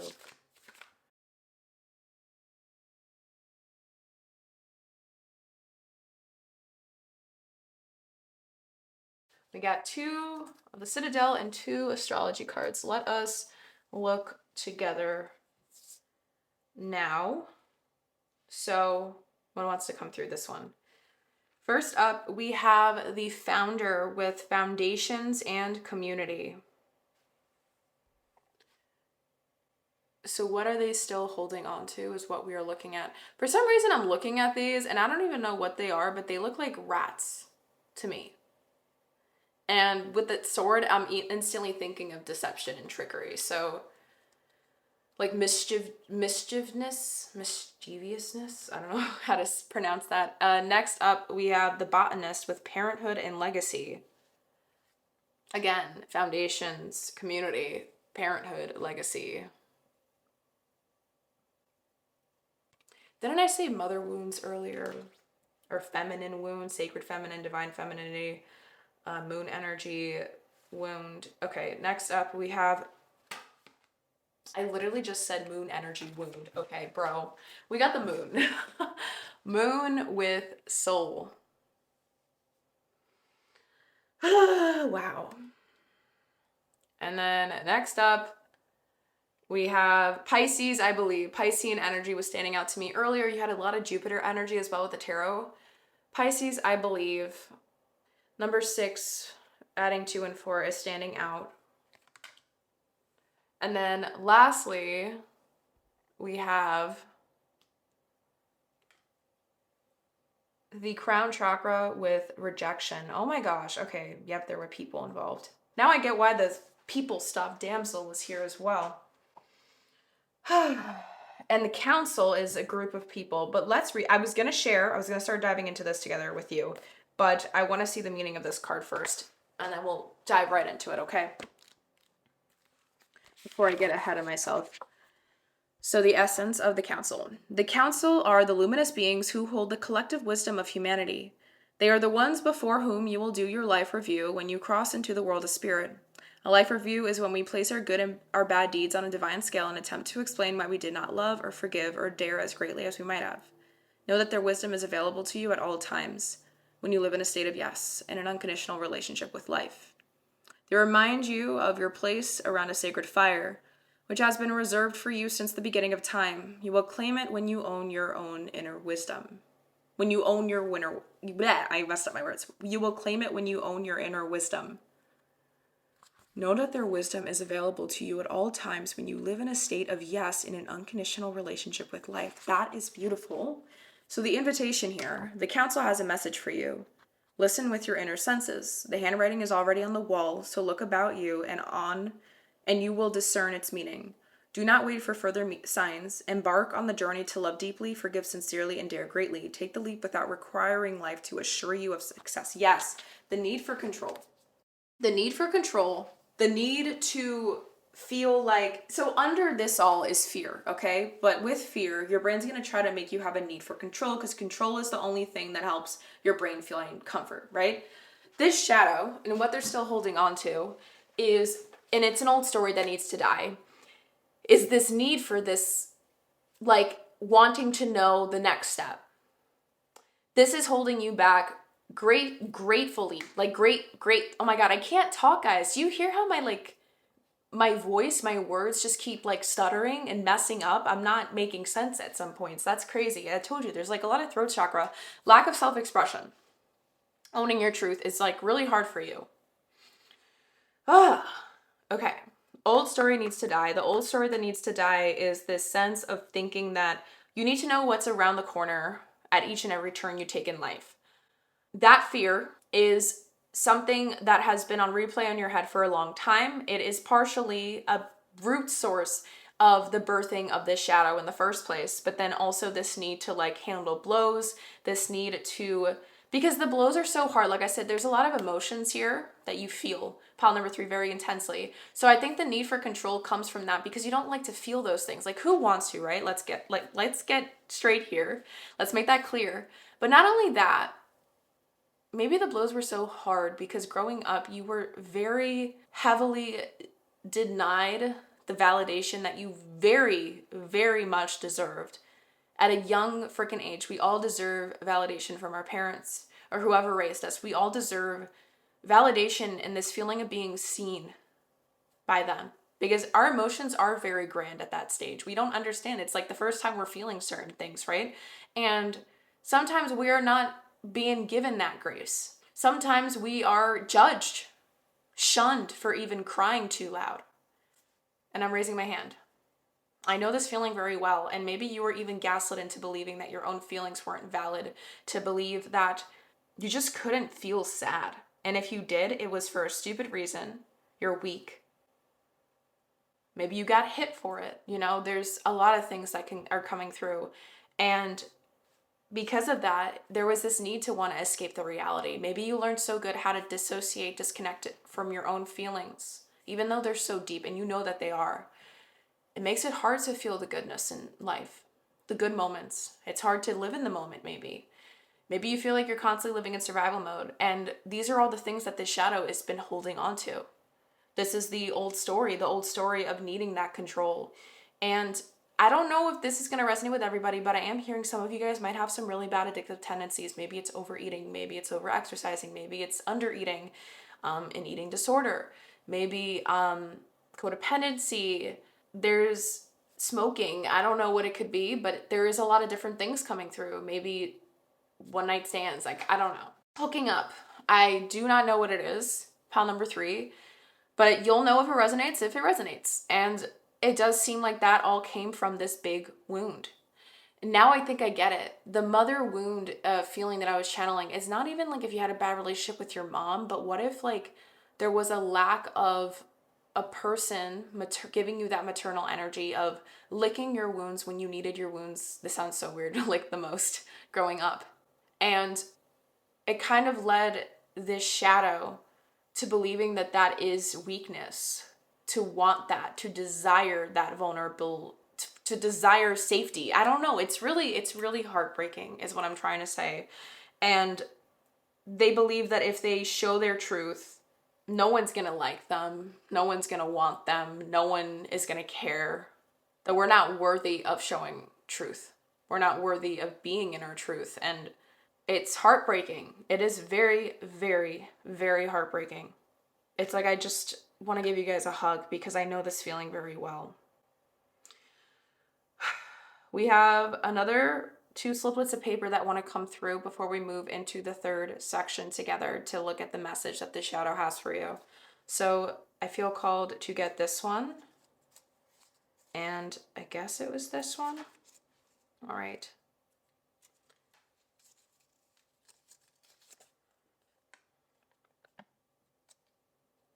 Oh my God. Okay, that's crazy. It says, this path requires more of you, but not in the way you think. Not more effort, more honesty, more alignment, more saying what you actually mean. This path requires more of you, but not in the way you think. Not more effort, more honesty, more alignment, more saying what you actually mean. Now I get why my throat's starting to bug me.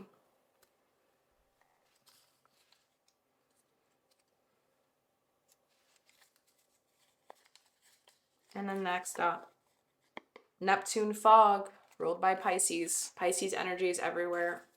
Let's focus. Okay. Neptune fog. You want to be certain, but this is the kind of knowing that only comes after surrender. Exactly. You want to be certain, but this is the kind of knowing that only comes after surrender. Yes.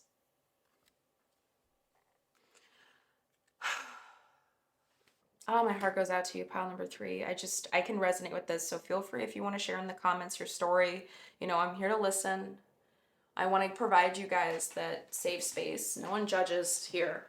You know, this is a community of people that are here helping themselves grow, that are here to want to better themselves in every way, shape, and form. And I do pick card readings on this channel that are aligned with shadow work, that are aligned with dark nights of the soul, that are aligned with helping you step into the most healed version of yourself you possibly can embody.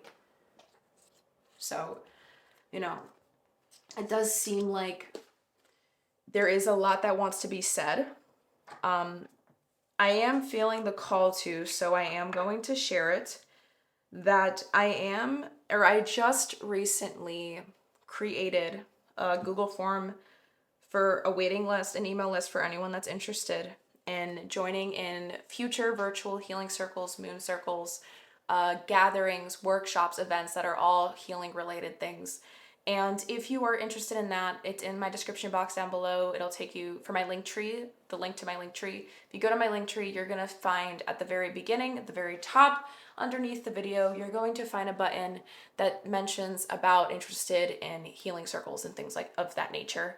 So if you click there, go to the button, you're gonna be able to sign up and fill out there's gonna be like a checklist of things you can check mark, things that, topics that you're interested that are all healing related, things that you would like to be in the loop on. And once I start those healing circles, I'll be able to send you an update and keep you informed on everything that is happening, because I am trying to create a space that is accessible, that is affordable, and that, you know, anyone can do in the comfort of their own home. Okay, so if that is something that you are highly interested in, you don't even need to share. It's just for peer witnessing, emotional space holding for all of us. You know, feel free to check it out. Feel free to share what you feel called to share in that form. Okay, so if that's something that resonates, then great. If not, ignore what I just said, and we are going to move into section 3 by moving this card, putting the rattle up here. I feel called to leave this card here for the remainder of your reading. So that is what I am going to do. All right. Sorry, I'm just trying to make sure you guys can kind of read it a little bit. Okay. And before we look at this card, let us again, you guys know the drill, get the rest of the cards out for what the message is that this shadow has for you. So what is the message that pile number 3's shadow has for them? What is the message that pile number 3's shadow has for them? What is the message that pile number 3's shadow has for them? Okay, in the middle of me shuffling this deck, I don't feel called to use it anymore. So I'm going to move on to my Moonology deck, because I guess that's what your shadow said to me. What is the message that pile number 3's shadow has for them? Okay, see how easy that came out, but the other one didn't. And that deck usually always has stuff flying out. All right, and then let us get some life clarifier cards here, and then we're gonna pull out some tarot. All right. What is the message that pile number 3's shadow has for them?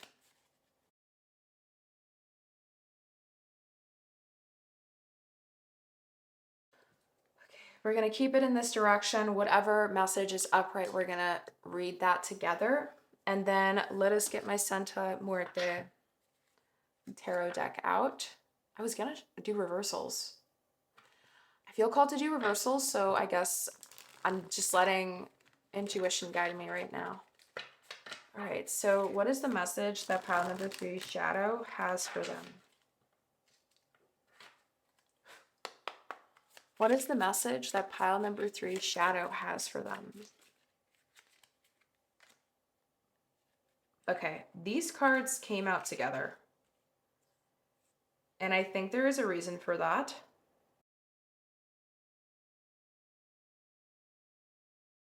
Okay. How many is this? 7?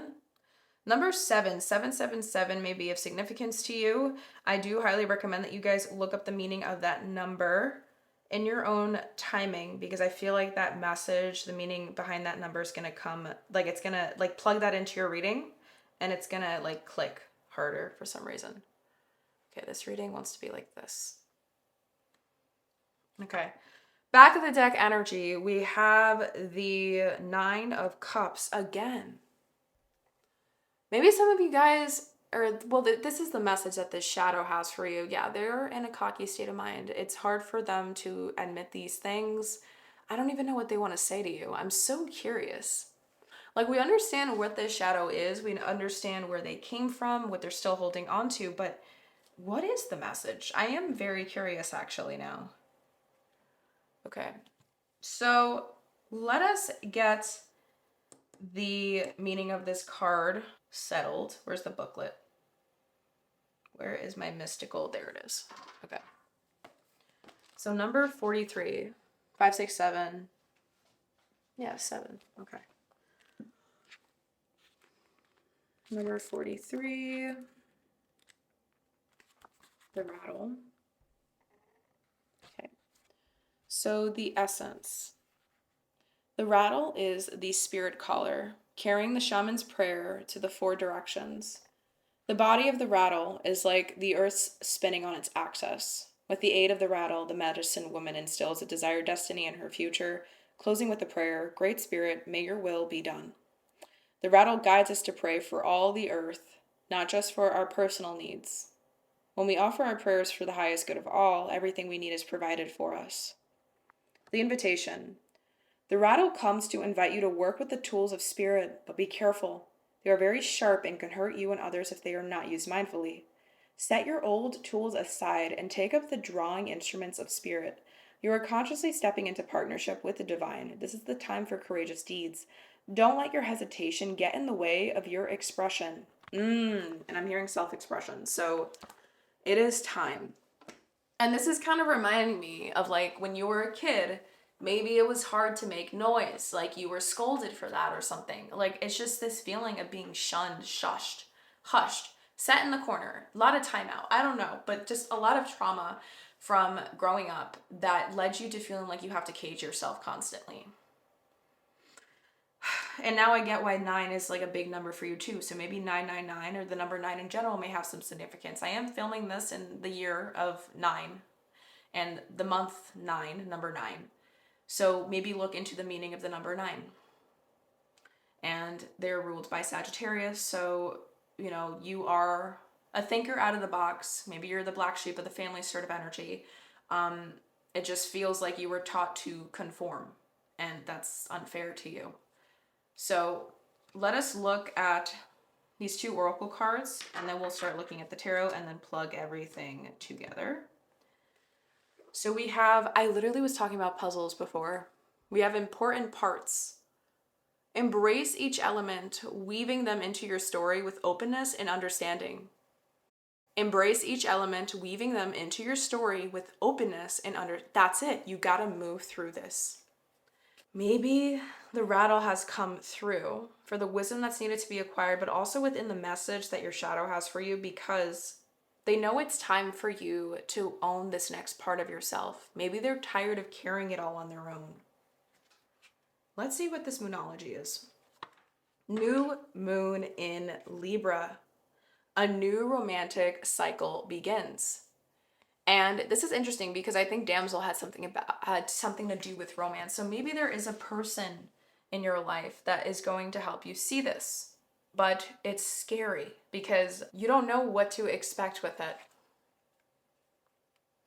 And if anything, if this doesn't resonate like romance, this can even be you learning, this new cycle has to do with you learning how to love yourself. A new cycle of self-acceptance. This is a time for a clean slate, and it's time to start gathering your thoughts and plan, but you already began that.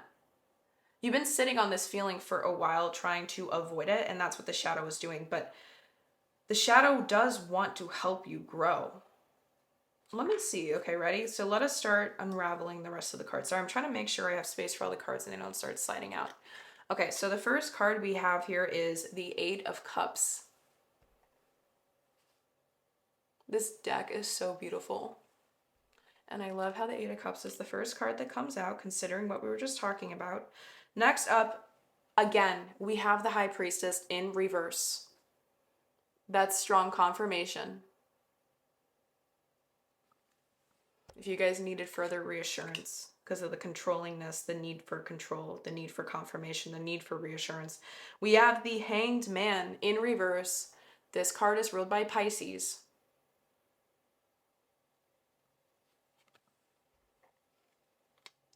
One of your one of your big 3, like rising, or in your chart, if you have anything that's Pisces in there, feel free to share with me in the comments down below and I can help you understand that placement a little bit better. Like for example, you have Jupiter in Pisces, Mercury in Pisces. Let me know, and if you can tell me your rising sign, that would help me be able to understand the placement better, please. But if you feel called to, if you're curious, let me know and we can kind of go into that together, because I feel like that will help you understand yourself a little bit better. And I just want you to know that like you are worthy of your feelings. But let's continue. We have the 8 of Swords in reverse.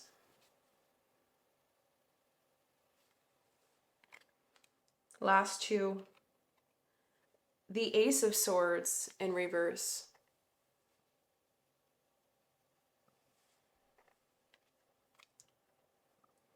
And then the Eight of Pentacles in reverse. Wow, okay, so we only have one card upright, and all these other cards are in reverse at the bottom here. And this card is going to influence the rest. Lastly, we have the Seven of Cups upright. Choice. I literally was talking about that at the beginning. Like, I felt like it wasn't fully formed yet, and then 7 is the confirming number that I was sharing with you. Choice, choice, choice. This is like, you have it's like in the council. Remember, it is available to you, this inner knowing, only if you start trusting in it and surrendering. And where was that message? What you want to be certain about, it's only the kind of knowing that comes after surrendering. And this is something that you struggle with. The shadow acknowledges that. And I am hearing that the shadow is tired of you. So the first thing that with this message that's coming through that the shadow has for you, pile number 3, is they are very flipping tired of feeling like they have to be on guard all the time. They feel like when you disconnect from your feelings, not only are you disconnecting from them, but you're disconnecting or from your painful memories too.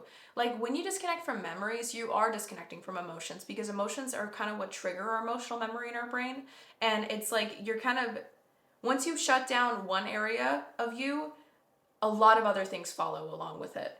And your shadow doesn't want you to feel like you've been living on autopilot.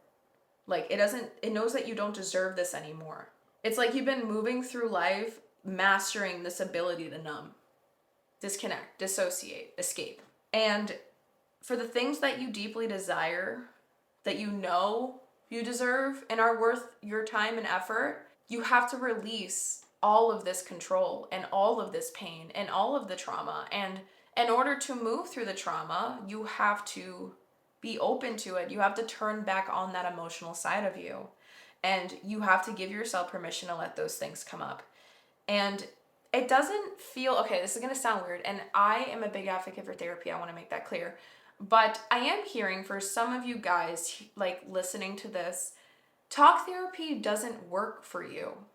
I do talk therapy or a mix of that with a lot of other things. Obviously I'm a trauma-informed facilitator for deep healing. Okay, so I just want to make that clear. But trauma, great.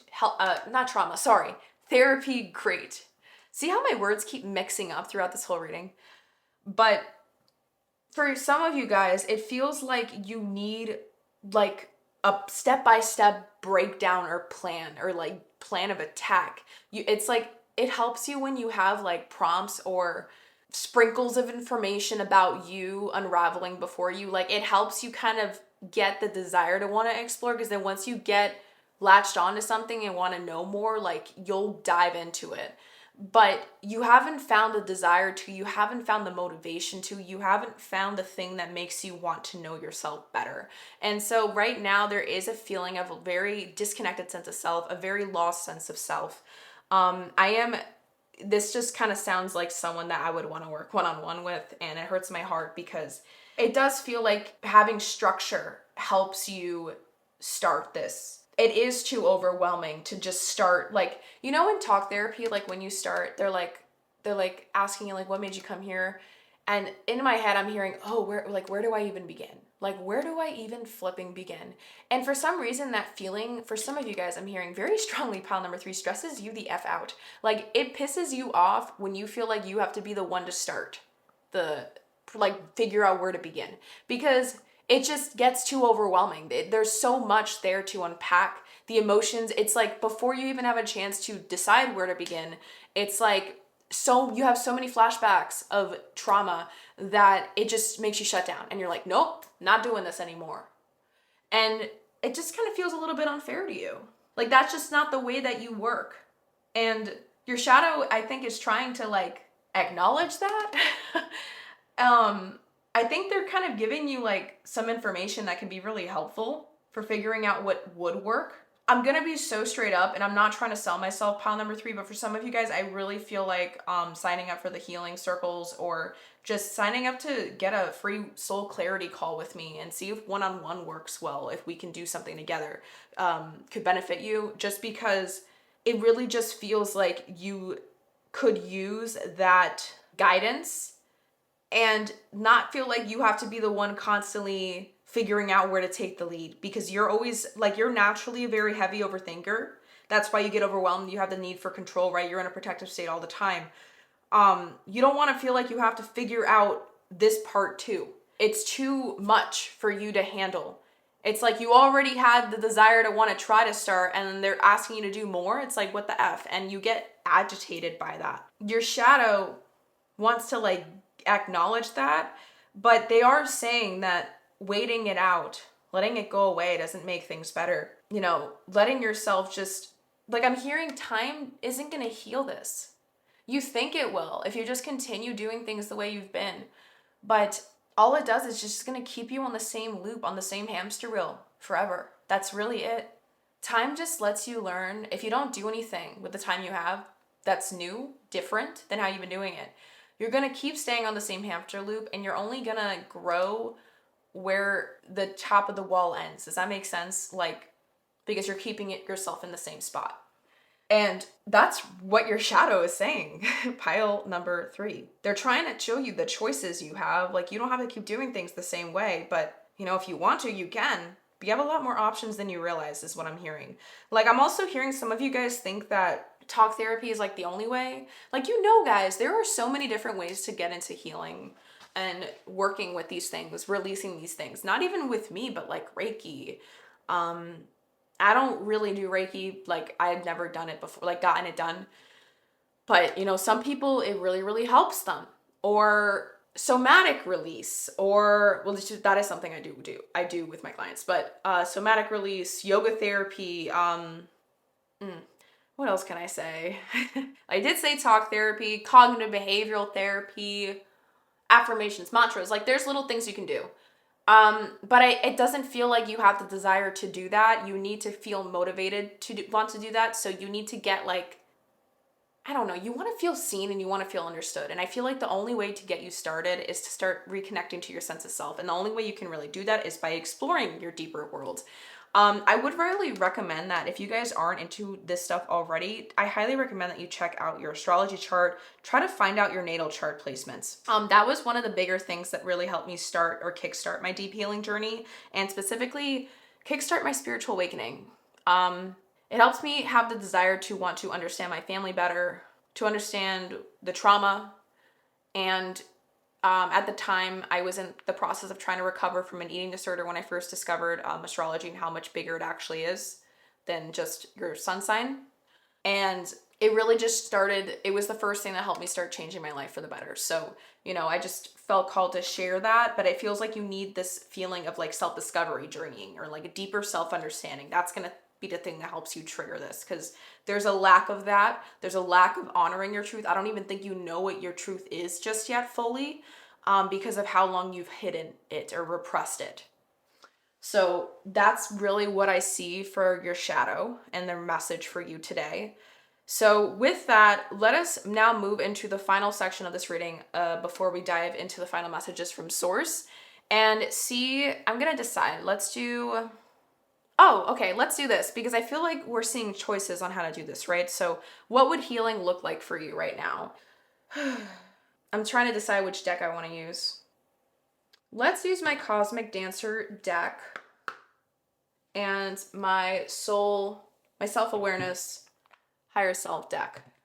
Okay, because I do feel like they are going to be very helpful to finish up this reading. So, what would healing look like for pile number 3? Oh my gosh. What would healing look like for pile number 3?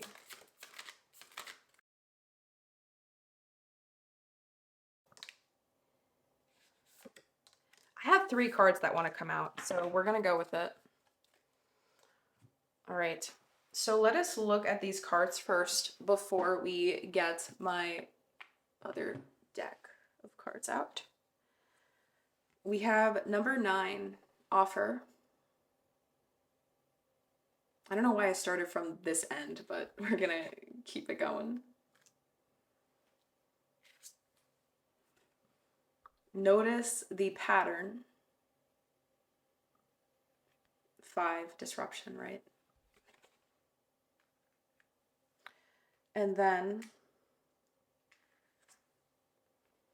oh my gosh, create sacred space. Okay, so here, the number that's coming along, repeating numbers, highly recommend write this down for this section if you're taking notes, which you should have been.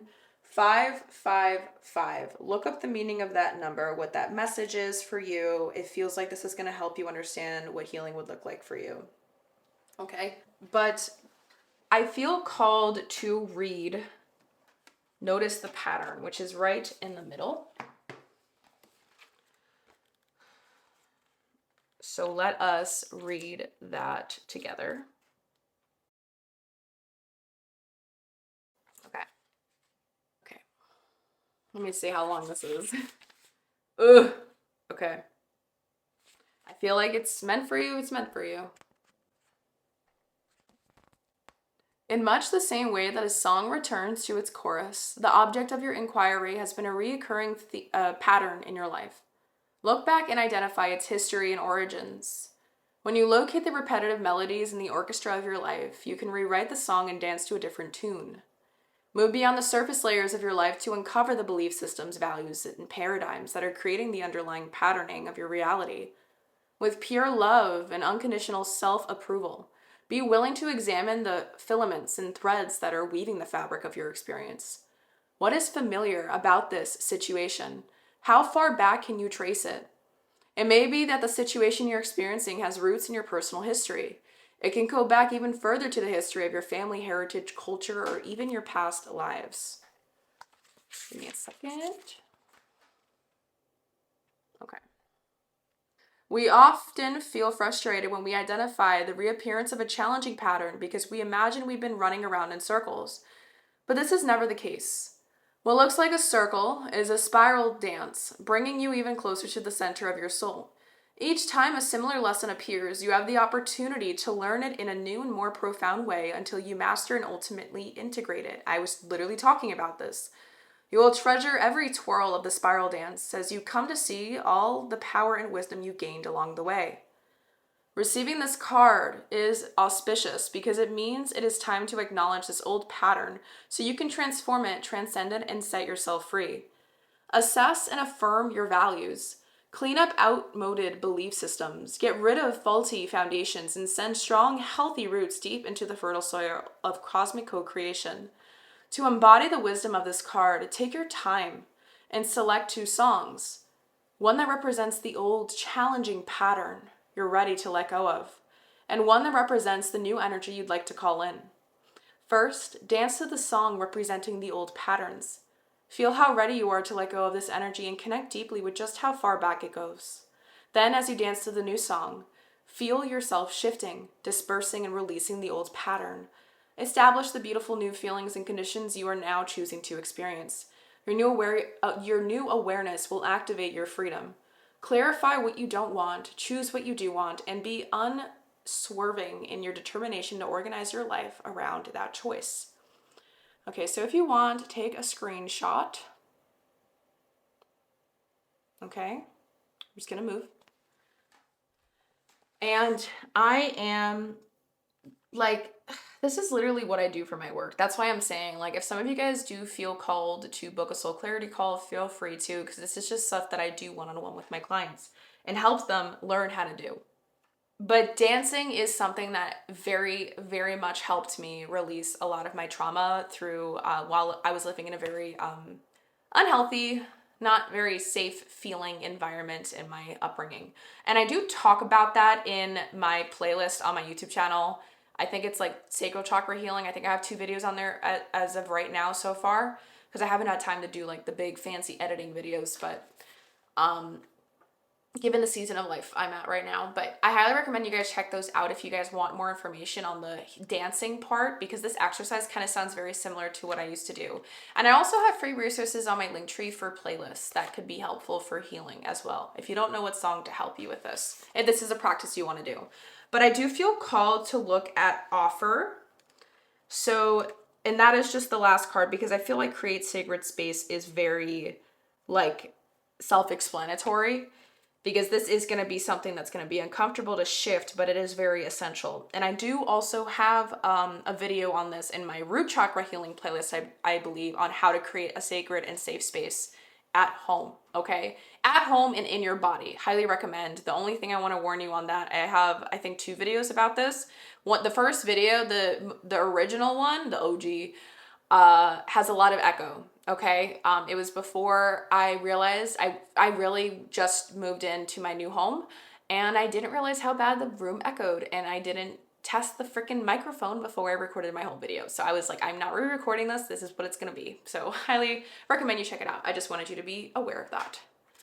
All right. So let us read the last meaning of the number 9 card.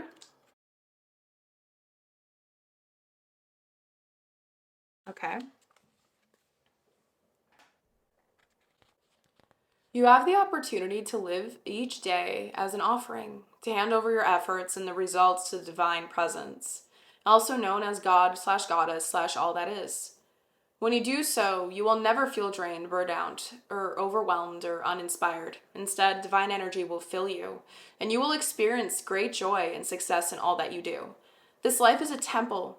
It is a sacred space where your spirit meets form, and form is enlivened in spirit with spirit. You are now called to fully inhabit the temple of life. This means choosing to live with sacred awareness during every moment of every day. Offer all your actions, thoughts, endeavors, and everyday moments to the divine, and become a priest/priestess and devotee of life itself. Every single thing you do takes energy. When you consciously direct this energy toward a specific frequency, deity, desire, or I'm trying to make everything focus. Or cause, you are weaving magic. You are seeing the value in your efforts and passionately offering them to the planet and the entire unified field. You are serving as an open channel of divinity and amplifying the energy fields of a higher power. This act of constant communion will foster feelings of profound connection, inspiration, and protection. This is what it means to live in a meaningful way. Whether you're dancing, cleaning, cooking, spending time with loved ones, or doing anything else, the entirety of your experience can be an offering to spirit. Take a moment to consciously offer up your efforts to the divine and elevate all that you do by flooding it with the pure and infinite light of love. Rise above ego in all your endeavors and relationships. Go beyond the illusion of separation and the pettiness of human struggles and stories. Realize that all people are facets of the divine, including you. Devote yourself to what is real, and waves of peace and healing will follow in your wake. What you focus on expands when you place your attention on divine in all.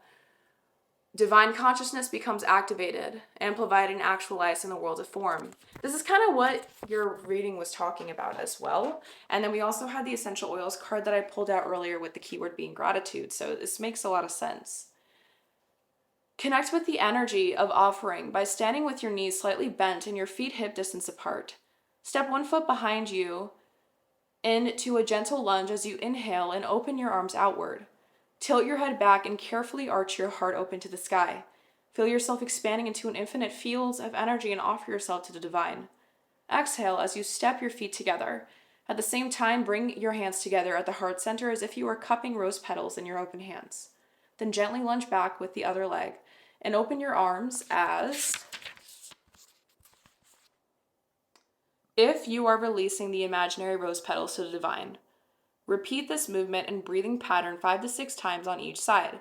Anchor yourself in spirit by offering your efforts to the highest good of all. When you do this regularly, you will cultivate a rich, sorry if my camera's not focusing, inner world of meaning and widen the portal between everyday earthly existence and the eternal celestial realm. That was a mouthful, so just rewind that if you feel called to.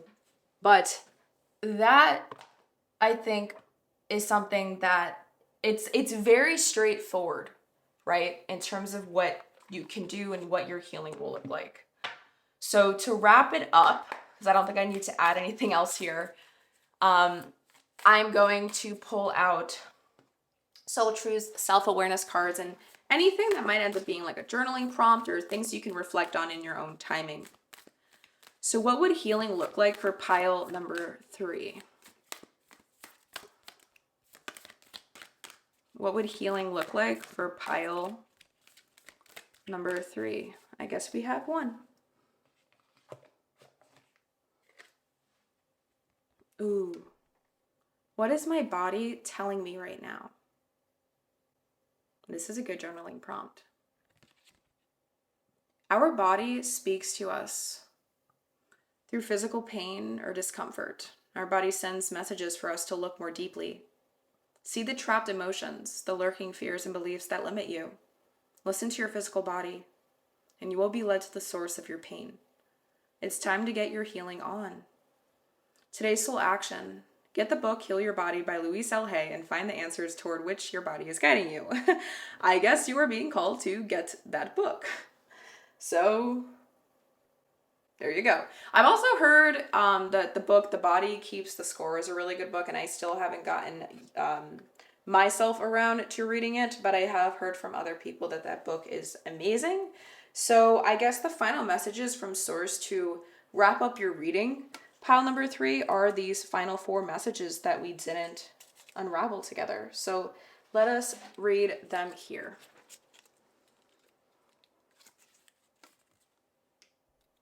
Oops. The peace you crave requires one honest boundary.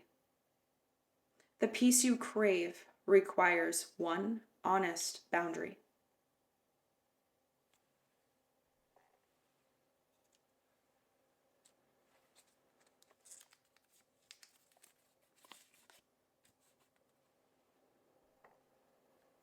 This is a 6th house shadow, and this is referencing astrology.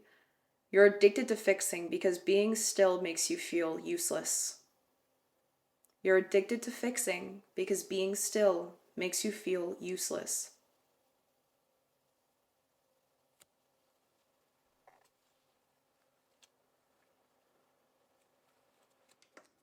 The second to last one.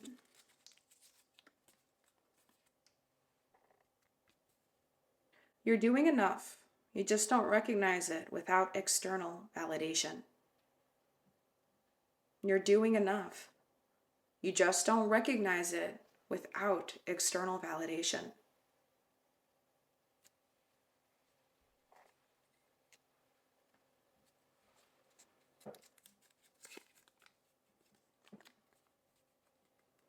This one has come out for so many piles lately. If you catch yourself obsessing over someone who hurt you, or you're stuck in anger, pause, breathe, say silently or out loud, from my heart to your heart, I wish you well. Then let go. That's it. And say it until the feeling goes. If you catch yourself obsessing over someone who hurt you or stuck in anger, pause, breathe, say silently or out loud, from my heart to your heart, I wish you well. Then let go. That's it. And continue to say it until the feeling goes.